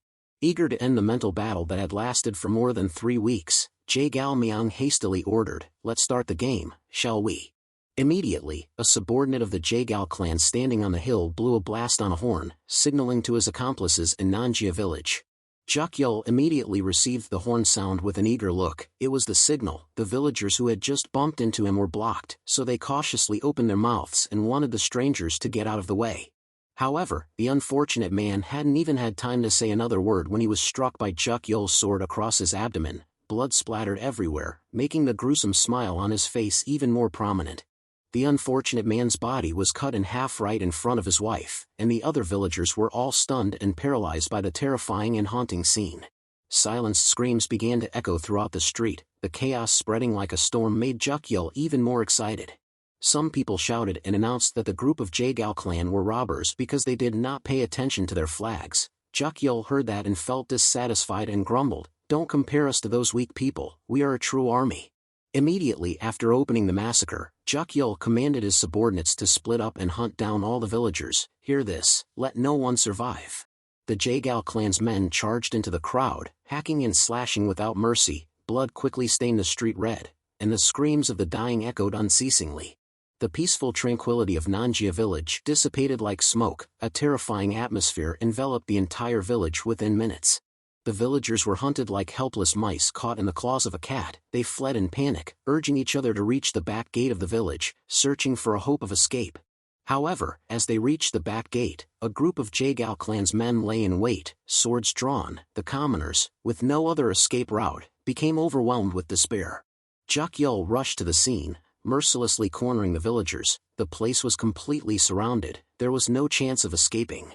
The helpless villagers sobbed in resentment. Why are you doing this? There must be a misunderstanding. Jukyul chuckled coldly and declared, this is for a greater cause. You will be reported as members of the evil sects in the big cities. Stop complaining. And before Jukyul could finish his sentence, a powerful explosion erupted on one side of the village wall, instantly drawing everyone's attention towards it. Black smoke billowed, obscuring a section of the sky, while flames raged below. Jukyul frowned uncomfortably, looking towards the explosion. This clearly wasn't part of their plan, hence his startled expression. At that moment, while the Jaegao clan's men were stunned, another explosion erupted, the fire spreading furiously close to their position. The ground shook violently, causing the entire group to lurch. Jukyul was also dazed by the devastating force of the explosion. He screamed in panic, frantically looking around. What the hell? Why is it exploding? Jae-gal Sun Ji, overseeing the battlefield from outside, also exclaimed in astonishment, "Impossible, why are there explosions? Is Nanjia village hiding gunpowder?" The explosions continued sporadically within the village and around the fortified walls. Jae-gal Myung, upon seeing the explosions outside of his plan, immediately understood. He scowled and wrinkled his face. Isn't it obvious? The only one who could pull this off is him. While the Jae-gal clan's men were bewildered, unsure of what had just happened, a small figure silently approached them. It was clear that only Jagang Jin could pull off these things, even though Jae-gal Myung didn't know when and how he had buried the explosives. As scouts were always watching, he was certain that this was Jin's declaration of war against the entire Jae-gal clan. Juk Yul, inside the village, still couldn't comprehend the situation and frantically searched for the cause. "Damn it, what are those?" Suddenly, a subordinate pointed towards a nearby rooftop and called out, "Lord Juk Yul, look up there." Juk Yul, annoyed, curled his lips and looked up in the direction the subordinate was pointing.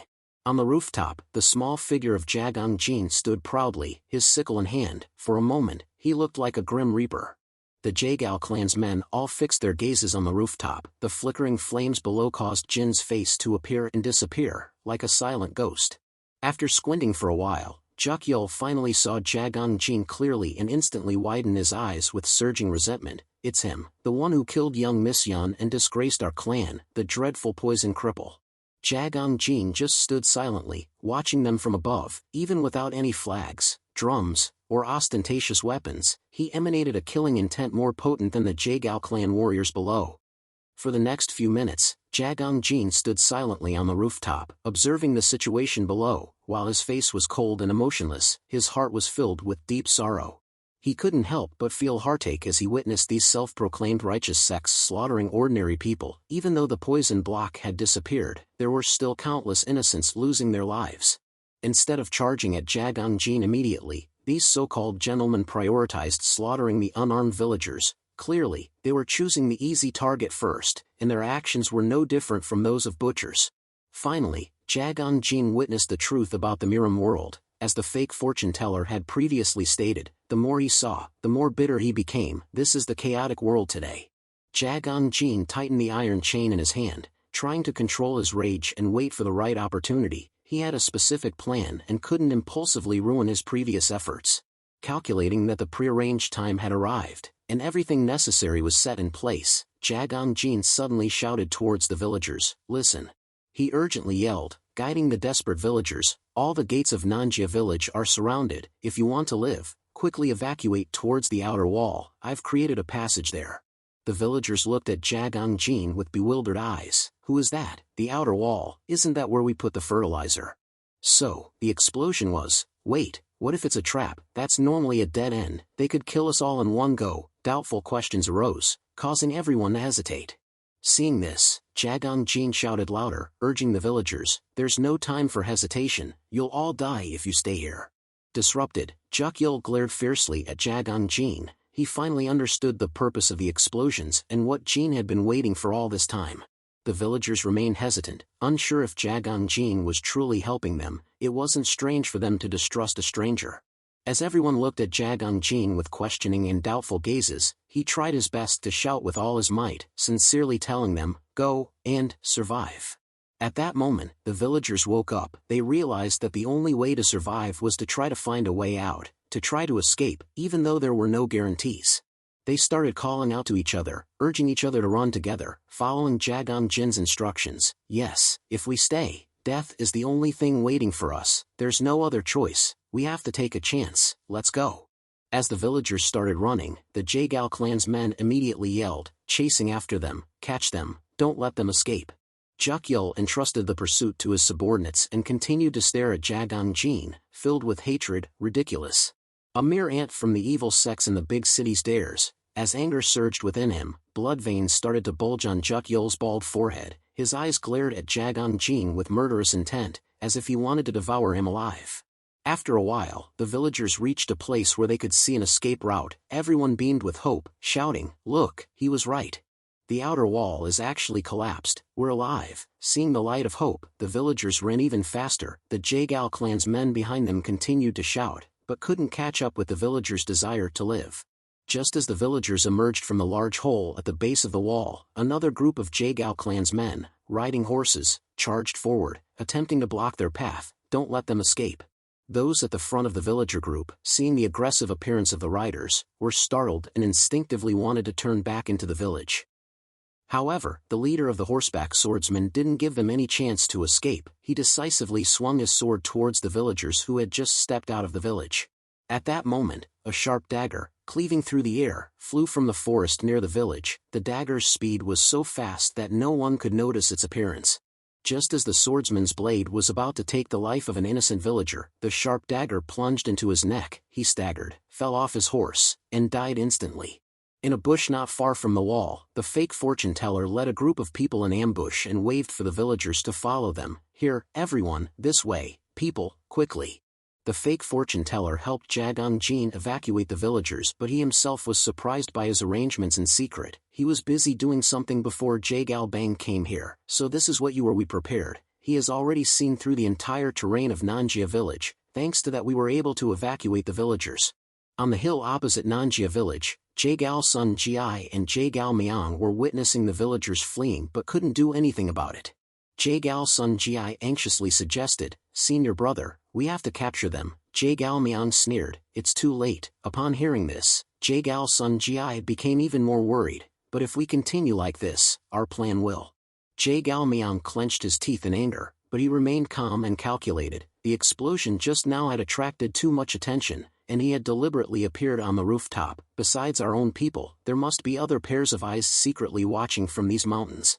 Jagal Miang narrowed his eyes towards the rolling hills surrounding the village, becoming increasingly vigilant. "We don't need to care what those lowly villagers say, but who knows who might be watching. If we chase the villagers instead of the dreadful poison cripple, we will be the ones under suspicion. If the Jagal clan's actions are exposed to the world, even if it's just rumors, the damage we suffer will outweigh the benefits." Jagal Miang squeezed the small fan in his hand so hard that it creaked, as if about to break. The more Jagal Miang thought about it, the more furious he became. "Damn the dreadful poison cripple, you have humiliated me countless times. A heartless murderer like you, who killed Yan and many others, suddenly develops a conscience. Don't pretend like I'll believe it. I don't know why you did this, but I will not let you escape." Jagal Miang stared hatefully at the village engulfed in flames. Immediately after, he decisively issued an order. "From now on, activate the formation." The formation, modeled after the 8 trigrams formation that the Jagal clan intended to use to capture Jagang Jin, was supposed to be deployed after clearing the villagers, but now, with no one left in the village to massacre, the plan was accelerated. Another round of horns echoed from the hill where the Jagal clan was stationed. The melody this time had changed, becoming more urgent. After receiving the signal, Jukyul immediately jumped onto the rooftop where Jagang Jin was standing and started challenging him. "Did you hear that noise?"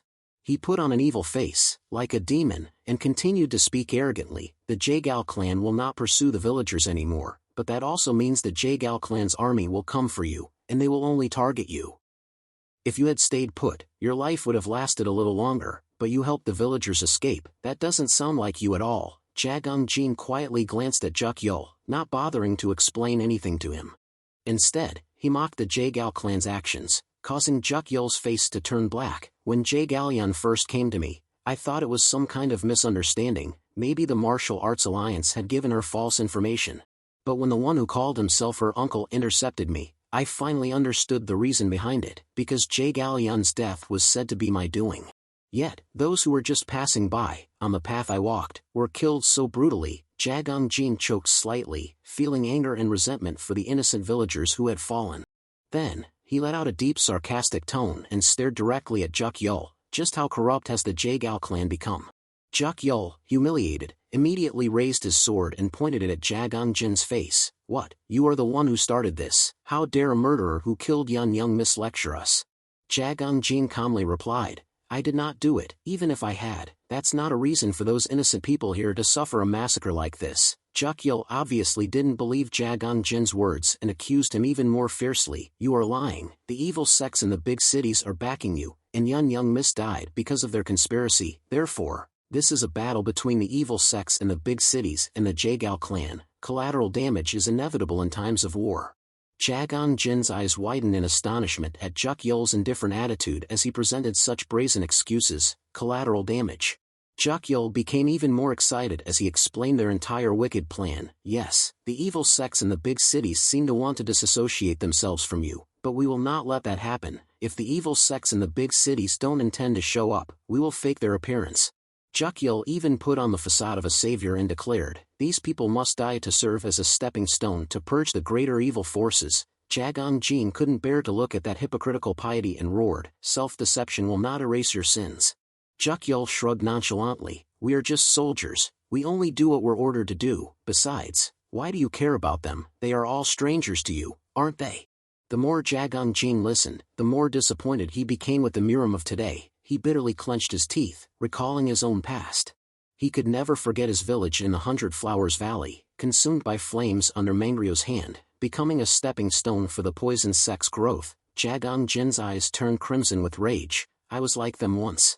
The memory of the past made him even more determined, and he declared war on Juk Yul. So you're nothing more than a puppet of the Jagal clan, I understand. Then I will feel no guilt for killing a mere puppet. Immediately after, Jagan Jin unleashed his fury, plunging the space in thick killing intent. However, Juk Yul was not shaken in the face of that terrifying killing intent. He confidently sneered with a snap of his fingers, "Humph, it's too late. Die." After Juk Yul's command, a group of 4 of his subordinates jumped onto the rooftop with swords raised. They surrounded Jagan Jin from all sides, making it impossible for him to escape. Jagan Jin did not panic in the face of the enemy's onslaught. He calmly took a deep breath and silently waited for the enemy to reach the optimal distance. Jagan Jin was brimming with confidence in his scythe skills, which he had tirelessly honed for the past 3 weeks. After exhaling a breath, he had decided which move to use to deal with the 4 enemies at once. In a blink of an eye, the quadruple lunar strike was unleashed. When the enemy was within range of the chain, Jagan Jin swung his weapon, forming a perfect circle in the air. The light from the scythe flashed, slicing through the bodies of all 4 enemies simultaneously. Blood splattered from the bodies of Juk Yul's subordinates. He was shocked and involuntarily took a step back in the face of Jagan Jin's brutal killing move. The sight of Jagan Jin standing amidst the rain of blood and dismembered bodies falling around him sent shivers down the spine of even a hardened killer like Juk Yul. After retracting the scythe and gripping it firmly in his hand, Jagan Jin looked through the thick, bloody curtain and focused his murderous gaze on Juk Yul, identifying him as his next target. In that moment, the arrogant Juk Yul began to feel uneasy. He swallowed nervously, as if intimidated by Jagan Jin's gaze. At the same time, his sword reflexively rose into a defensive posture. However, before Juk Yul could react, Jagan Jin's scythe was already thrown. The chain connecting to the scythe quickly wrapped around the enemy's sword, which was positioned across his chest. As Jagan Jin tightened the chain, Juk Yul instinctively strained his arms, trying to hold his sword steady, but he never expected that Jagan Jin's goal was for him to struggle harder to hold his sword. Thanks to Juk Yul's strong grip, Jagan Jin had a foothold to launch his body towards the pulling force. At the same time, his other hand curled into a shape resembling an eagle's claw, ready to unleash the fragmenting judgment fist. In the blink of an eye, before Juk Yul could react to the situation, Jagan Jin lunged at his neck and squeezed so hard that the saliva in his mouth was forced out. He was stunned and his eyes widened, but he was helpless. Immediately after, the 2 figures who had been on the rooftop vanished from sight. Only a loud thud, as if something heavy had just struck, was heard, along with the sound of horns from the hill. Through the dust cloud, Juk Yul's voice croaked, as if his throat was caught by hair. Despite being in a disadvantageous situation, he still dared to mock Jagan Jin, typical weapons of those heretical outsiders. Juk Yul tried to grab Jagan Jin's shoulder to stop the scythe in his hand from cutting his neck. The horns blared again, giving him more confidence to sneer, no matter what you do, it's already been done. It turned out that the horns just now signaled that the 9 platforms 8 gates formation of the Jagal clan was complete. The flags planted everywhere formed markers scattered throughout the village. Along with that, hundreds of disciples from the Jagal clan had taken their positions. Together, they created a huge 8 trigrams formation with clear sectors, tightly monitored, leaving no gaps. Juk Yul, his neck squeezed until he foamed at the mouth, still arrogantly challenged Jagan Jin, even if you kill me, it won't change anything, you are trapped, this is a maze you can't escape, you will slowly. At that moment, Jagan Jin unexpectedly shifted his position and interrupted Juk Yul's words. He grabbed Jukyul's neck, standing on the edge of the rooftop, and held him suspended in the air. "Let me clarify something. I'm not the only one trapped in this formation. You are the ones trapped in this formation with me." Jagang Jin glared into Jukyul's eyes and extinguished his hope of survival. The more he struggled, the tighter his hand squeezed until his face turned purple. Jagang Jin calmly challenged, "Because I have received your invitation, I am the one with when we learn, we have to respond. Prepare yourselves, Jagal clan," Jagang Jin said, snapping Jukyul's neck and dropping his body into the sea of flames. Jukyul's body fell like a sandbag to the ground, but there was no sound of outcry from the Jagal clan's subordinates. Those who had chased the villagers hadn't returned yet, and those forming the formation were unable to move at will, leaving only Jagang Jin standing there. At this moment, another round of trumpet sounds reached Jagang Jin's ears. There was no need to ask, it was the signal that the fierce battle had officially begun. Jagang Jin had already pinpointed the location from where the trumpet was being blown. He silently turned his head towards the hill behind him, where the Jagal clan was camped in the Sichuan area, his eyes blazing with murderous intent. Jagang Jin could clearly feel the murderous aura, brimming with anger, rushing towards him like a storm. It was undoubtedly the aura of the leader of the army and the commander of this formation. At the same time, Jagal Miang recognized that Jagang Jin's killing intent was aimed directly at him. Even though Jagang Jin was not as powerful as him, his murderous aura was still impressive and undeniable. After a moment, the roaring flames devoured the house where Jagang Jin had been standing. A faint whistle echoed, while several Jagal clan swordsmen frantically searched for him through the fire. "This way, hurry." However, the Jagal clan's subordinates were shocked to find only the corpses of Jukyul and his companions on the ground. Jagang Jin's figure had vanished. The billowing smoke and flames only added to their confusion. Where did he disappear to? At that moment, Jagang Jin suddenly jumped down onto the enemy from another rooftop. The Jagal clan's men were startled by the sound of his footsteps coming from above. They all looked up and shouted in terror. The dreadful poison cripple. Jagang Jin held a sharp sickle, his eyes burning with murderous intent, sending chills down the spines of the enemy. In a flash, Jagang Jin's sickle drew a brilliant arc in the air, splitting the body of an enemy soldier in two. He only managed to utter a scream before blood gushed out like a waterfall. The two swordsmen behind him were horrified to see their comrade fall under Jagang Jin's brutal attack. They stepped back in fear. Damn it. As the two enemies became vigilant, Jagang Jin quickly flicked a handful of blood into the face of the older swordsman, who seemed more aggressive, temporarily obstructing his vision. At the same time, he launched the sickle from his left hand, striking the chest of the younger swordsman standing a little further away. He was completely unprepared for the decisive and swift action, and took the sharp blade full force to the chest. Just as Jagang Jin finished off the younger swordsman, the older one began to open his eyes, regaining his vision. However, as soon as he opened his eyes, he saw a sharp object rushing towards him. Before the older swordsman could react, Jagang Jin's sickle was already at a distance he couldn't avoid. In the end, he could only stare in terror as death drew near. As the flames from the nearby house burst into a fierce blaze, the older swordsman's panicked final scream echoed throughout the village. The strange whistling sound reached him again, but Jagang Jin didn't pay attention to it for the moment. Quickly, another group of 4 swordsmen arrived at the source of the whistling and began to search every nook and cranny. "He can't have gone far." Search the surroundings.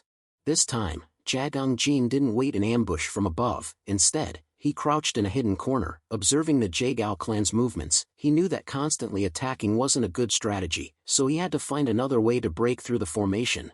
Jagang Jin silently targeted a swordsman who had separated from the group and was entering the house opposite his location. Their relentless pursuit made him admit he had some anxiety. He was hiding in the smoke, but the number of pursuers remained countless. Despite this, Jagang Jin didn't falter. He encouraged himself, even though the enemy is a well-trained army, if I can break their formation, I can defeat them. No matter how perfect the formation is, there must be weaknesses because it was created by humans. Then, Jagang Jin silently approached the swordsman who was searching the opposite building. He walked so softly and steadily that the iron shackles in his hand only clinked faintly against each other. The clinking of metal reached the ears of the swordsman walking ahead of Jagang Jin, causing him to stop abruptly. He felt someone approaching, but the thick smoke and dust made it impossible to determine where the opponent was. In a blink of an eye, Jagang Jin grabbed the swordsman's mouth from behind to prevent him from shouting and alerting his comrades. At the same time, the sickle in his other hand was pressed against the swordsman's neck. With a whoosh, quick and decisive, the sickle slashed across the swordsman's neck, leaving a trail of bright red blood spurting into the air. The swordsman with his throat cut let his body collapse like a soggy rice cake, slowly sliding from Jagang Jin's grip. Even after cutting his throat, Jagang Jin carefully kept his mouth covered until he breathed his last. Afterwards, Jagang Jin forcefully flung the swordsman's body into the nearby flames to destroy any evidence of his presence there. Jagang Jin didn't have much time to rest. He silently glanced towards the other swordsmen, strategizing, "I need to take them down one by one first, and then figure out how the formation works." At this moment, a long whistle echoed, followed by a loud shout from the enemy, "One of ours has fallen." Jagang Jin was startled and confused. He had tried to conceal his movements as discreetly as possible, yet he was still discovered. While Jagang Jin was still stunned, a swordsman rushed towards him, continuously whistling as he ran, alerting his comrades. Jagang Jin immediately turned and charged towards the whistling swordsman, striking him mercilessly. The sickle flashed, severing his throat in an instant. As the swordsman with his throat cut fell flat on the ground, heavy footsteps rushed towards Jagang Jin. "That way, chase after him." Now, he realized that the faint whistle was their tool for communication.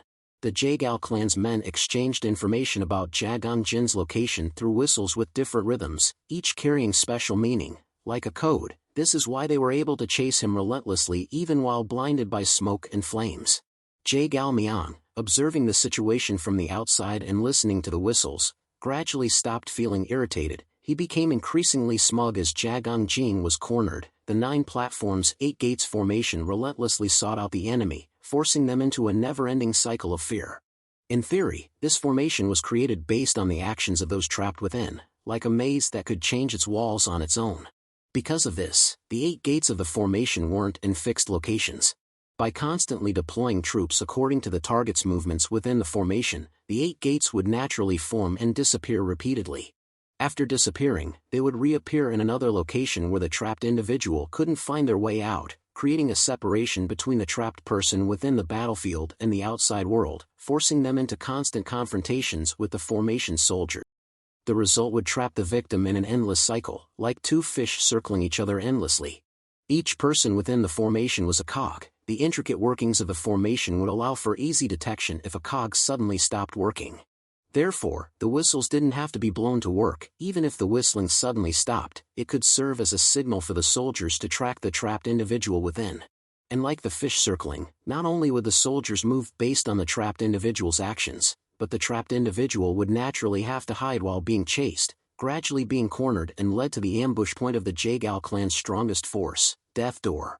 In other words, no matter which direction Jagang Jin ran, it would only lead to his death. Death Door would always be at the end of the path he chose. The more Jagal Miang thought about Jagang Jin being crushed at Death Door, the more excited he felt inside. Meanwhile, Jagang Jin was facing another aggressive swordsman. The swordsman swung his blade and closed in on him from behind, as soon as he spotted him.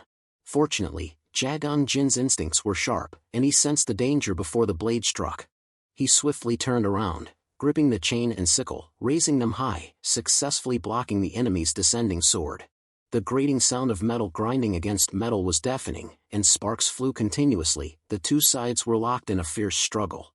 Suddenly, Jagang Jin released the chain, causing the swordsman, who was in the middle of pushing his sword forward, to stumble forward. At the same time, Jagang Jin nimbly moved behind the swordsman and swung his sickle high.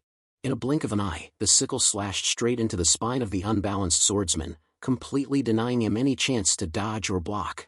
Blood gushed out from the wound on the swordsman's back, and he collapsed instantly. Around him lay the corpses of his comrades, all victims of Jagang Jin's prowess. After temporarily escaping from a group of enemies, Jagang Jin finally had a chance to look back at the path he had taken. He realized he had come a long way from his starting point, feeling like cattle being herded into a pen. Jagang Jin bitterly gritted his teeth. If he continued moving like this, he would fall right into their hands. He couldn't escape the formation this way. He needed to figure out how to break this 9 platforms 8 gates formation instead of running away from it. With his mind under extreme pressure, Jagang Jin suddenly remembered Young Shin's advice. The only way to survive facing the Jagal clan was to remember the circle of 2 fish. Life Gate lies within the Death Door, and the Death Door lies within the Black Gate, was all Young Shin had said. It was vague and hard to understand for Jagang Jin throughout this time. But now, having entered the formation and seeing the flag with the inscription upper gate dropped by the slain swordsman, Jagang Jin gradually understood the enemy's formation based on these hints. At that moment, the sound of something tearing through the air echoed, jolting Jagang Jin out of his contemplation of the formation. He quickly recognized it as the sound of arrows. When Jagang Jin looked up, a rain of arrows was pouring down. There must have been hundreds of arrows aimed at the upper gate. It was clear the enemy had located his position. The arrows were now too close to Jagang Jin. It was too late for him to escape and hide under some cover. The rain of arrows continued to tear through the air, the menacing sound drawing closer and closer. Only a few seconds later, the first arrows struck the ground with a thump. The rattling sound, like hailstones pounding down, grew louder and louder. At the same time, there was the sound of arrows piercing flesh, but Jagang Jin remained unharmed, except for having to strain himself to withstand the immense pressure. He quickly used the body of a swordsman as a shield above his head, completely concealing his body from the arrows. His small frame could entirely hide beneath the corpse. Despite enduring the pressure from the weight of the body and the force of the arrow storm, Jagang Jin was able to withstand it, successfully escaping another obstacle set by the Jagal clan. From the hilltop overlooking the village, Jagal Songji reported to Jagal Miang with anticipation. He has passed through 2 gates and is now at the upper gate. We've ordered the fire arrows to be launched. However, Jagal Miang firmly dismissed Songji's expectations. He won't die from that, he's definitely still alive. After pondering for a moment, Jagal Miang decisively gave the order, force him into the black gate.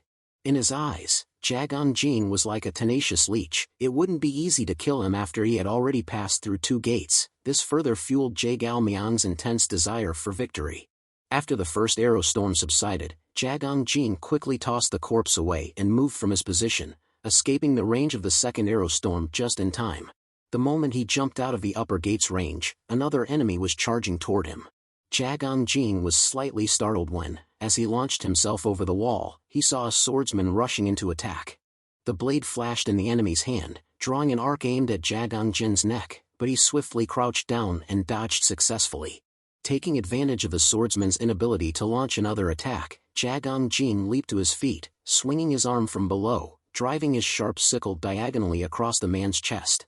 Just as Jagal Miang had predicted and expected, Jagang Jin was becoming increasingly tenacious in facing the enemies within the formation. However, he could never have imagined that Jagang Jin now understood the formation itself. Jagal Miang, filled with excitement, gave an order to Jagal Songji. When he reaches the black gate, force him into the death door. Just as Jagang Jin finished off a swordsman, he saw 2 or 3 more approaching through the smoke, searching for him. Whistles were still echoing, but Jagang Jin had come up with a plan to escape. He no longer rushed to flee as he had before. Instead, he pulled out a few 4-pronged darts from his chest pocket. The 2 swordsmen finally broke through the smoke and immediately charged toward Jagang Jin. Before eliminating them, he secretly dropped the darts onto the ground as if scattering grain for chickens. His goal was not to use them to kill the 2 swordsmen but for something more elaborate. The whistles that had just escaped the swordsmen's mouths were immediately cut short. Then, Jagang Jin's whereabouts vanished entirely into the raging inferno. After a while, the sound of whistles echoed up to where Jagal Miang and Jagal Songji stood on the hilltop. It was a sound that thrilled the 2 leaders. Jagal Songji gleefully smirked. The death door has been activated. Jagal Miang, also extremely pleased, cracked a sinister smile. Once he enters the death door, his life will end there. The Jagal clan's subordinates within the village were also ecstatic. 5 of them rushed to attack simultaneously, believing they had successfully lured Jagang Jin to the death door. So, they surrounded the presumed spot where he was standing, confidently grinning and swinging their swords at once. However, their arrogant laughter died down as soon as they saw the opponent before them. The 5 swordsmen were stunned and speechless. They were pointing their swords at each other instead of Jagang Jin. The space between them was completely empty. Luckily, none of them had slashed at their comrades. Their faces were blank, their eyes wide with astonishment as they stared fixedly at the empty space, as if Jagang Jin had the power to burrow underground. Stuttering questions were uttered. He's not here. Naturally, Jagang Jin couldn't burrow, so there was no other explanation except that he was never there in the first place. The Jagal clan's subordinates began to panic, whistles mixed with cries of amazement. That bastard disappeared. He's not in the death door. Jagal Songji's face darkened immediately upon hearing the report. he's not in the death door, how could he escape when he was surrounded by so many people? Jae was so exasperated that he couldn't speak. He couldn't understand how Jin had disappeared. There had been cases of a few martial artists with incredible strength escaping the formation with incredible power, but no one had ever vanished without a trace like this. How? However, Jae, the mastermind of the Jae clan, didn't take long to grasp the situation, even though this assumption shocked him to the point of rolling his eyes. Though reluctant to believe it, Jae couldn't come up with any other explanation. He gritted his teeth and said to Jae Song-ji, "No, it can't be, a heretic from the evil sects in the big cities, someone not from the Jae clan, yet he knows about the life gate that exists within the 9 platforms 8 gates formation."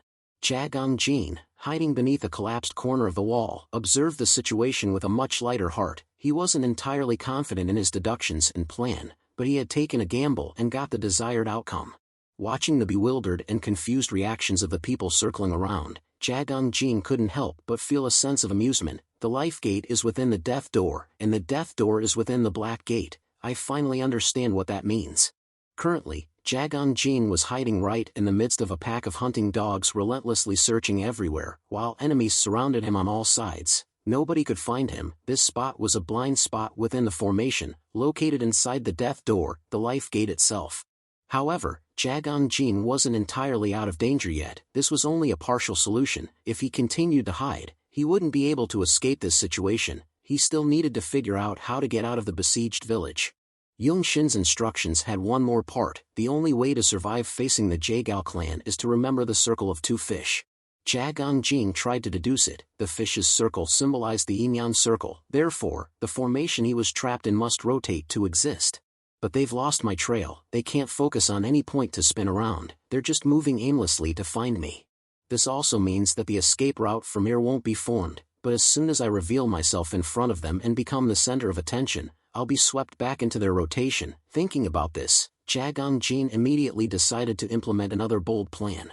Meanwhile, at Men, far from Death Door, 2 swordsmen were searching for Jin in the area they were responsible for and constantly complaining, "Damn it, the fire is getting bigger and bigger. Do they want us to find him in this situation? The superiors don't know how hard it is down here." "Yeah, I agree with you, because the last news about Jin's appearance was at Death Door, so these 2 guys were quite relaxed, walking and talking without paying any attention to their surroundings." The swordsman with the mustache kept complaining. "They said that the dreadful poison cripple disappeared at Death Door, but do you think that makes sense? He must have died somewhere. Why do we have to waste our time searching like this?" The younger swordsman immediately agreed and complained without paying attention to his foot, which was about to step on the 4-pronged traps that Jin had laid out earlier. The young swordsman accidentally stepped on the trap and jumped up yelling. The swordsman with the mustache worriedly asked, "What's wrong?" The young swordsman coughed and said, Something is stuck in my leg." Immediately after, he started foaming at the mouth, coughing when the poison took effect. Less than 3 seconds later, he fell to the ground dead. The swordsman with the mustache immediately cried out in panic, "Hey, what's wrong? Get up, this is no place to play around." Seeing the young swordsman still lying motionless, the swordsman with the mustache slowly approached to check and was shocked when he confirmed his comrade's condition. The young swordsman's face was purple, his blood vessels stood out like thick ropes, making the swordsman with the mustache immediately exclaim in surprise, This is poisoning. It's him. The dreadful poison cripple is here." The swordsman with the mustache jumped up and searched for Jin's whereabouts while hurriedly taking out his signal whistle. He didn't wait to carefully verify if Jin was there. He immediately blew the whistle loudly. The sound of the whistle pierced through the fire and spread throughout the village. Jae Sun-ji was overjoyed when he heard the whistle. Is it a signal from an man? So he's there. Without waiting for Jae to carefully consider the situation, Jae Sun-ji hurriedly urged his subordinates to rearrange the formation around Men. The subordinate responsible for communication with the forces within the formation by using the war drum quickly ran to carry out the task, but Jae felt something bothering him, causing him to think deeply for a long time. Jae furrowed his eyebrows, full of doubt and questions in his heart. It's strange, so he didn't enter Men at all. After a while, the war drum was sounded. The Jae clan subordinates in the formation all moved quickly, and Men was no exception. "The enemy has appeared at Men. Everyone, move, we will rearrange the formation." The low-ranking subordinates quickly moved according to the order but were all skeptical and confused about Jagan Jin's supernatural movement abilities. Whispers and discussions came from two subordinates at Bay Men. How come that guy was just at Death Door and now he's at Men? He must have been hiding in the smoke, he's not an ordinary person. At this time, they were busy talking and didn't pay attention to a thin wire stretched across the ground. The swordsman with thick eyebrows accidentally stretched the wire as he walked. Because the wire was too thin, he didn't feel anything getting caught in his foot. When the wire snapped, a tiny poison needle shot straight into his neck. The unexpected prick made him jump and scream. His comrade heard the scream and turned back to ask, "What happened?" The trapped swordsman worriedly rubbed his neck. "Something is pricking my neck." Before he could detect the poison needle on his neck, the poison took effect. His face immediately turned pale, blood poured from his mouth, and the blood vessels in his eyes were clearly visible. When the poisoned swordsman fell down and died tragically, his comrade became panicked and shouted loudly, searching around, Is it him? Where did he attack from?" The surviving swordsman hurriedly took out his whistle with a panicked heart. "Didn't they say he was at Men?" The whistle was blown despite the fact that he didn't see Jagang Jin appear in person, which caused the guards at the other gates to become confused. Is it a signal from Bay Men? What is it? How could he get from Men to Bay Men so quickly? In fact, all this time, Jagang Jin has been hiding in Men, which is in Death Door, and has seized the opportunity when the enemy is confused to attack those at Men.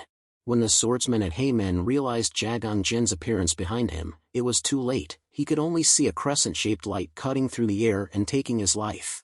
The crisis inside the formation quickly spread outside. Jagal Sun Ji and Jagal Miang, who were watching the battle, were both gloomy as whistles, and whistles rang out everywhere in a chaotic manner.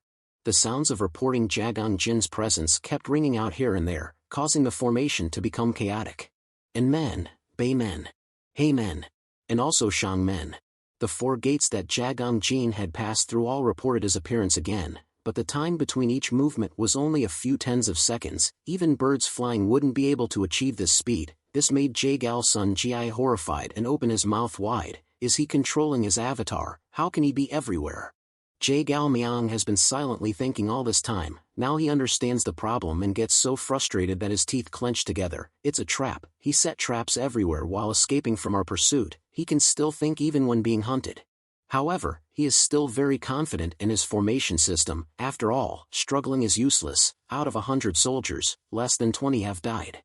Immediately after, Jagal Miang, with a burning spirit, ordered his troops to encourage them. Don't hesitate and form the troops to rearrange the formation. Those small traps won't help him escape from the Jiotai Ba Men formation. The formation was rearranged. Jagang Jin once again silently hid in the newly created Men. He quietly observed the enemies around him to find the right opportunity to move, following their footsteps. Because the enemy was following the fake trails from the traps, Jagang Jin was able to hide behind them for a while. He took advantage of this situation to stay close behind those who were trying to follow his trail. While the Jagal clan's people thought that Jagang Jin was still being swept away by the flow of the formation, in reality, he had already been able to dodge the flow of the formation. The initial traps set by Jagang Jin were simply meant to eliminate as many enemies as possible, but unexpectedly, they also had the effect of confusing the enemy's formation, making them follow a phantom Jagang Jin. Jagang Jin felt full of hope when his choice was right, which was to use the time when the enemy was confused to reverse the traces, making it seem like he had never reached Men. From then on, he was able to move like someone outside the swimming circle of two fish, relying on the movement of the enemies to approach the breached city wall. Because it is certain that the large gates are all besieged from the outside, only the path that he created for the villagers to escape is feasible to escape from here. After a while, silently moving like a ghost behind the enemy, Jagang Jin soon reached the area near the wall. When the guards in this area saw him appear, they immediately shouted loudly, "The dreadful poison cripple is here, right there." Jagang Jin appeared at lightning speed and began attacking the enemy without stopping. Killing intent burned brightly in his sharp eyes. Every move Jagang Jin made was a killing move. The enemy was attacked without time to react. He appeared and disappeared behind the smoke, no different from a ghost wandering around taking the enemy's lives. Jagang Jin became even more bloodthirsty as he fought. He threw his sickle once and it slashed across the chests of two swordsmen at the same time. The advantage of the length and flexibility of the chain made long-range combat easier. Every time Jagang Jin retracted his sickle, the blade was stained with fresh blood. Although he was gaining the upper hand, he also began to feel his stamina waning. The swordsmen who had not been hit could only watch helplessly as their comrades fell into pools of blood. The strong smell of blood mingled with the acrid odor of smoke, making them even more terrified of Jagang Jin. Despite their fear, they could not retreat. One swordsman saw Jagang Jin in the process of retracting his sickle and wanted to seize the opportunity to attack, but he was met with a small weight at the other end of the chain that was immediately flung at him. The small weight and chain struck the swordsman's head and neck, crushing his skull. He was stunned for a moment before losing his balance and falling. Having dealt with the group of swordsmen who had blocked his path, Jagang Jin felt a bit weary and looked around, seeking a way out. Suddenly, his tired and heavy eyes widened in surprise, and a glimmer of excitement, impossible to conceal, appeared in them. It turned out that what Jagang Jin saw was the exit he had been looking for all this time. It was the section of the wall that had been blown up earlier to evacuate the villagers. He exclaimed inwardly, "I can see the outside." Jagang Jin rushed towards the exit, brimming with hope and unknowingly breaking into a relieved smile. However, Jagang Jin's smile faded before he could step out of the village. His eyes, which had been shining with joy, turned dark with shock. Baek Lee Kwan was standing right outside the hole in the wall, blocking his path and speaking with a sarcastic tone. "So, you actually escaped the formation. Thanks to you, I don't have to waste time looking for you," said Baek Lee Kwan as he slowly emerged from the shadows. Although Jagang Jin didn't know who he was, his intuition told him that this was a formidable opponent with no good intentions towards him. Jagang Jin furrowed his brow, highly alert, and questioned Baek Lee Kwan, "Who are you?" Baek Lee Kwan gritted his teeth, making his jaw click ominously. Immediately afterward, he glared at Jagang Jin with eyes like bullets and boldly announced his name, Baek Lee Kwan, the Pure Dragon.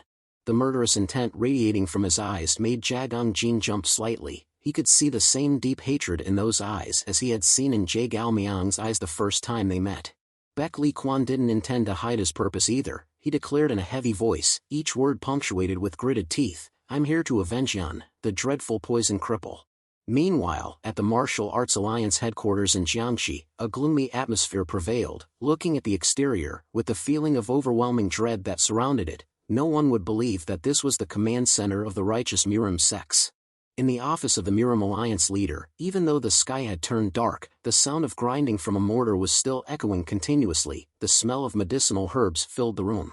It was strange that the Miram Alliance leader's office not only contained valuable decorative items but also an abundance of medicinal herbs. At that moment, a knock came from the door. "It's Baek Lee Young, I'm coming in." Baek Lee Young, without waiting for the Miram Alliance leader's consent, directly opened the door and entered the room. The grinding sound from the mortar continued uninterrupted, even with a visitor. In the room, only Haewol Jinan was diligently grinding medicine. From the back, he appeared to be a small person, unlike a martial artist who possesses enough superior strength to become the Miram Alliance leader. His white hair was oddly curled and stood up. Although Baek Lee Young had approached, Haewol Jinan didn't seem to pay him any attention. He continued diligently with his work, completely ignoring Baek Lee Young. Curious, Baek Lee Young spoke first. "What are you doing?" Haewol Jinan replied indifferently in a cold voice, "I'm concocting the Purple Heaven Elixir." Baek Lee Young expressed his surprise and continued to ask, "Purple Heaven Elixir? That's a Wudang elixir. It's known to be one of the best elixirs that increase one's strength. You're making it openly without any worries." In other words, the method of concocting this elixir is a Wudang secret. So, Haewol Jinan concocting it is no different from declaring that he obtained the secret knowledge through unorthodox means. However, Haewol Jinan didn't show any concern whatsoever. He remained calm as he concocted the elixir. "There's nothing special about the Purple Heaven elixir, you just need to mix and concoct it. Nothing to worry about." Baek Lee Young knew how domineering Haewol Jinan was, so he didn't say anything more but simply sat down opposite him. When a maid brought tea, Haewol Jinan finally paused his work and looked up at Baek Lee Young. "By the way, I heard you're doing something interesting. You sent the Jaegao clan to Unnam for a whole month just to eliminate a heretical demon." Baek Lee Young replied calmly, "I didn't give any orders. He killed the daughter of the Jaegao clan's sect leader, so they just wanted to act on behalf of heaven." Haewol Jinan continued to inquire curiously, "But why did they have to wait there for a whole month?" Baek Lee Young explained but still acted like he wasn't involved. "That heretical demon, the dreadful poison cripple, we received confidential information that he is a key member of the evil sects in the big cities. The Jaegao clan seems to want to use him as bait to catch a whole netful." Baek Lee Young's trick of shifting the blame was completely transparent to Haewol Jinan. he bluntly asked him, and you're the one who spread that rumor to them. Baek Lee-young had no defense and could only silently smile. Haewol Jinan continued grinding medicine and lectured Baek Lee-young in an unhappy tone. Young man, how could the Jaegao clan do that alone? You're the one who set the trap. It seems the Jaegao clan is suffering needlessly. There's no way the evil sects in the big cities will fall for it. Baek Lee-young completely disregarded the Jaegao clan and calmly took a sip of tea. How could I know? Based on that unpredictable Yua's personality, I thought they'd come to save him, so I thought it was worth a try. Haewol Jinan was still not pleased with Baek Lee-young's actions and sarcastically remarked, so, you understand your position, right? But it seems things aren't going your way, he said. Baek Lee-young, being criticized, couldn't swallow his tea anymore. However, he could only appear calm because he was facing the Miram Alliance leader. Then, he carefully explained his deeper intentions. I forced the Jaegao clan, making them realize that they couldn't keep their troops there forever. Since all the previous preparations couldn't go to waste, they definitely went too far to save face. Then we will have a greater excuse to attack the evil sects in the big cities. As Baek Lee-young expected, the Jaegao clan slaughtered the villagers just to frame the evil sects in the big cities, so it couldn't be said that things weren't going his way.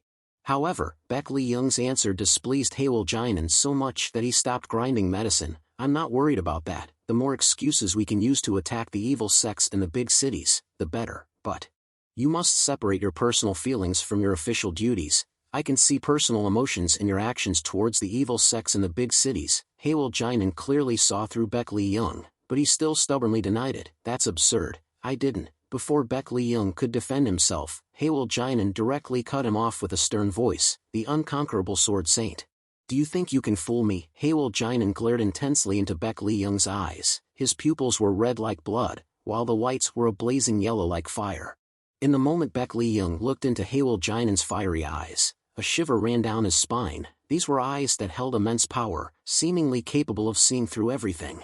The oppressive aura emanating from Haewol Jinan's eyes quickly enveloped Baek Lee-young like a fog. The surrounding air began to heat up, as if there was an actual fire raging in the room. Sweat beaded on Baek Lee-young's face. He wanted to move, to escape the oppressive aura from Haewol Jinan, but it was obviously impossible. The terrifying pressure coming from a frail, small old man was as heavy as 1,000 pounds, like a mountain pressing down on Baek Lee-young's shoulders. The overwhelming feeling intensified. Baek Lee-young clenched his teeth and swallowed nervously. This was merely the simplest warning from Haewol Jinan to those who dared to deceive him. Once the warning had been received, Haewol Jinan slowly retracted his oppressive aura and said in a soft voice, well, I only mentioned that because I was worried. You take care of your own affairs. You're quite clever at these things. After lecturing Baek Lee-young, Haewol Jinan finally smiled amicably, his expression completely opposite to the mental terror he had just inflicted.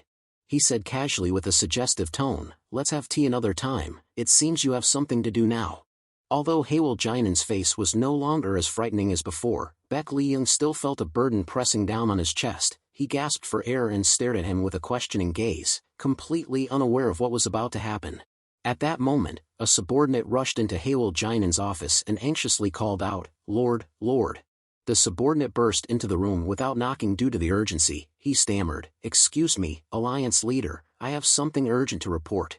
Seeing the seriousness of the matter, Baek Lee-young nodded, signaling for the subordinate to get to the point. It's okay, go on.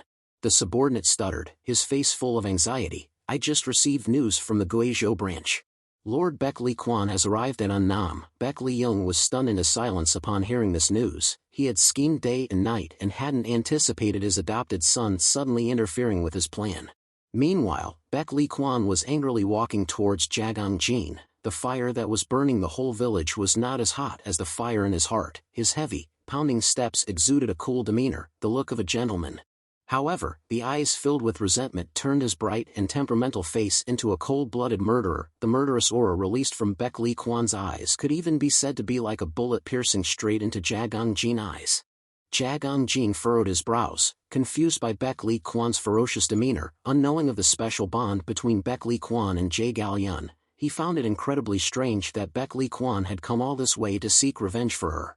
While both Baek Lee-kwan and Jae Galyun were prominent figures in the Jianghu, earning the title of the 3 dragons and 4 great birds, they weren't a close-knit group but rather rivals who competed secretly. Therefore, Jagangjin couldn't comprehend why Baek Lee-kwan felt obligated to seek revenge for her.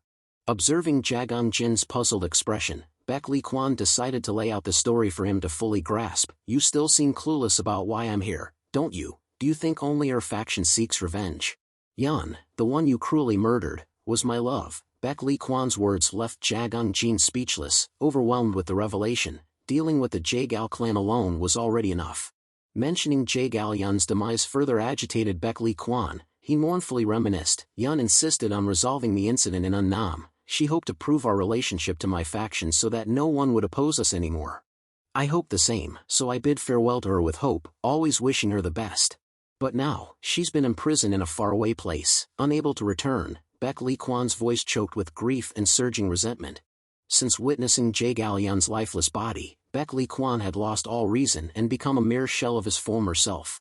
He had been numb for days, consumed by self-reproach. It was I who suggested this task to her. If I hadn't, she wouldn't be like this. The more I think about it, the less I can forgive myself. Baek Lee Kwan clenched his fist in fury, his palm bleeding profusely. Without hesitation, he revealed to Jagang Jin his initial plan to commit suicide and follow Jagal Yun, but he had stopped himself from this foolish act due to a thought that flared up like a spark from the ashes.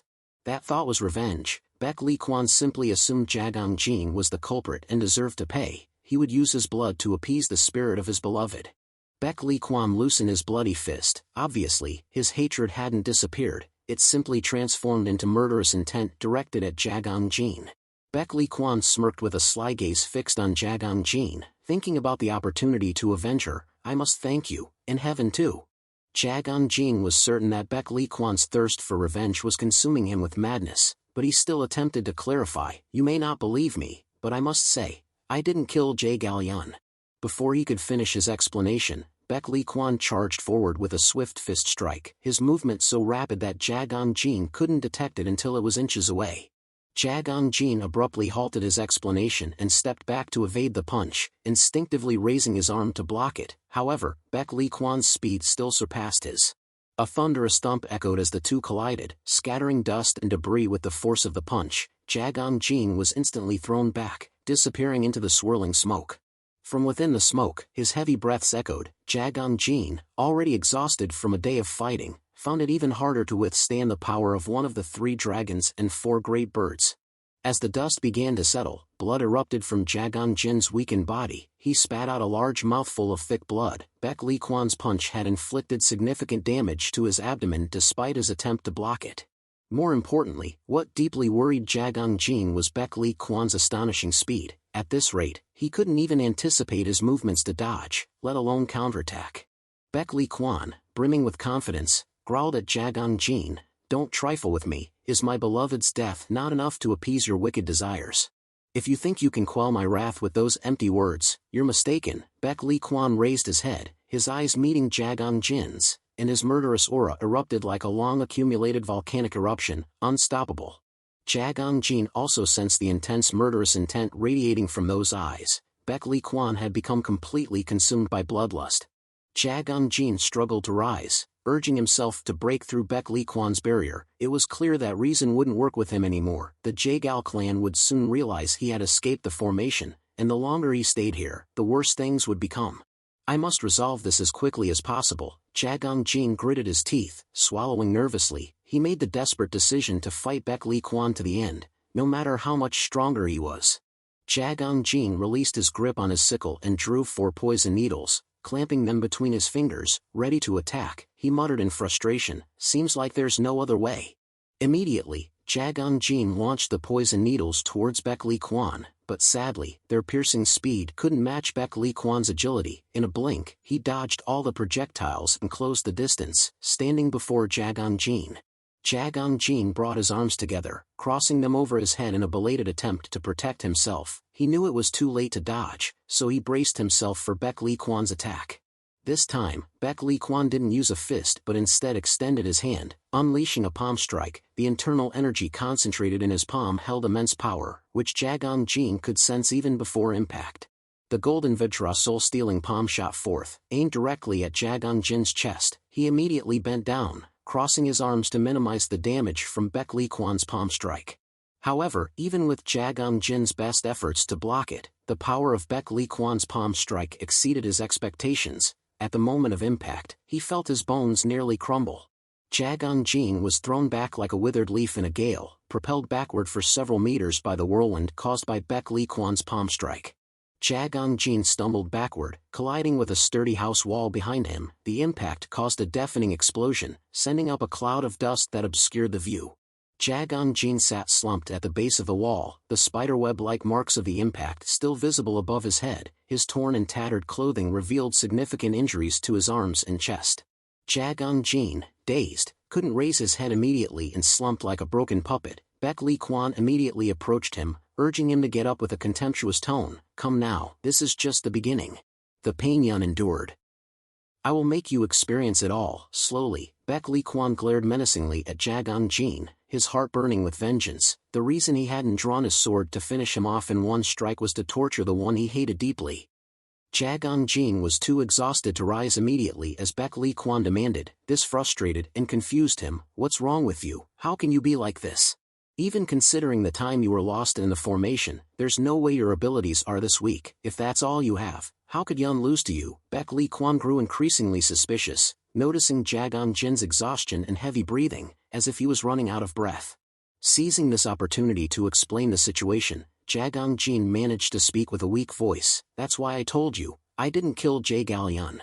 He then decided to provoke Baek Lee Kwan with a provocative statement. "You claimed she was your lover, aren't you curious about how she really died?" Baek Lee Kwan felt offended by the way Jagang Jin referred to Jae Yun. He erupted in fury. "You dare?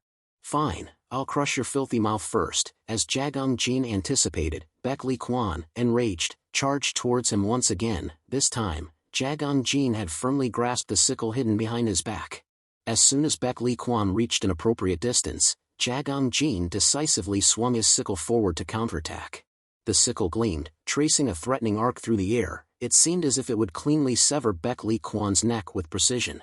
However, Baek Lee Kwan wasn't so easily killed. Jagang Jin's sickle only sliced through a few strands of Baek Lee Kwan's bangs, leaving no scratch on his face. Not only was Baek Lee Kwan faster than Jagang Jin, but his reflexes were sharper as well. Still, he couldn't help but feel a flicker of surprise at Jagang Jin's strategy. "You're trying to provoke me with this, aren't you? Just need to lure me one more step, right?"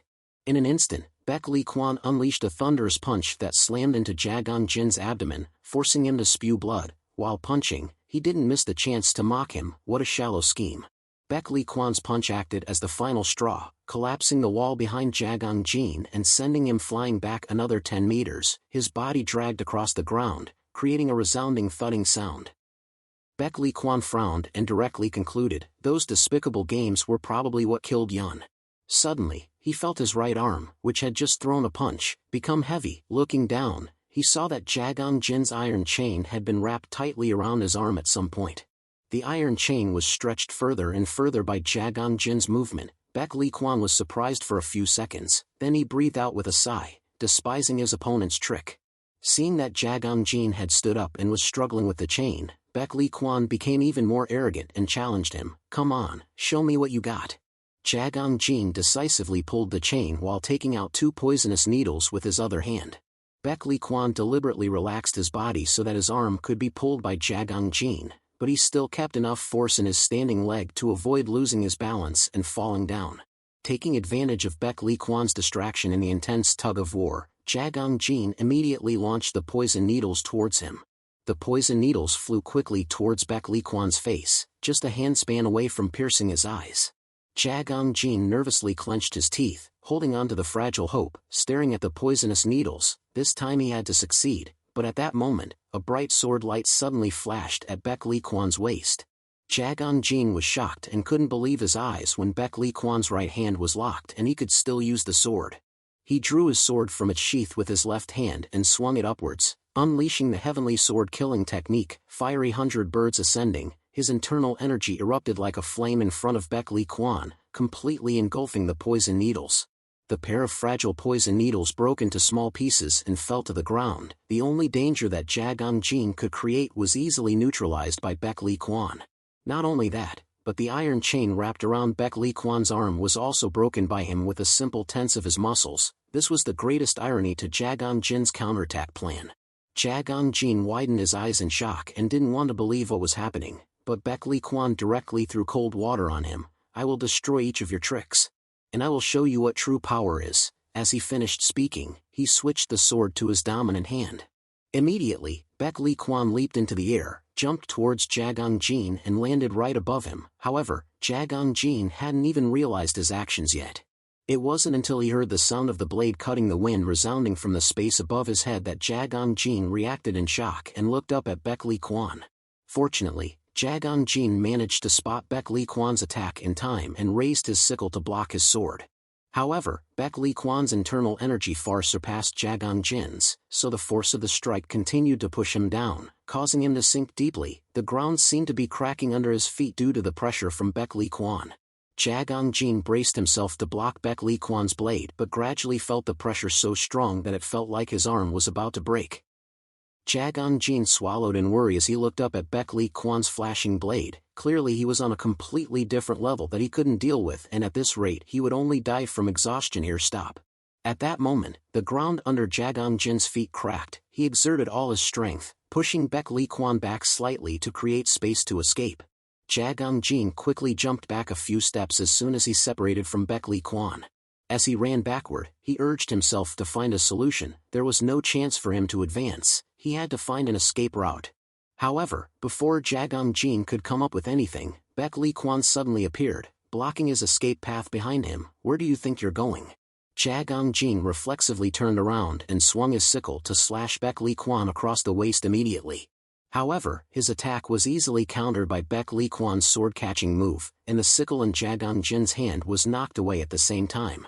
Baek Lee Kwan leisurely maintained his posture after finishing the attack, because Jagang Jin no longer had his main weapon in his hand, so he was even less of an opponent worthy of his attention.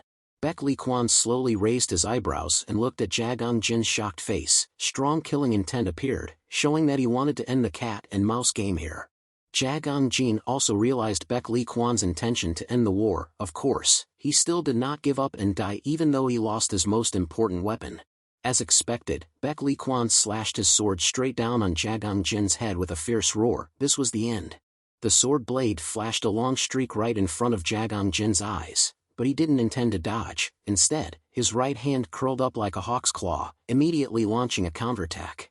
The technique Jagang Jin used was the strongest he had learned so far. His finger strikes were meant to distract Baek Lee Kwan, making him think that he was about to grab him. However, as his hand got closer, he unleashed the splitting arrow bullet.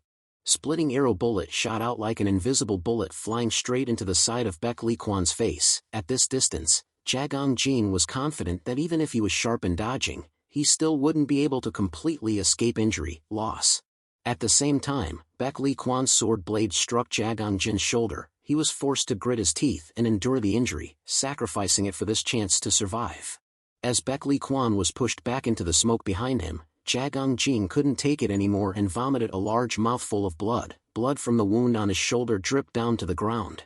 Jagang Jin was dizzy because his strength was gradually running out, but he still couldn't let himself fall down and had to force himself to look up to look for Baek Lee Kwan's whereabouts in the smoke. His whole body swayed, unable to stand steadily. All he could do was pray that this counterattack would work as intended. He had aimed precisely. Even a pure dragon would be injured by this. However, Jagang Jin was disappointed when Baek Lee Kwan's voice sounded, completely devoid of any sign of injury. "So you are hiding your skills, huh?"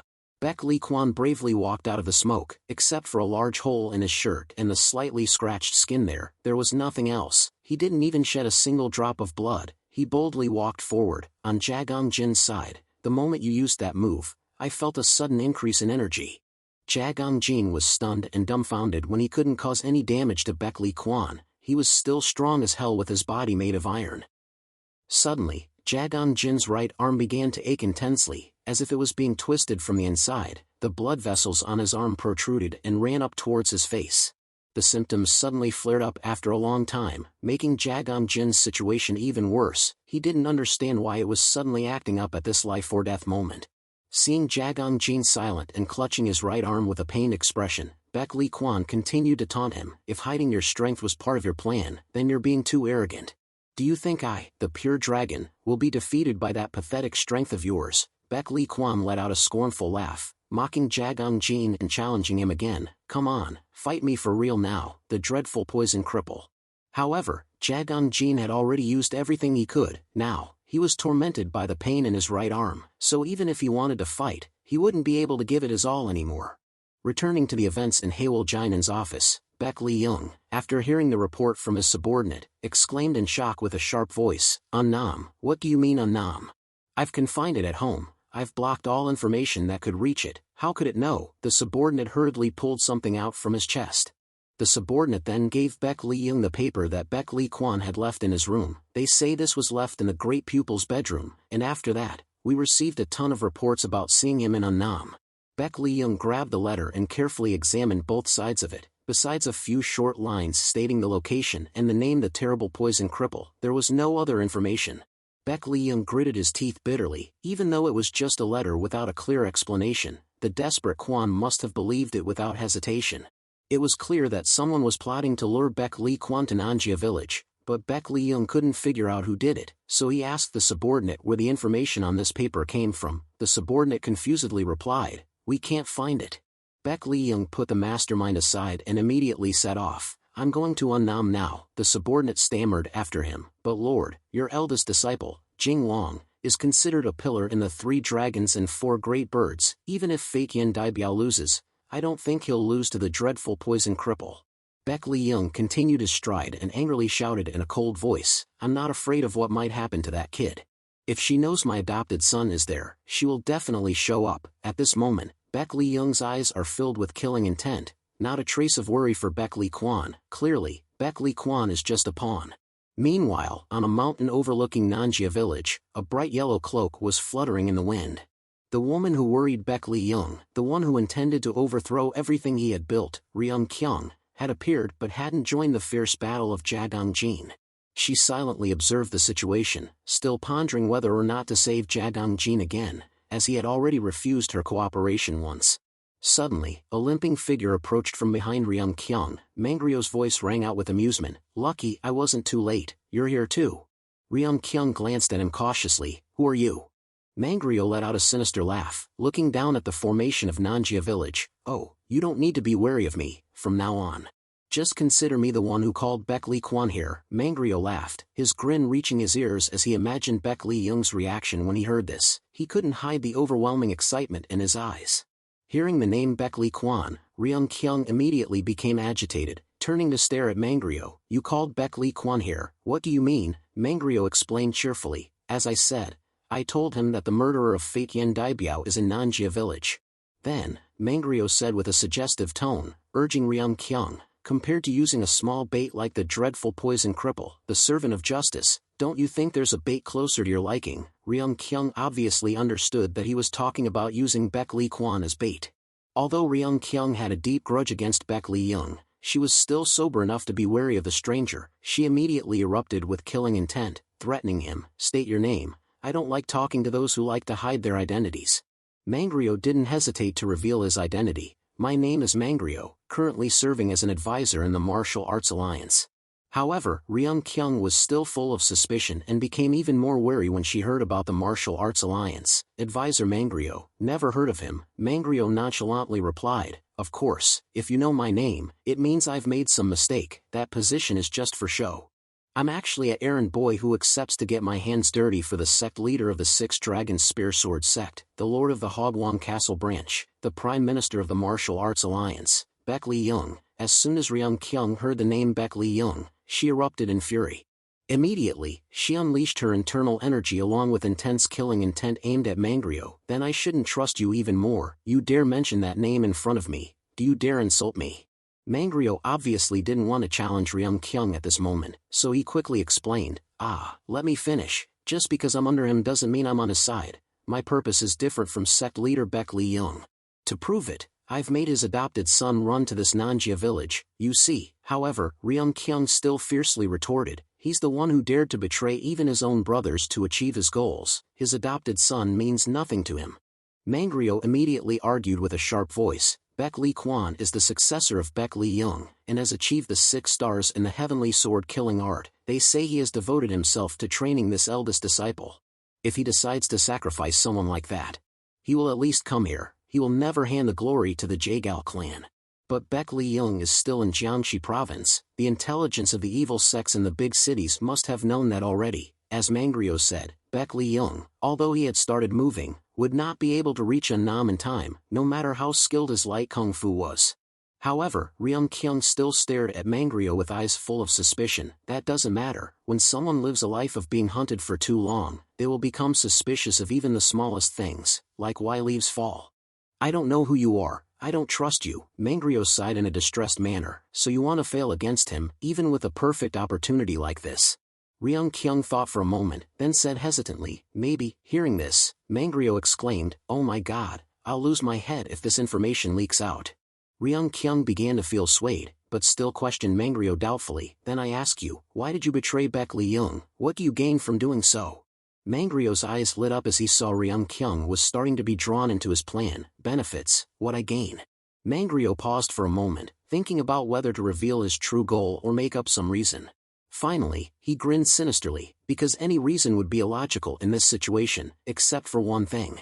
Mangryo's face became intensely excited with his eyes widening, shining brightly with desire. He didn't hesitate to reveal his only goal, Jagang-jin. Ryung-kyung looked at Mangryo's wild laughter, unable to understand what he was thinking, and what Jagang-jin had that made him so desperately crave it. Before Ryung-kyung had to ask, Mangryo continued laughing gleefully, alright, let me tell you, my life, even though it'll take time. Meanwhile, Nanjia village was still engulfed in a sea of raging flames that relentlessly devoured the closely packed houses. In that fiery space, the fierce battle between Jagang-jin and Baek Lee-kwan continued. The heat radiating from the clashing weapons was even more intense than the heat that surrounded them. The symptoms of pain in his right arm hadn't disappeared, but Jagang-jin still managed to control it, exchanging blows with Baek Lee-kwan fiercely. More importantly, Baek Lee-kwan slowly realized that Jagang-jin's strength was increasing, even though he looked very pained. Proof of this was that 10 moves had passed, and he still couldn't finish him. Jagang-jin even tried to take the initiative to attack instead of just defending against Baek Lee-kwan. The pain increased, but he could also feel his strength growing, as if the pain caused by the internal energy erupting exceeded the body's ability to endure. Jagang-jin stood strong in the clash with Baek Lee-kwan and breathed heavily. His meridians screamed, his body felt like it was being torn apart. However, amidst this terrible pain, Jagang-jin felt that he could keep up with Baek Lee-kwan's strength, even though it sounded ridiculous for someone who was heavily injured like him. The more energy Jagang-jin unleashed, the wider his eyes bulged out as a natural reflex. He had overcome the pain that tormented his body to become as strong as Baek Lee-kwan. He even started to surpass him, forcing him to slowly be pushed back in the duel. Baek Lee-kwan was also astonished by Jagang-jin's suddenly erupting extraordinary strength. He couldn't believe that he was being pushed back. Before Jagang-jin could gain more advantage, Baek Lee-kwan decisively gathered his strength and swung his hand, flinging him away. Jagang-jin was pushed back, but he no longer lost his balance and tumbled, or sustained severe injuries like before. Meanwhile, Baek Lee-kwan felt his legs shaking as they reacted to the pressure Jagang-jin had exerted earlier. Jagang-jin himself didn't understand why he could do that. His eyes, when pushed out of the duel, immediately became more tired. After regaining his composure, Baek Lee-kwan looked at Jagang-jin with a scrutinizing and guessing gaze. I understand what you're doing, forbidden energy boosting technique. I didn't expect to see bloodthirsty technique here. Jagang-jin frowned in confusion, looking at Baek Lee-kwan because his memory had absolutely no information about this technique. Bloodthirsty technique, what is he talking about? Baek Lee-kwan was almost certain that Jagang-jin was using that evil pagan technique, so he let out a mockery, for the sake of profit without any tricks, even at the cost of his life. So you could go that far because of this match. This cold-bloodedness, I understand why Yun lost to you. I don't want to lose like that, because this is the battle that I dedicate for Yun. Immediately after that, Baek Lee-kwan burst out with more intense energy and murderous intent, also become stronger than before. Jagang-jin, in response, didn't bother to question or explain. He focused his energy on the fight to the death. I have many reasons to not lose either. Baek Lee-kwan saw the will in Jagang-jin's eyes, and Jagang-jin saw the resolve in Baek Lee-kwan's. Both men showed their willingness to fight until death. In the next instant, both of them leaped into the air, charging towards their opponent. Baek Lee-kwan swung his sword high with a deafening roar, Heaven's sword killing technique, ancient chasing horse. Jagang-jin was no less formidable. He slashed his sickle towards Baek Lee-kwan with a scream that seemed to tear at his throat, giant roar. Sword and sickle collided, their internal energy exploding. The clash was a stalemate, both sword and sickle were flung back simultaneously. The explosion sent Baek Lee Kwan backward, his sword-wielding arm involuntarily swept back by the flow of energy. Jagang Jin faced a similar situation, but in his hand, he held a crucial weapon that could determine the outcome of the fight.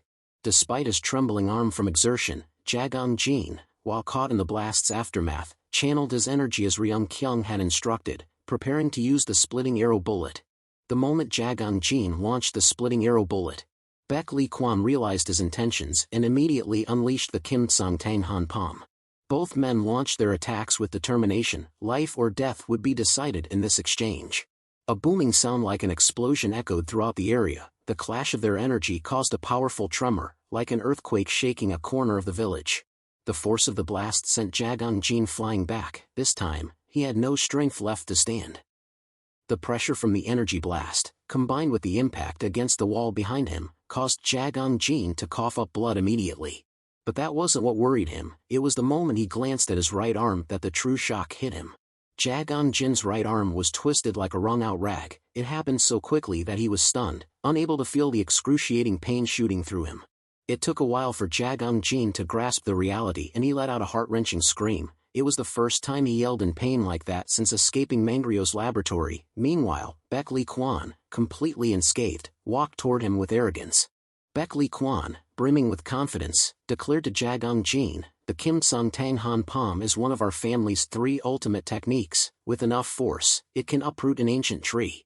Trying to match that power, I have to commend you." Baek Lee Kwan, standing victorious, mocked Jagang Jin with a sarcastic tone.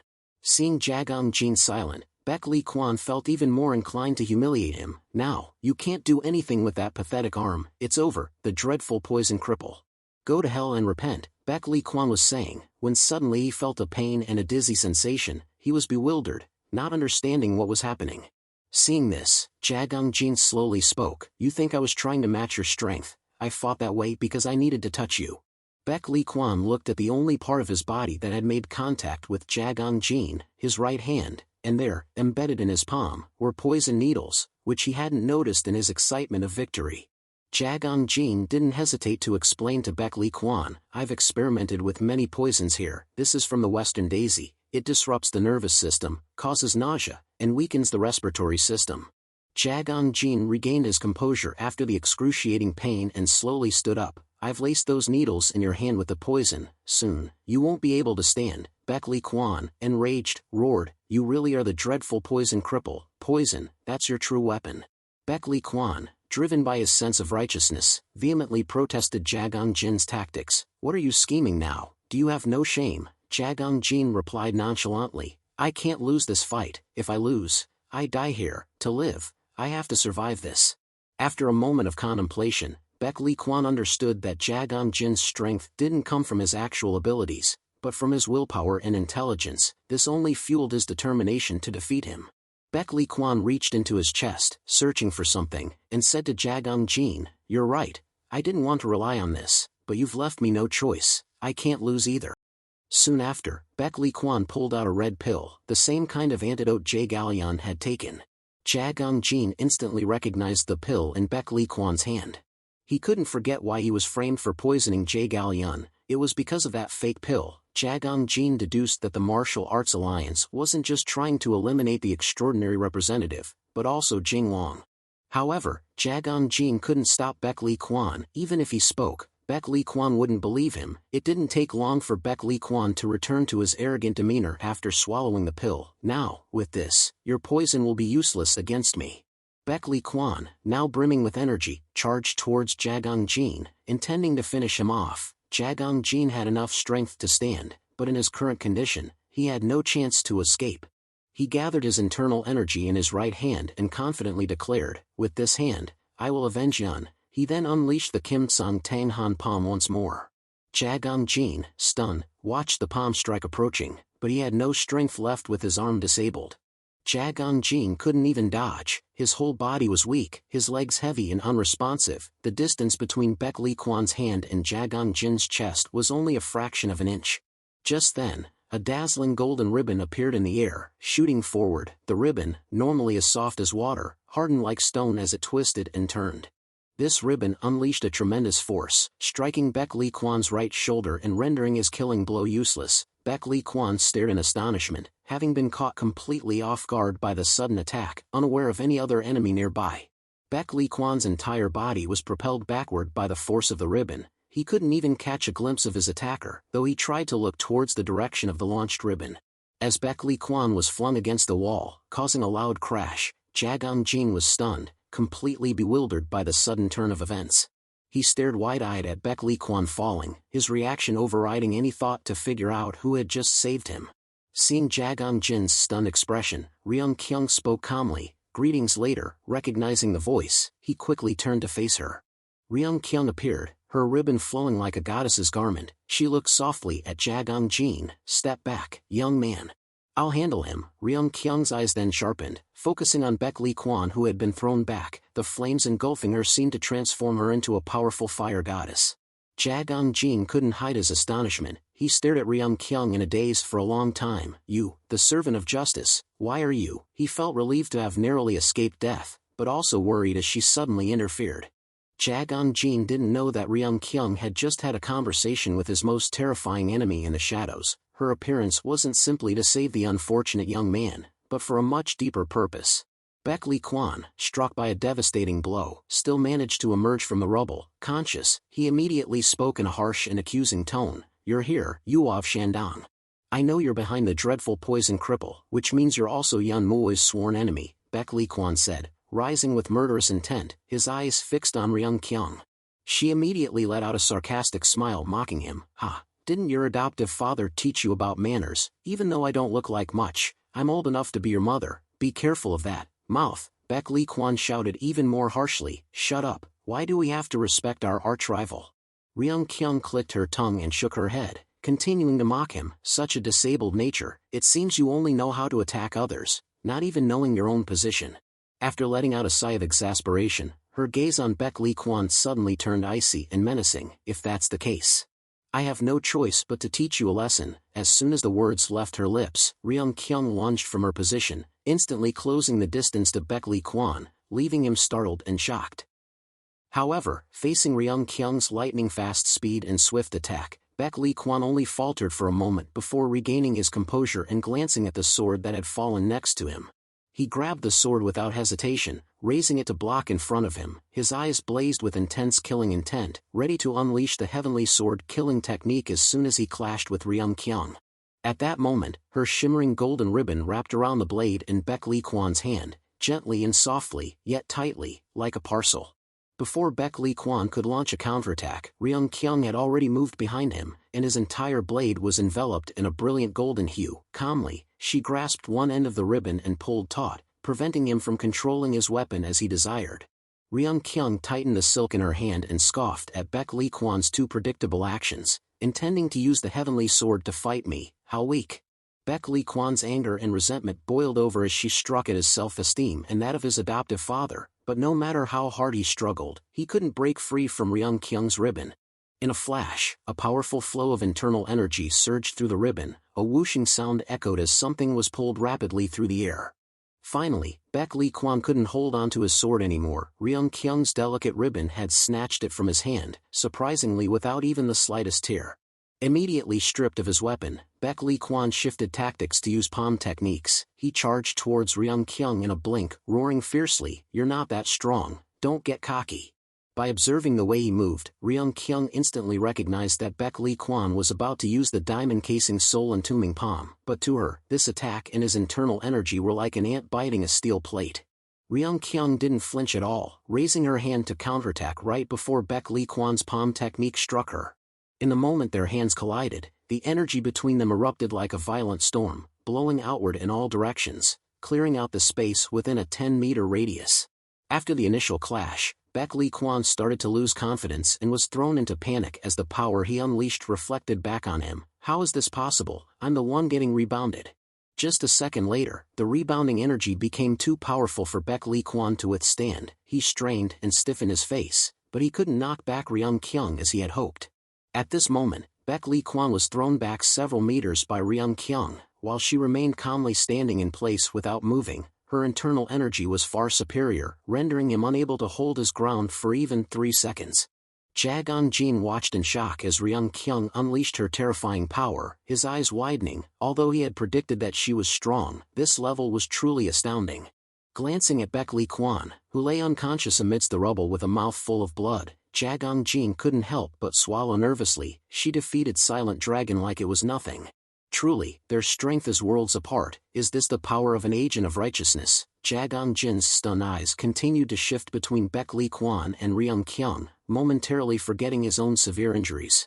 As Baek Lee Kwan struggled to get up from the rubble, Ryung Kyung calmly walked toward him, speaking with sarcasm. While you consider me your sworn enemy, to me, you and the entire sect under Baek Lee Young are all my sworn enemies.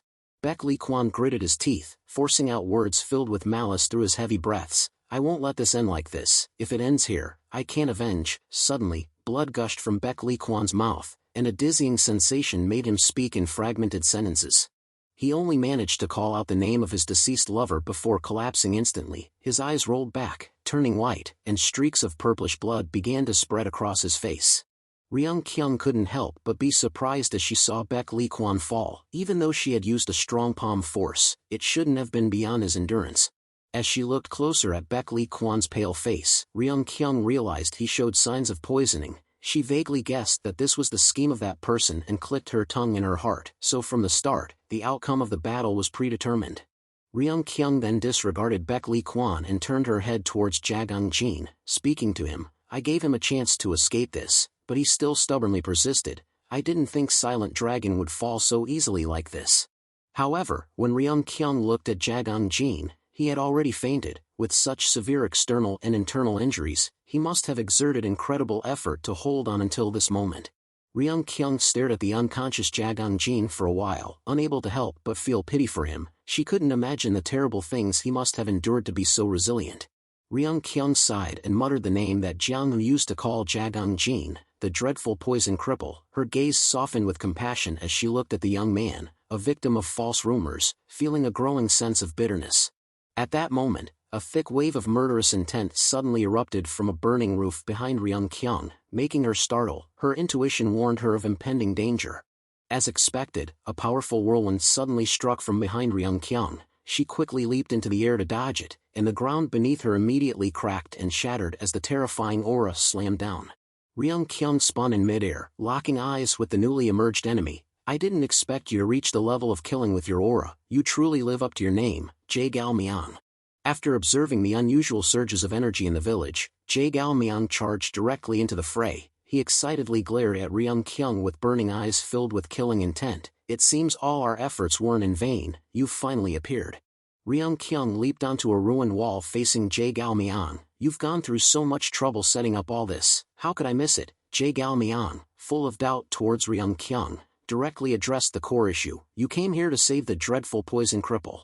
Ryung Kyung burst into a mocking laugh at Jae Galmiang's shallow thinking. No, I came here because I need someone who carries the bloodline, in name, of the Baek Lee Young family. At that moment, Jae Galmiang finally glanced down at the battlefield below and spotted someone he hadn't expected to see there. Jae Galmiang stared intently at the unconscious Baek Lee Kwan lying in a pool of blood, puzzled about what had transpired. Why is Silent Dragon here? Did he come to avenge Yun? While not fully grasping the previous situation, Jae Galmiang couldn't just leave Baek Lee Kwan to die here. Ryung Kyung sensed his gaze, which seemed to express a desire to save Baek Lee Kwan, and immediately interrupted his thoughts. Forget about saving Silent Dragon. Because you'll never stand a chance against me. Murderous intent exploded from Ryung Kyung, her eyes blazing with hatred. The image of the gentle, celestial sister disappeared completely, replaced by an oppressive aura as terrifying as death itself. Jae Galmiang, insulted and challenged so directly, erupted in fury, roaring, "You arrogant little minx, you truly have no respect, you ah." Immediately, he waved the fan in his hand, creating a strong gust of wind that swept towards Ryung Kyung, forming a brilliant, crescent-shaped energy stream, menacingly. The energy stream whistled through the air, tearing through the sky and slamming into the wall beneath Ryung Kyung's feet. The wall instantly split in two, shattering to pieces, but she had timely leaped up to avoid the damage. As she propelled herself upward, Ryung Kyung immediately launched a counterattack with her dazzling golden ribbon. She whipped the ribbon down like a curved, wind-cutting rattan whip. The soft ribbon transformed into a rigid, iron chain, striking the roof where Jae Galmiang was standing. causing a deafening explosion that shattered the tiles. He couldn't stand there anymore and hurriedly leaped off the roof. Of course, Jae Galmyeong wasn't ready to back down easily. While gliding through the air, he swung his fan behind him, preparing for his next attack. However, just as Jae Galmyeong was about to launch his attack, Ryung Kyung's golden ribbon suddenly enveloped him. He couldn't help but be surprised and astonished by her strange use of the ribbon, unable to fathom her purpose. When the silk strip surrounded the entire space around Jae Galmyeong, Ryung Kyung decisively stretched one end of the silk strip and mocked him with confidence. "You are just an ordinary advisor. How dare you step forward, coming out to the battlefield like this? Jae Galmyeong, you are not my opponent." At that moment, the stretched silk strip wrapped tightly around Jae Galmyeong's body from head to toe, without any gaps, looking like a mummy wriggling to escape death. Ryung Kyung gathered her strength to tighten the ribbon in her hand, her eyes determined as she declared, "If you stand in my way, I will crush you all." The tighter Ryung Kyung tightened the ribbon, the more acutely Jae Galmyeong felt the suffocating pressure. His body trembled as he strained to break free, but he couldn't move a muscle. While Ryung Kyung relentlessly tightened the silk, binding Jae Galmyeong's entire body, her confidence in victory right before her eyes, his fierce struggle was still going strong behind the layer of silk. Soon, killing intent flared again from behind that thin layer of silk. Jae Galmyeong couldn't use his fan, but he still had a sharp weapon capable of high damage, his eyes, wielding the techniques of the poison sex. The moment Jae Galmyeong opened his eyes from behind the silk, Ryung Kyung instantly felt a terrifying wave of killing intent, so powerful it could penetrate the silk. Her keen intuition once again warned her of danger. Right then, there was a sound of wind tearing through the air. The thick killing intent of Jae Galmyeong launched towards Ryung Kyung like a blade splitting her body from head to toe. The aura burst forth with such force that it created a loud explosion that shook an entire corner of the village. The ground and surrounding buildings trembled violently. Dust and smoke billowed, swirling in massive clouds carried by the whirlwind of the explosion's aftermath. Quickly, the obscured figures were revealed again. Jae Galmyeong, with his deep internal strength, had torn apart Ryung Kyung's ribbon. "You said I'm no match for you. You want to crush the Jae Gal clan. Who do you think you are? Our Jae Gal clan surpassed you years ago. Your Dan clan was eradicated long ago, yet, you still seem arrogant, lost in the glory of the past." Ryung Kyung, upon hearing these words that touched upon her clan, glared fiercely.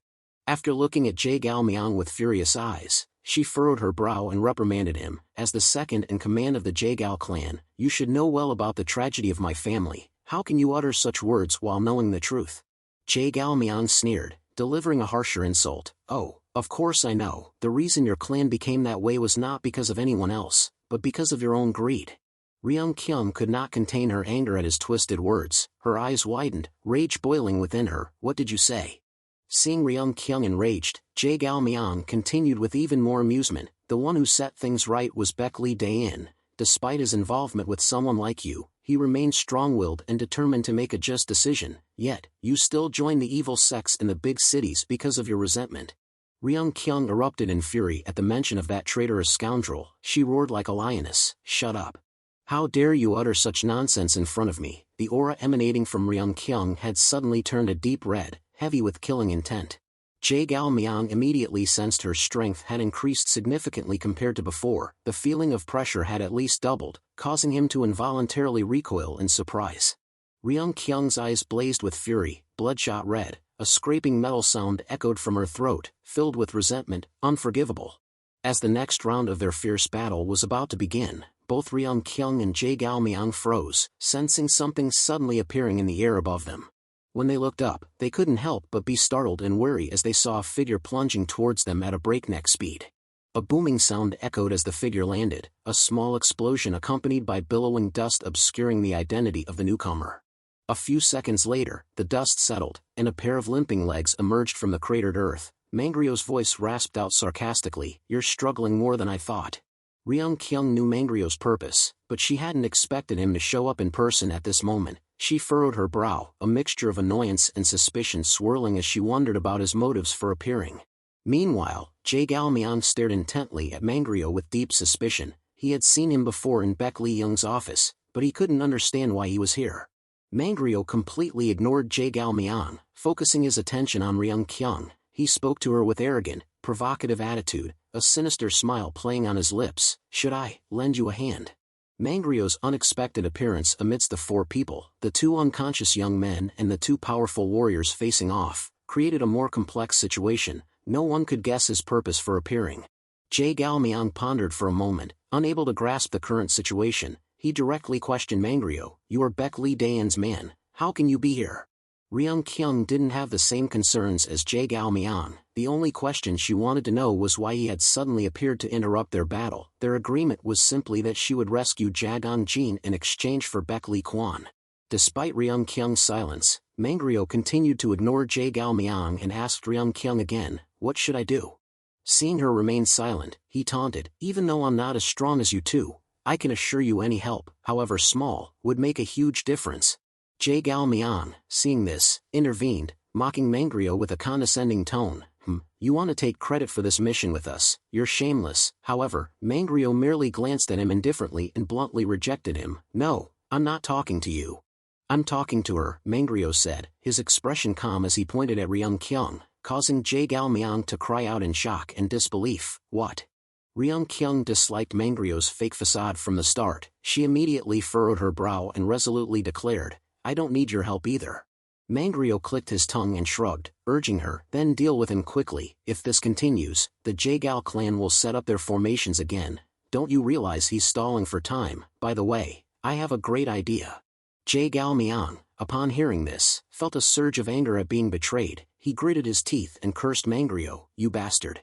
How dare you collude with those evil sects in the big cities and betray the martial arts alliance?" Seeing Jae Galmiang's furious outburst, Mangrio remained calm. "Betrayal, that bastard Baek Lee is the one who betrayed me first."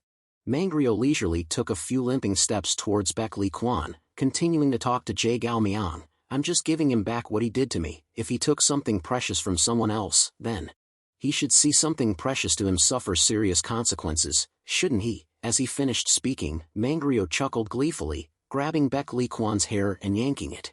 Jae Galmiang, increasingly incensed, criticized him, "You coward, you want to take Jing Wang hostage?" Mangrio didn't bother arguing with him further, instead switching to a threatening tone. "If you care for your niece that much, you wouldn't leave this man to die here for seeking revenge for her, right? Besides, he's the most outstanding disciple of the Six Dragons Longsword School." Jae Galmiang was bitter, but as Mangrio said, he couldn't let Baek Lee Kwan die here. He was forced to compromise, his attitude resentful. "What do you want?"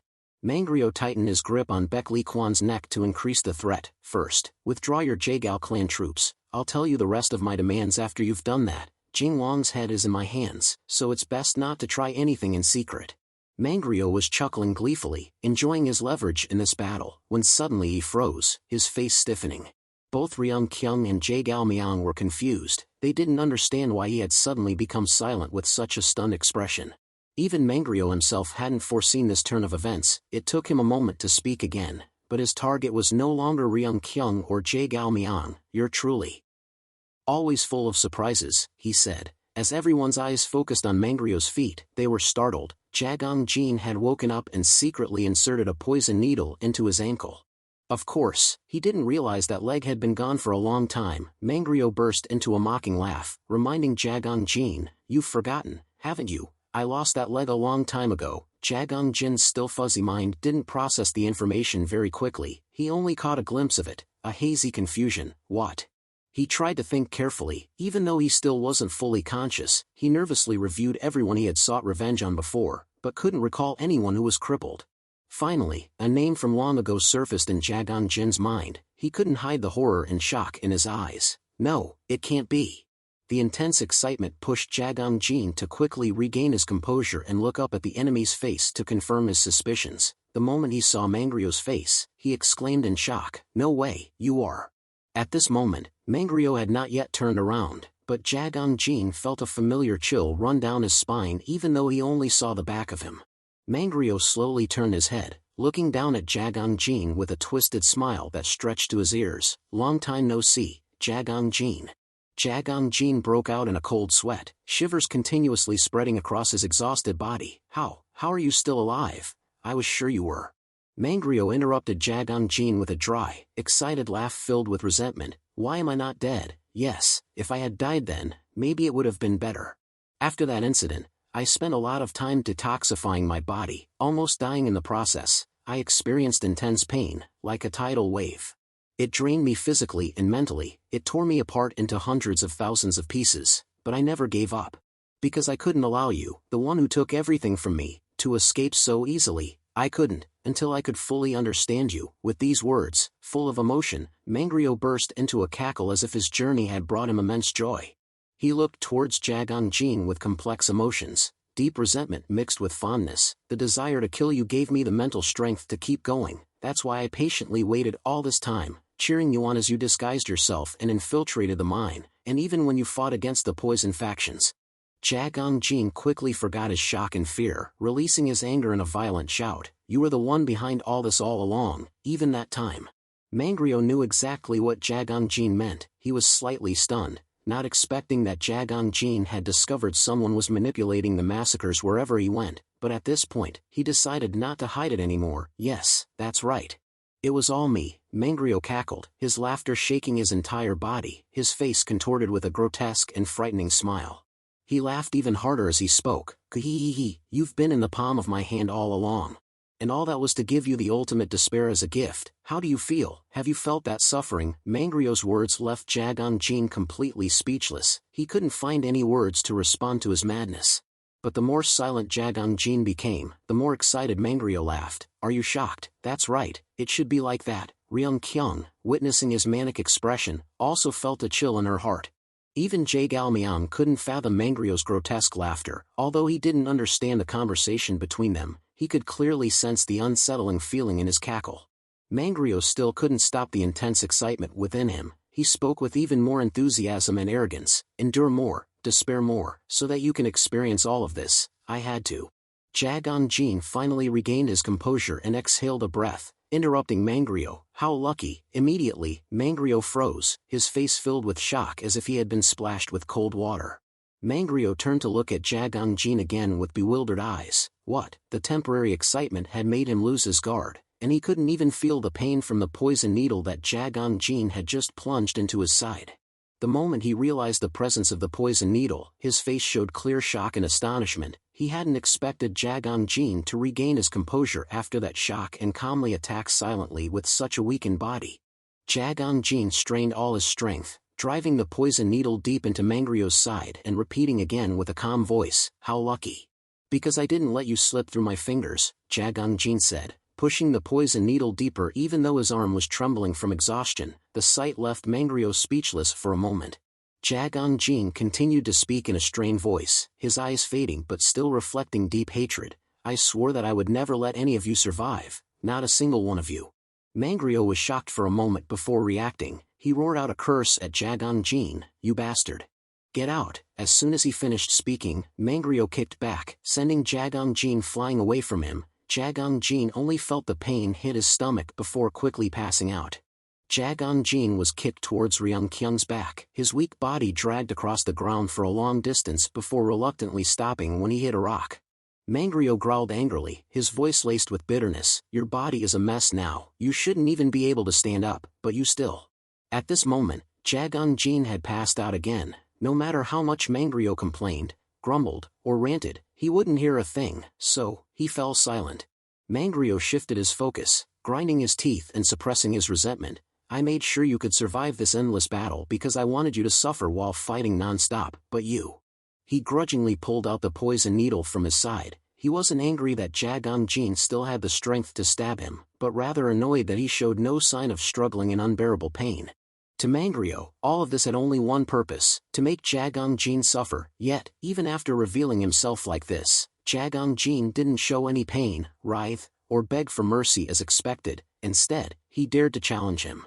After carefully considering it for a while, Mangryo suddenly muttered words filled with meaning. There's no use throwing someone who has lived in darkness into darkness. That's right, I have to show you the light first. In a moment of enlightenment, Mangryo realized that the path he had taken all this time was wrong. He decided to give Jagang Jin hope instead of despair, because the more hope, the greater the disappointment. Thinking about it, Mangryo couldn't help but burst into laughter again. Initially, it was only a chuckle in his throat. But gradually, it grew louder, echoing in a frantic way, reflecting his twisted psyche and the new, sinister plots forming in his mind. In a blink after that ripping laughter ended, Mangryo suddenly announced to Ryung Kyung, I've changed my mind. I'll take Jing Wang with me. Ryung Kyung, obviously, couldn't accept that immediately, as it was different from their initial agreement. She frowned in annoyance and challenged him, "Are you trying to get in my way?"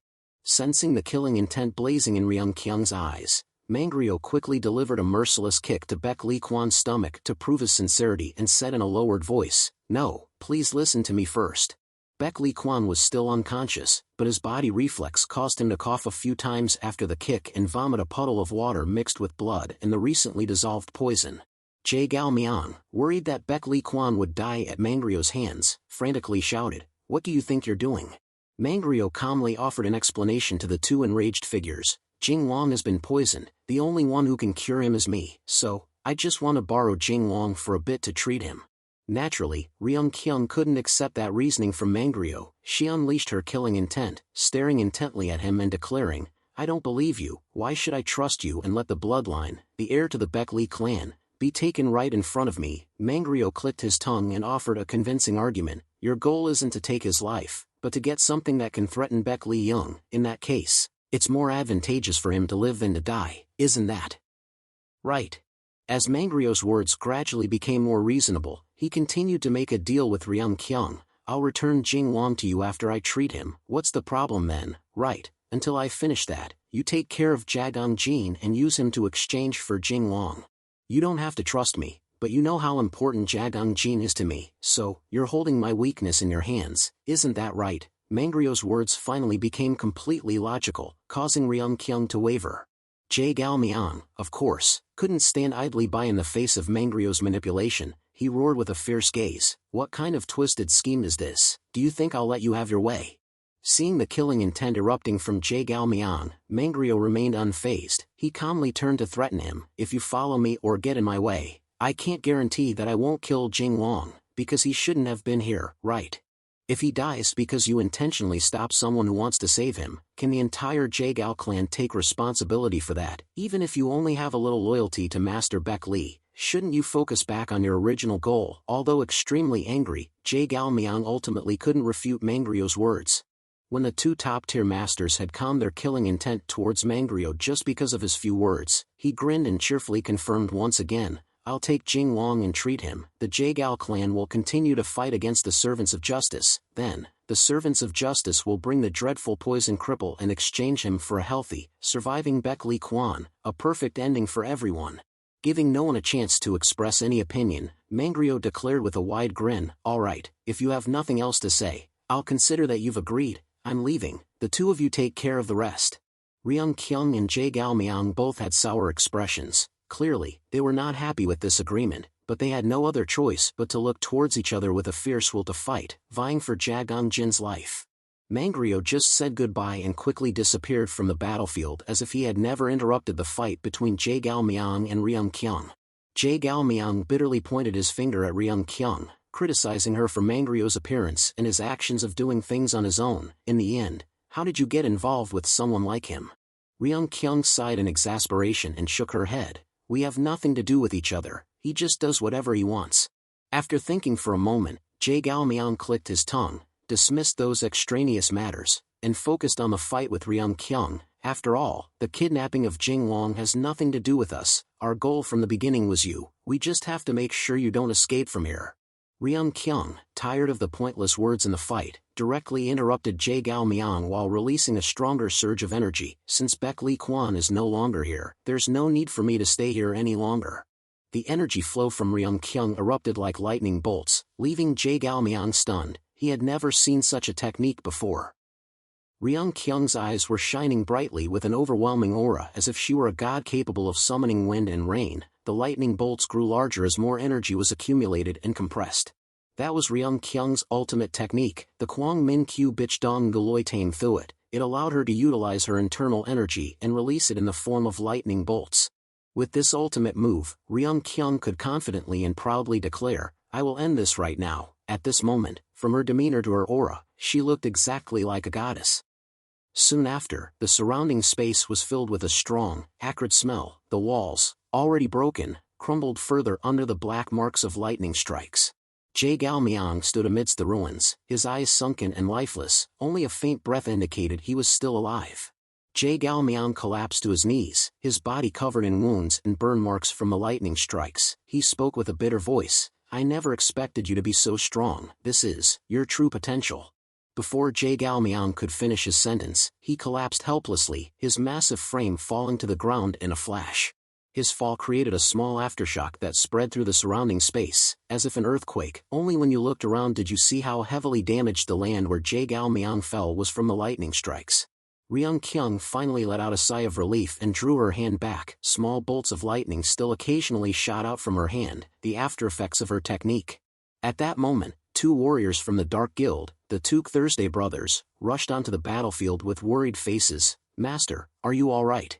Their shiny bald heads, as if oiled, respectfully bowed low before Ryung Kyung. "We came here after sensing the energy of the Nguloi Tame Thuit." Ryung Kyung calmly turned to them and said, "I'm fine, report the situation on the battlefield."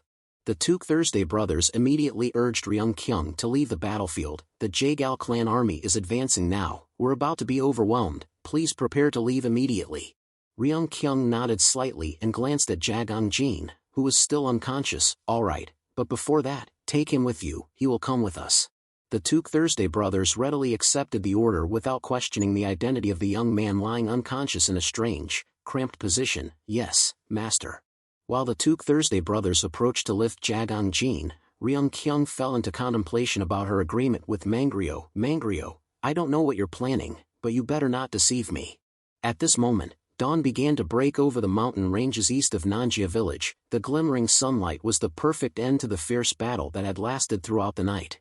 After a few days, the surrounding space had undergone a significant transformation. Jagang Jin was no longer amidst the ruins, but lying in a cozy room with sunlight pouring in through the window.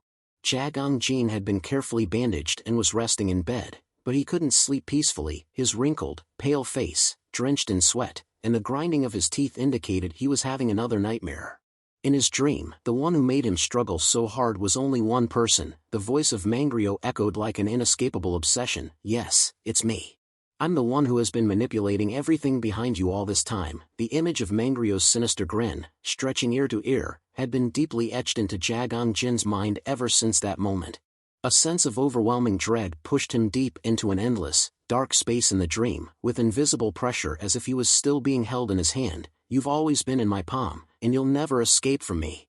It's always been this way, and it will always be this way." Jagang Jin desperately struggled to break free from the feeling of freefall in the seemingly endless, gloomy space. However, just like when you're sleep paralyzed, Jagang Jin couldn't escape this nightmare. He was gasping for breath with a contorted face when a small hand gently reached towards him. As the gentle hand approached to wipe the sweat from Jagang Jin's forehead, he suddenly opened his eyes wide as if his intuition told him there was danger approaching.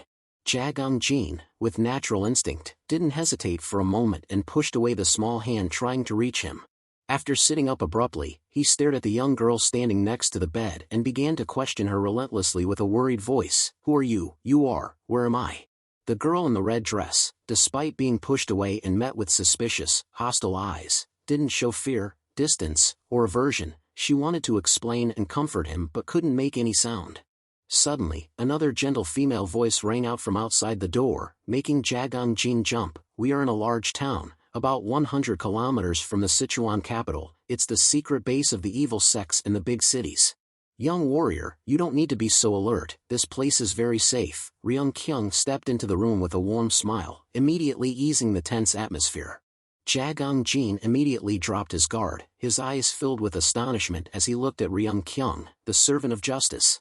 After sitting down beside the bed, Ryung Kyung recounted what happened after Jagang Jin fainted, making him remember everything in a daze. Mangryo took Jing Wang away. What about Nanjia village? Ryung Kyung knew what Jagang Jin was worried about, so she offered him a gentle smile of encouragement. "Before it was burned down, thanks to your quick thinking, many villagers were saved. They owe you their lives. The evil sects in the big cities are helping the rescued villagers relocate to a safe place. Don't worry about them." However, Jagang Jin sadly shook his head, taking responsibility for himself. "No, if I hadn't been there from the beginning, they wouldn't have been in danger." Ryung Kyung understood Jagang Jin's mindset and immediately offered him sincere advice. "It wasn't your fault, but those rotten martial arts alliances, the Alliance and its subordinate factions have burned down thousands of villages for their own interests, and this time was no different. Nanjia village was simply a sacrificial target for their other interests.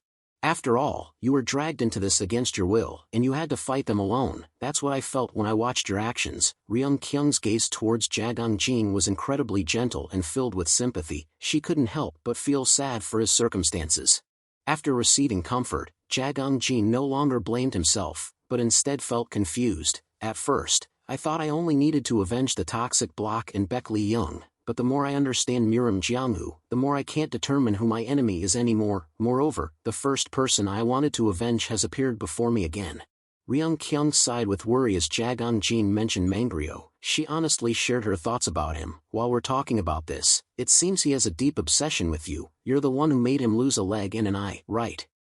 Jagang Jin remained silent for a moment before recounting. Mangrio is the one who massacred my family in the Sorrowful Heart sect of the 100-Flower Valley. He is my sworn enemy. Ryung Kyung nodded thoughtfully for a while, then furrowed her brow with doubt. But to Mangrio, you seem to be more than just a sworn enemy, you mean much more to him. Then, she revealed shocking information that stunned Jagang Jin. He is the one who lured Jing Wang to you, and he led me to save you. He took advantage of my deep grudge against the Baek Lee sect. And he was very determined that I ensure you recover. He's also the one who used the meridian opening technique, the Heaven Blood Fury, on you. Ryung Kyung's words jolted Jagang Jin awake from his previous hazy confusion. He looked at his right hand and murmured, Heaven Blood Fury. Ryung Kyung then explained thoroughly to Jagang Jin, young man, your body is different from others. I'm not sure what happened to you, but the energy and blood in your body have frozen. Therefore, you have an extremely strong resistance to poison. That's also why you can use poison by accumulating it in your dantian and recover from wounds at an admirable rate. In exchange, this prevents you from using your internal energy easily. Mangrio wants you to be stronger, and the Heaven Blood Fury is the way he found. That technique will open up your meridians. It's a long-forbidden secret technique of the underworld. It forces the flow of energy in your body to grow. I don't know how he learned that technique. But he must have used it on you before I met you for the first time. Ryung Kyung quickly recalled that the first time she met Jagang Jin, she noticed his body was unusual. At that time, Jagang Jin's internal energy was unstable and moving throughout his body, and he couldn't control it. It was all because of the Heaven Blood Fury, which caused the flow of energy to develop abruptly, and he didn't know how to use his internal energy to fix it. Therefore, Ryung Kyung taught Jagang Jin the Splitting Arrow Bullet. On the surface, it is a powerful attack, but its greater effect is to help him adjust his energy flow and stabilize the chaos in his meridians. After explaining it in detail to Jagang Jin, Ryung Kyung carefully warned him that this was only a temporary solution. The Heavenly Blood Fury technique is a dangerous technique that can completely destroy a person's body. If we don't do anything, your body will soon start to crumble from the inside and collapse. Moreover, Ryung Kyung also reminded Jagang Jin that Mangrio's intervention was not simple. While Mangrio secretly helped you with your revenge without your knowledge, he also continuously pushed you into new crises. I don't know what he wants to achieve by doing this, but his obsession with you will hinder your path to revenge. Jagang Jin furrowed his brows and sighed bitterly. Besides the fact that I don't have much time left, I also have a cunning and unpredictable enemy. This is really the worst, isn't it? Ryung Kyung shook her head, expressing sympathy. That's not all. It's only been 5 days since you confronted the Jaegao clan in Nanjia village, and the news has already spread throughout the Miram region of central Yuan. The disturbing rumor spread that the dreadful poison cripple had broken the 9-platform 8-gate formation of the Jaegao clan in Nanjia village. He achieved victory through his intelligence and also defeated a large number of Jaegao clan soldiers in the formation. The rumor also emphasized the previous incident, the cause of the conflict between the dreadful poison cripple and the Jaegao clan. The dreadful poison cripple had defeated the extraordinary grand leader. Later, during the battle in the formation with the Jaegao clan, the dreadful poison cripple encountered the fierce resistance of Jing Wang but fought on equal terms with him. After recounting numerous exaggerated rumors about Jagang Jin, Ryung Kyung looked seriously into his eyes and emphasized, the world now refers to you with a new name, Poison Dragon, that's what they call you. Jagang Jin was completely stunned by the rumors, which were only a small part of the truth. He had anticipated rumors, but never thought he would become famous throughout central Yuan like this.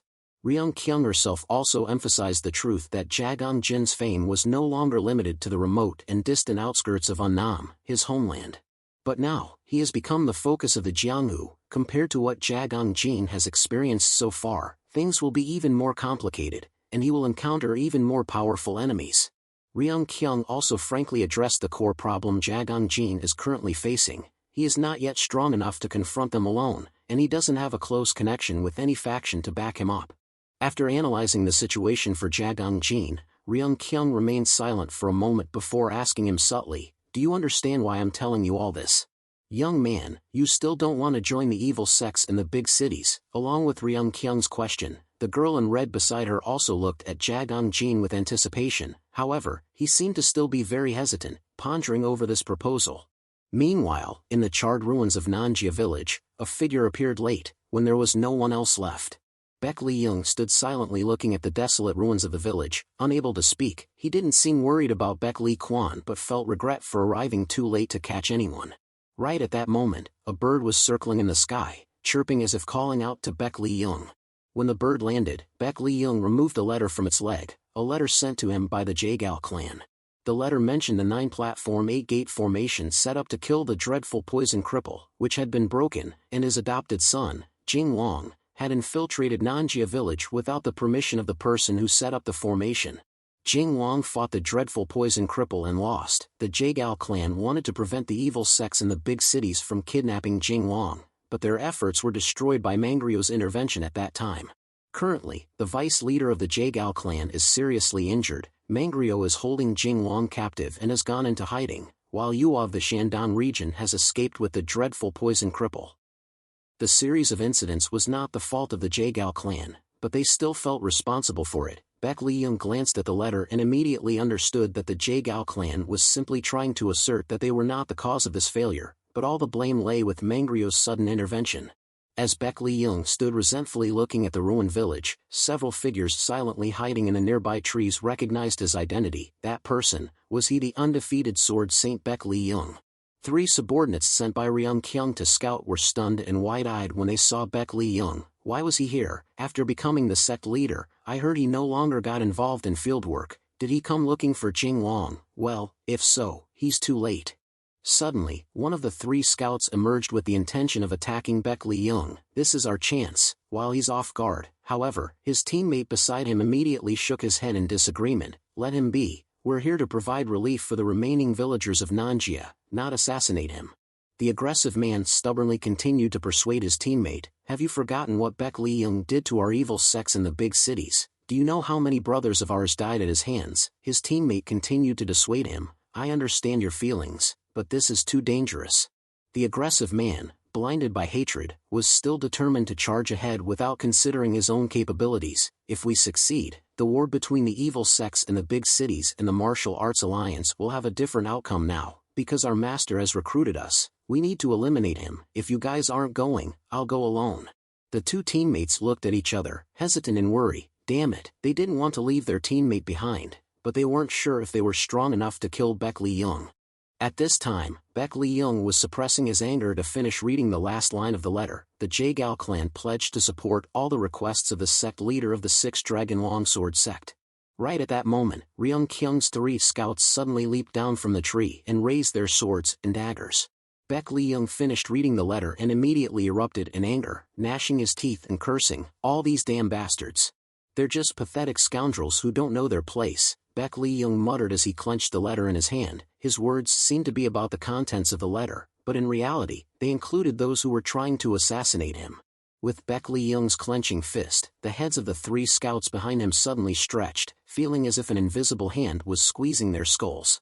Blood began to gush from the 7 apertures of the scouts, their faces filled with horrified shock. How could this be? The pressure became increasingly intense, causing their facial muscles to contort and distort, pressing together. In a blink of an eye, the 3 who attempted to assassinate Baek Lee-young exploded like water balloons. There wasn't even a single limb left recognizable. All that could be seen was blood splattering in millions of droplets, bursting into the air. Amidst the drizzle of blood falling to the ground, Baek Lee-young glared menacingly and declared, I will turn the entire Jianghu upside down if necessary to make you understand what consequences await you if you touch my things. A few days earlier, after leaving the battle at Nanjia village, Mangrio took the seriously injured Baek Lee-kwan to the vicinity of Sichuan's capital, where the Tang family's private residence was located. The guard, after rushing inside to report, hurried back out to open the gate and welcome Mangrio in. The higher-ups have granted permission, please come in.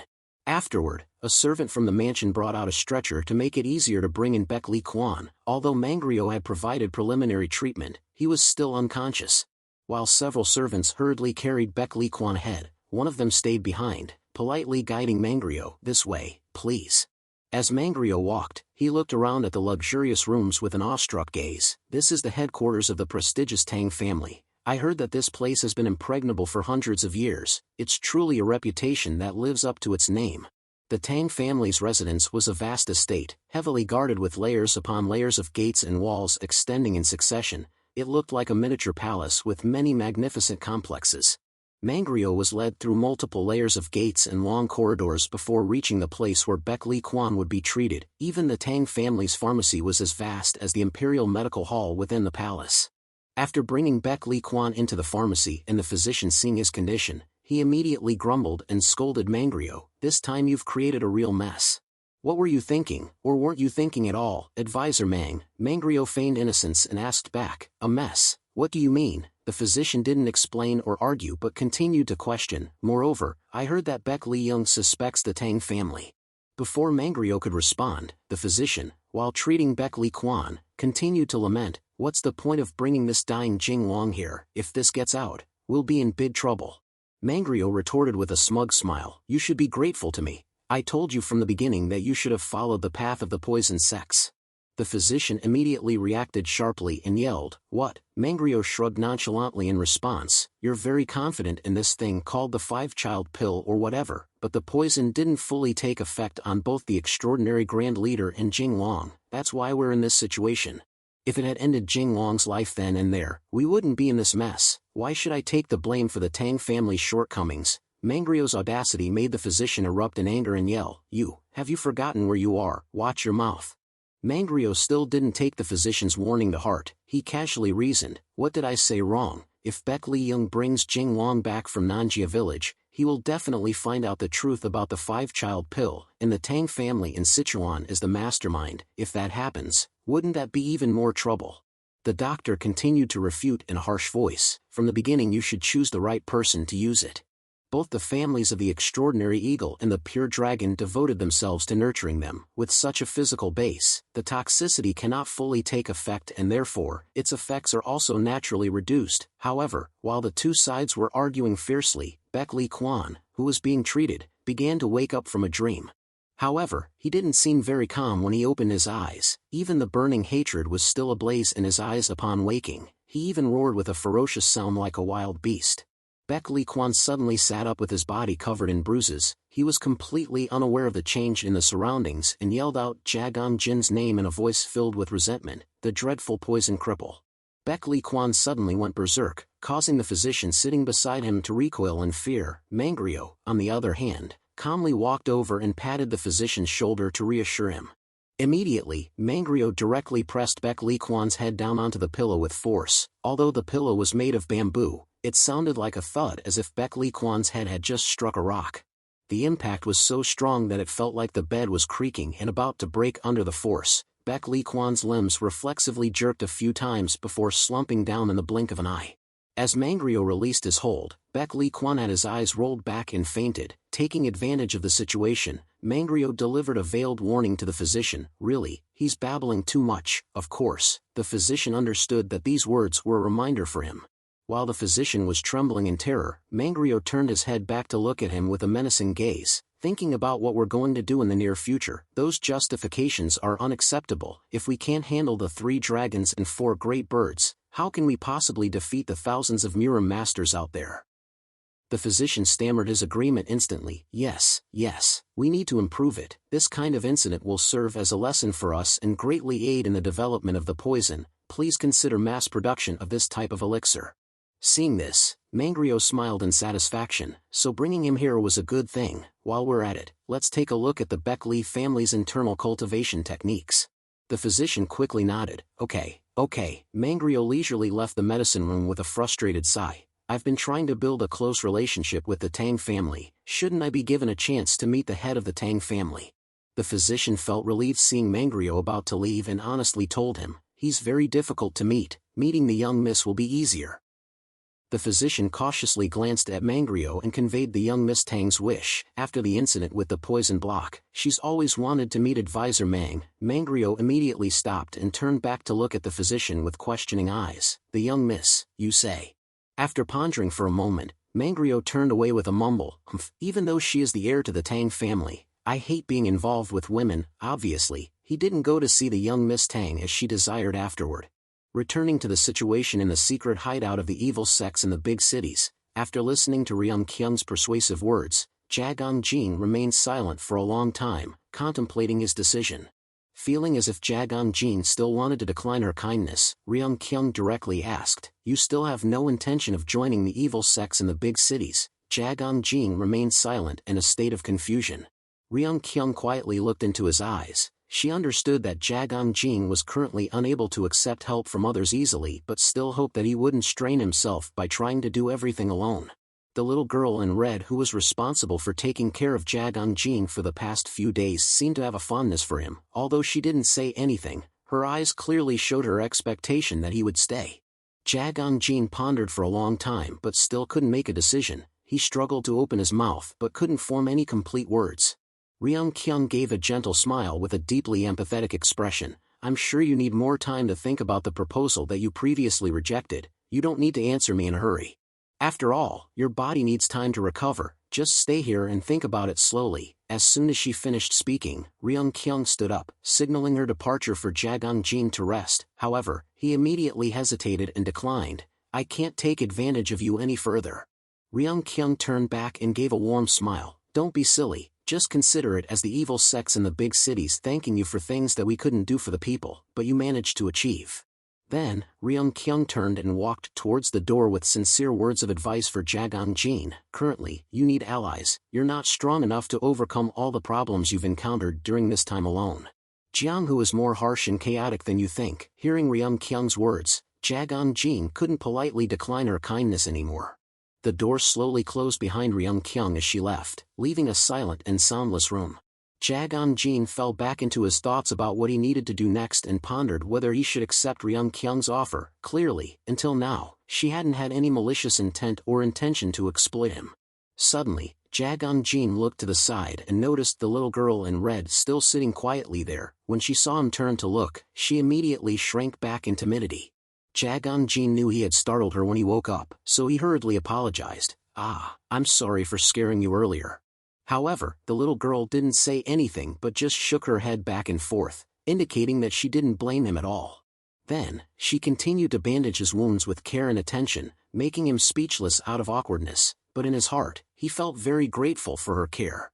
Soon after, sunset descended upon the distant hills, the fiery red evening glow reaching the compound of the evil sects in the big cities. It was a peaceful and relatively simple house complex situated on a hill.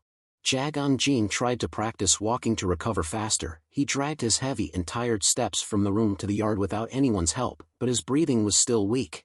While training his body, Jagang Jin pondered over the recent battle. He hadn't realized it because he was so focused on the fight, but he had truly pushed himself too hard in this battle.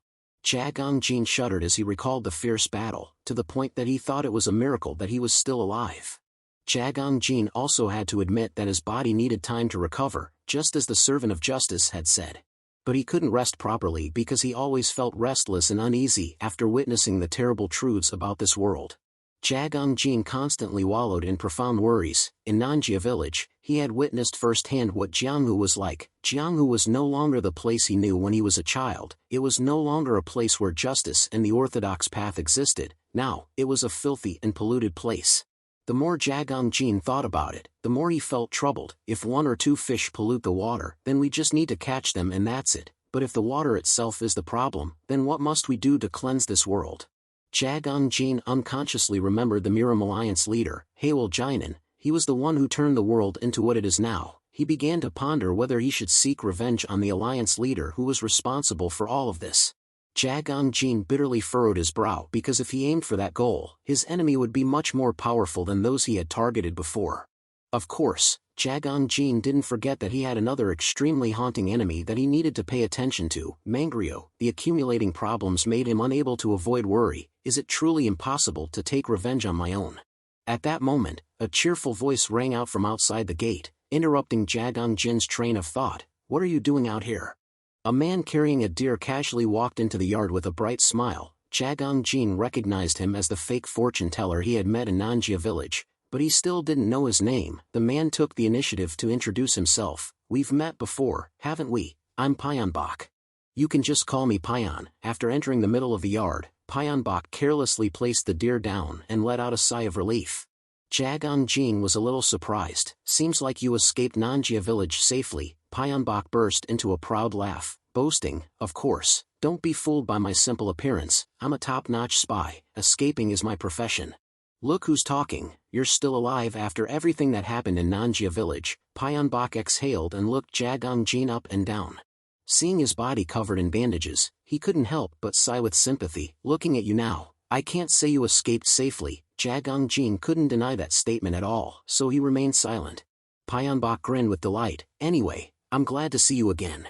Then, the two of them sat down on the steps to chat. Pyeonbok cheerfully inquired about Jagang Jin. I heard that your master has invited you to join our sect again. Seeing Jagang Jin not respond, Pyeonbok teased. Don't be so snooty, join our gang. Jagang Jin tilted his head in confusion. Gang? Pyeonbok clicked his tongue and explained. Well, we help each other survive, so I think calling it a gang is fine. It's not a big deal. It sounds better than using big words like sect or alliance. After the conversation fell silent again due to Jagang Jin's shyness, Pyeonbok put on a serious expression and scrutinized him with his eyes. Ah, but I don't like you joining. I heard people call you Poison Dragon, right? I think I'll go crazy if you join. How will I know if you'll poison my food or water if I scold you? Jagang Jin opened his eyes wide and stared at Pyeonbok as if his words made perfect sense. He didn't know how to respond, still rather naive due to limited interaction with others.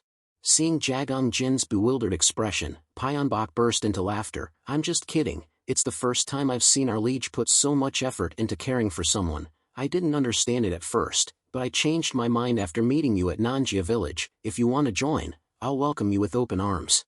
After chuckling for a while, Pyeonbok pointed his pipe at the deer and generously told Jagang Jin, consider this a gift for what happened at Nanjia village. Meat is the quickest way to regain strength. Even though I caught it, our liege ordered me to.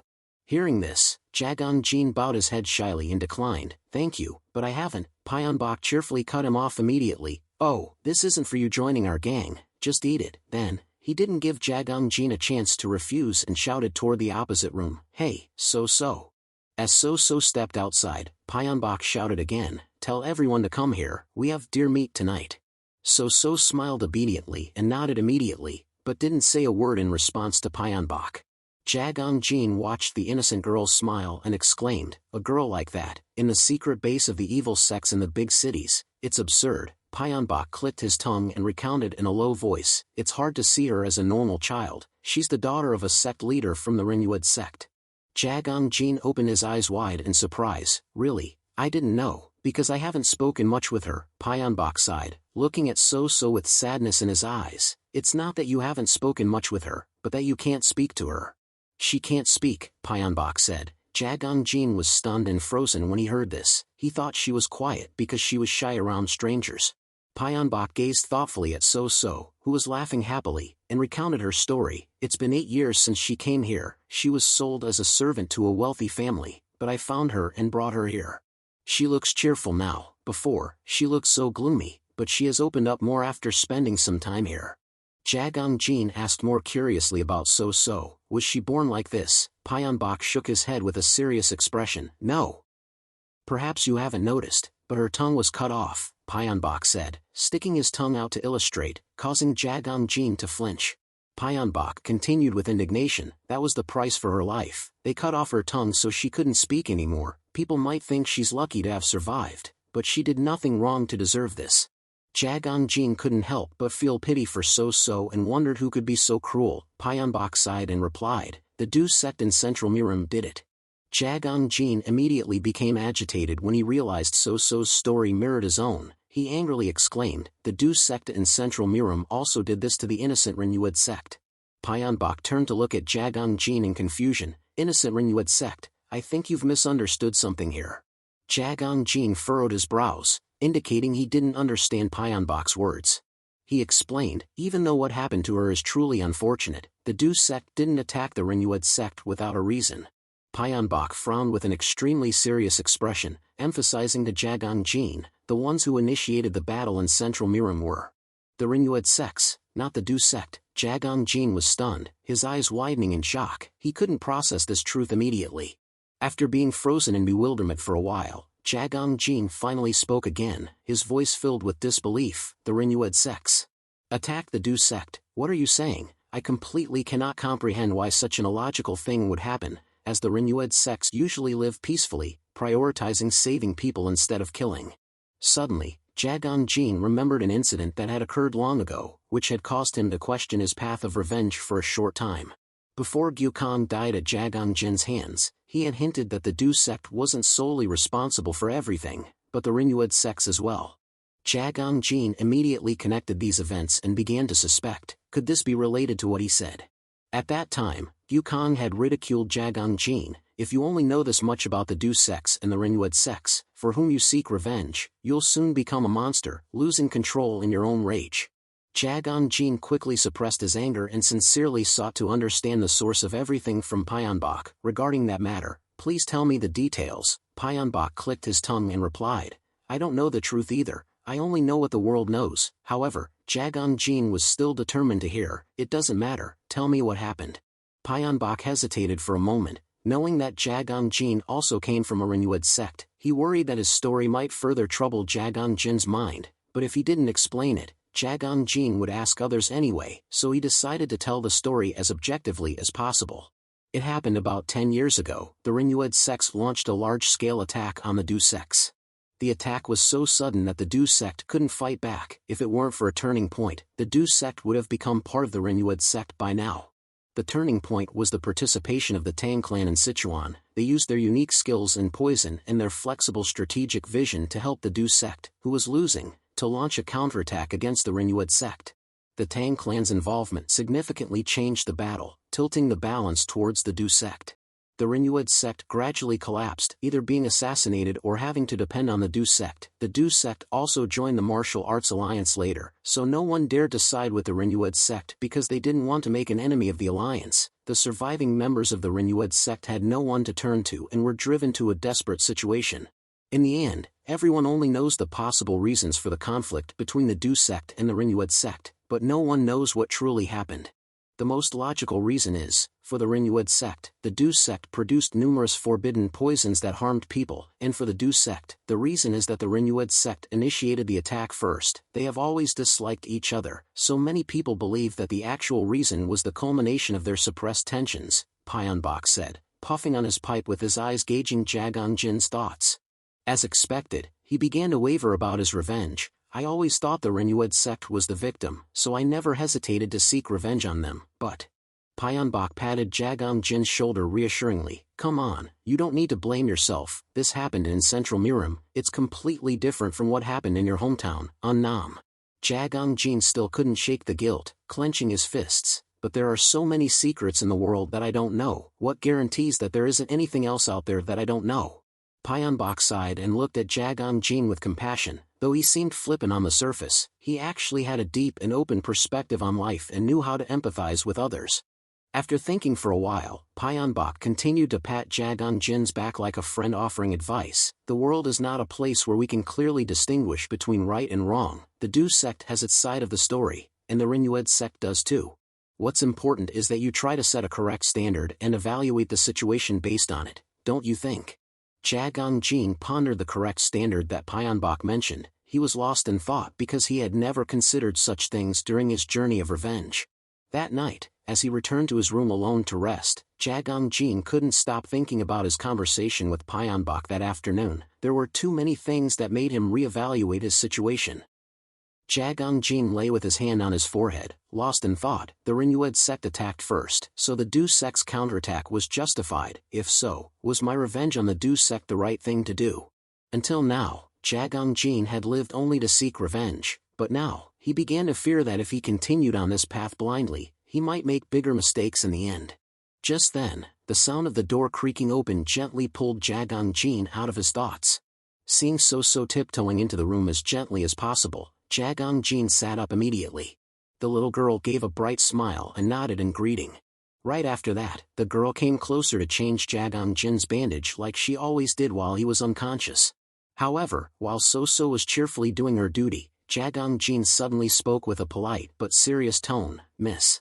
So-So looked up at Jagang Jin with her big, bright eyes, but he spoke coldly without looking at her. "From tomorrow onwards, you don't need to come and change my bandages anymore, just bring the bandages here, I'll do it myself. Just leave my food at the door and I'll take it myself," Jagang Jin said in a tone that sounded like he was sulking, making So-So very worried about whether she had done something wrong. Jagang Jin continued to speak with a cold expression and avoiding her gaze. "It has nothing to do with you, miss, it's just that." In Jagang Jin's heart, every time he saw So-So, he was reminded of what Pyeonbok had said before, that the people who started the war in Murim's Central Plains were the medicine sect, not the poison sect. Though he knew it wasn't So-So's fault, he couldn't shake off a deep sense of doubt about life whenever he saw the little girl. Jagang Jin didn't know how to explain this feeling without hurting So-So, so he could only hint at it. "I just feel a little uncomfortable." So-So was naturally shocked to see him acting so coldly and disliking her. Jagang Jin also felt guilty, but he couldn't ignore the tangled thoughts in his head, so he thought it was best to keep his distance from So-So until his mind was clear. So-So didn't know what happened, but she vaguely sensed that Jagang Jin's dislike might be related to her past, so she could only silently bow her head and leave the room. When Jagang Jin was alone in the room, feelings of self-reproach, torment, and uncertainty about the future besieged his mind. The world outside the mine was too complex, and it naturally caused a person with little social experience like him to have many doubts and worries. In the following days, as the wounds on his body had almost completely healed, Jagang Jin began to focus on practicing his internal energy to learn how to control his internal energy more smoothly. Jagang Jin sat in meditation with his hands relaxed on his lap, his breathing steady as he circulated his energy following Ryung Kyung's instructions when using the splitting arrow bullet, the only difference being that he wouldn't concentrate his internal energy to fire it outwards anymore. He was practicing smoothly when suddenly Jagang Jin's breathing became erratic and the blood vessels on his right arm quickly bulged, a sign that the heavenly blood fury technique was manifesting its side effects. Blood vessels were bulging heavily on one side of Jagang Jin's face, and his breathing became increasingly rapid, indicating turmoil in his mind. Something was stimulating him, making it impossible for him to focus on circulating his energy. As the power of his internal energy seemed about to erupt, causing Jagang Jin to writhe in pain, Ryung Kyung's gentle hand landed on his shoulder, accompanied by her soft instruction, "Relax.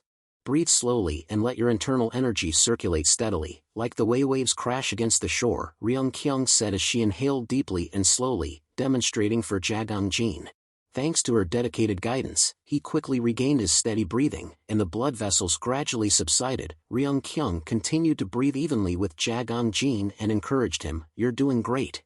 When Jagang Jin finished his practice session, Ryung Kyung chuckled encouragingly, "You seem to have recovered quite well after only a week. I didn't expect you to be able to circulate your internal energy already. Your physical abilities are truly amazing." But heavenly blood fury unexpectedly manifested in the middle of your energy circulation, so, it seems like you're a bit distracted. Is there something bothering you? Ryung Kyung skillfully asked her question, hoping that Jagang Jin would open up to her. He hesitated for a moment, unsure whether to tell her or not. But the final result was as expected. Jagang Jin confided his worries to Ryung Kyung, no longer keeping his distance like strangers. While Jagang Jin recounted his troubles, Ryung Kyung listened silently and sincerely. After understanding everything, Ryung Kyung let out a soft sigh as if this wasn't a serious issue. "So that's what's been troubling you?" Jagang Jin added solemnly, "I've only seen the world through the lens of the medicine sect for the past 8 years, but I've realized, through many things, that the world now is different from what I imagined. I don't think I can seek revenge justly in the current situation." Ryung Kyung spoke in a sorrowful tone, comforting Jagang Jin. "Think about it, you're only 20 years old, yet you've already gone through so many hardships in this world." Then, Ryung Kyung carefully advised Jagang Jin to let go of self-torment. "If you knew what happened, you would hesitate in seeking revenge, and that could put you in danger and lead you to make mistakes." Jagang Jin lowered his head and remained silent. He understood that what Ryung Kyung had just said was true, but he was still determined not to lose his original direction. "Even if that's the case, I think my revenge needs to be justified and proper. Jagang Jin recalled those who had been buried in the mine and how their wishes had been entrusted to him. If he couldn't seek revenge justly, then the desires of the Sorrowful Heart sect in the Valley of Hundred Flowers and other medical sects would be distorted. Ryung Kyung listened silently, pondered for a moment, and smiled contentedly at Jagang Jin's upright thoughts, which had not blindly immersed him in revenge. I understand.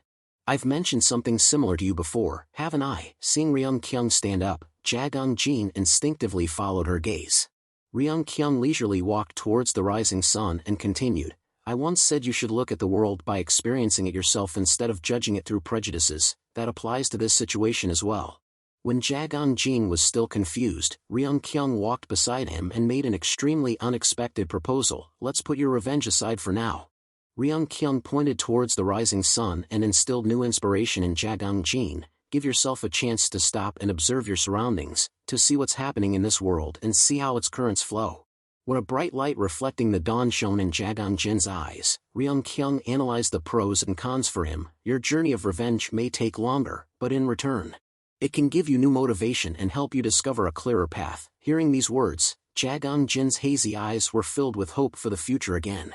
Thinking about the possibility of seeing a clearer path to revenge now, so that he would no longer be tormented, Jagang Jin gradually escaped from the hazy thoughts that had plagued him for days. At that moment, Pyeonbok suddenly appeared with a dissatisfied grumble, interrupting the conversation between Jagang Jin and Ryung Kyung. So that's why you don't want to join the evil sects in the big cities, right? I just said that because I thought you had certain prejudices. Seeing Pyeonbok suddenly come to him after being away for a few days, Jagang Jin was confused and didn't understand why he was sulking. Pyeonbok awkwardly scratched his head and spoke with a hidden meaning. Everything is fine, nothing's wrong, but remember, there are people who will be hurt because you're drawing clear boundaries with them. Jagang Jin was stunned for a moment. He stared at Pyeonbok with eyes of disbelief and suspicion. I didn't expect you to be sad just because I didn't join your gang. Jagang Jin hesitated before speaking, his voice tinged with embarrassment. I didn't know you cared about me so much. Pyeonbok was startled and flustered, waving his hands and feet frantically to deny it immediately. What? No, it's not me. I'm talking about So-So. Jagang Jin tilted his head in surprise. So-So. Pyeonbok immediately emphasized the point again. Yeah, I heard you told her not to take care of you anymore, not to look for you anymore. Seeing that Jagang Jin still didn't seem to understand, Pyeonbok poured out his grievances on So-So's behalf. She always blames herself for being a bad omen because she couldn't do anything when each member of her family fell. She just wants to help you because you're in a similar situation to her family back then. But after you heard that the medicine sect might be the root of everything, you started to have your own prejudices. Even if the medicine sect is the source of the problem, what did that child do wrong? Pyeonbok spoke with increasing intensity, even pointing at Jagang Jin and yelling loudly. Jagang Jin was shocked and realized how deeply he had hurt the girl with his actions. Even if the medicine sect was wrong, it was the fault of the adults. What could a newborn child do to cause such sin in that situation? Jagang Jin lowered his head, implicitly acknowledging his mistake, but Pyeonbok was still angry and poured out all his feelings at once. It's good that you want to keep your heart pure, but you can't see everything as a collective, because in that collective are countless people, and if they're human, naturally they will have feelings. Jagang Jin felt guilt welling up inside him. He too had been in So-So's situation of being an orphan, but he hadn't been able to understand or sympathize with her. Instead, he had cruelly pushed her away because of his own hazy thoughts. After venting his anger, Pyeonbok angrily turned and left. Ryung Kyung also left, giving Jagang Jin a quiet space to reflect on what they had just said. His hazy thoughts lingered until the sunset. When Jagang Jin returned to his room, So-So was there bringing him his meal. The tray holding the food was carefully covered with a small tablecloth, and she only dared to tiptoe and place the tray outside the door, afraid of disturbing Jagang Jin. Just as So-So was about to leave, Jagang Jin approached from behind and called out to her. So-So, miss. Hearing his voice, So-So was startled and apprehensive as if she was afraid of being scolded for bothering him or something similar. So-So hurriedly turned her head back, her eyes still moist from the sadness she had carried for days. Seeing that Jagang Jin didn't say anything else, she shyly nodded slightly, indicating that she would leave immediately. Jagang Jin silently glanced down at the food tray So-So had prepared. He clearly felt her thoughtfulness and sincerity, which he had ignored for days while immersed in his hazy thoughts, not paying attention to those small details. Guilt weighed heavily on Jagang Jin's heart. He choked back a sob for a moment, his eyes filled with regret. not knowing how to apologize to So-So for his momentary rashness. Before So-So stood up, Jagong-jin resolved to express his thoughts as sincerely as possible. I want to apologize. Because of what happened before, you must have done these things out of kindness. But I couldn't see it as an act of kindness, and I went too far, even creating distance between us. I never thought you could be hurt by what I said. Seeing Jagong-jin bow his head and apologize so sincerely, So-So's gloomy face instantly brightened. Jagong-jin continued to bow lower, expressing his feelings with clumsy explanations. I apologize. I'm obsessed with something, so I can't see what's happening around me. The kindness of others is something I'm not used to and find very strange. You can consider it my weakness. Just as Jagong-jin started to run out of words, not knowing what else to say, So-So gently and warmly took his hand. Although So-So couldn't speak, she was very good at conveying her thoughts through facial expressions. Just one bright radiant smile was enough to show her generous and forgiving heart, forgiving Jagong-jin's previous cold words. The moment he saw that sunny smile, Jagong-jin's dark eyes also brightened. His heart felt inexplicably warm, a feeling he rarely experienced since he stepped out of the mine. So-So remained silent, yet still moved Jagong-jin deeply with her kindness and selflessness. He gently nodded, giving a rare light and gentle smile, his eyes reflecting a joy that had been absent for a long time. That night, in the vicinity of the Sichuan capital, where the Tang family's impregnable fortress stood, the serene and solemn atmosphere of the manor was disturbed by Mangrio's stubbornness and arrogance. According to the Tang family's rules, guests were only allowed to stay in the guest area and walk around the garden. However, Mangrio persisted in wandering around at night when the guards weren't paying attention. Even when someone spotted him and reminded him, he ignored them. Advisor Mang. Where are you going? I told you, as an outsider, you're not allowed to wander around this area. Mangrio continued to walk with a nonchalant expression. Don't worry, I just want to take a walk because it's too stuffy in my room. The guard called out to Mangrio in a frantic and worried voice. Where are you going? But Mangrio calmly walked out of the gate without any intention of reporting his whereabouts to anyone. The guard, knowing that Mangrio was stronger than him, could only watch his figure calmly leave. Mangrio strolled along the manor's corridors, wandering under the magical moonlight with a carefree heart, but deep down, he continued to plot what his next move would be to completely bring Jagong-jin down. Mangrio longed to see Jagong-jin healthy again. With his strong fighting spirit, he was sure Ryung-kyung would take good care of him, so he excitedly looked up at the bright moonlit sky and exclaimed, "The moon is so beautiful tonight. I don't know what you're doing, but I..." Just then, a sound of wind ripping through the air interrupted Mangrio's twisted monologue. At the same time, a long, thin, crimson object suddenly swept through the air and shot towards him at an incredible speed. Mangrio had absolutely no time to dodge. The arm that had been raised to catch the moonlight was tightly wrapped by the crimson rope at the wrist, but he showed no signs of flinching or panic. Instead, he seemed to calmly accept the attack.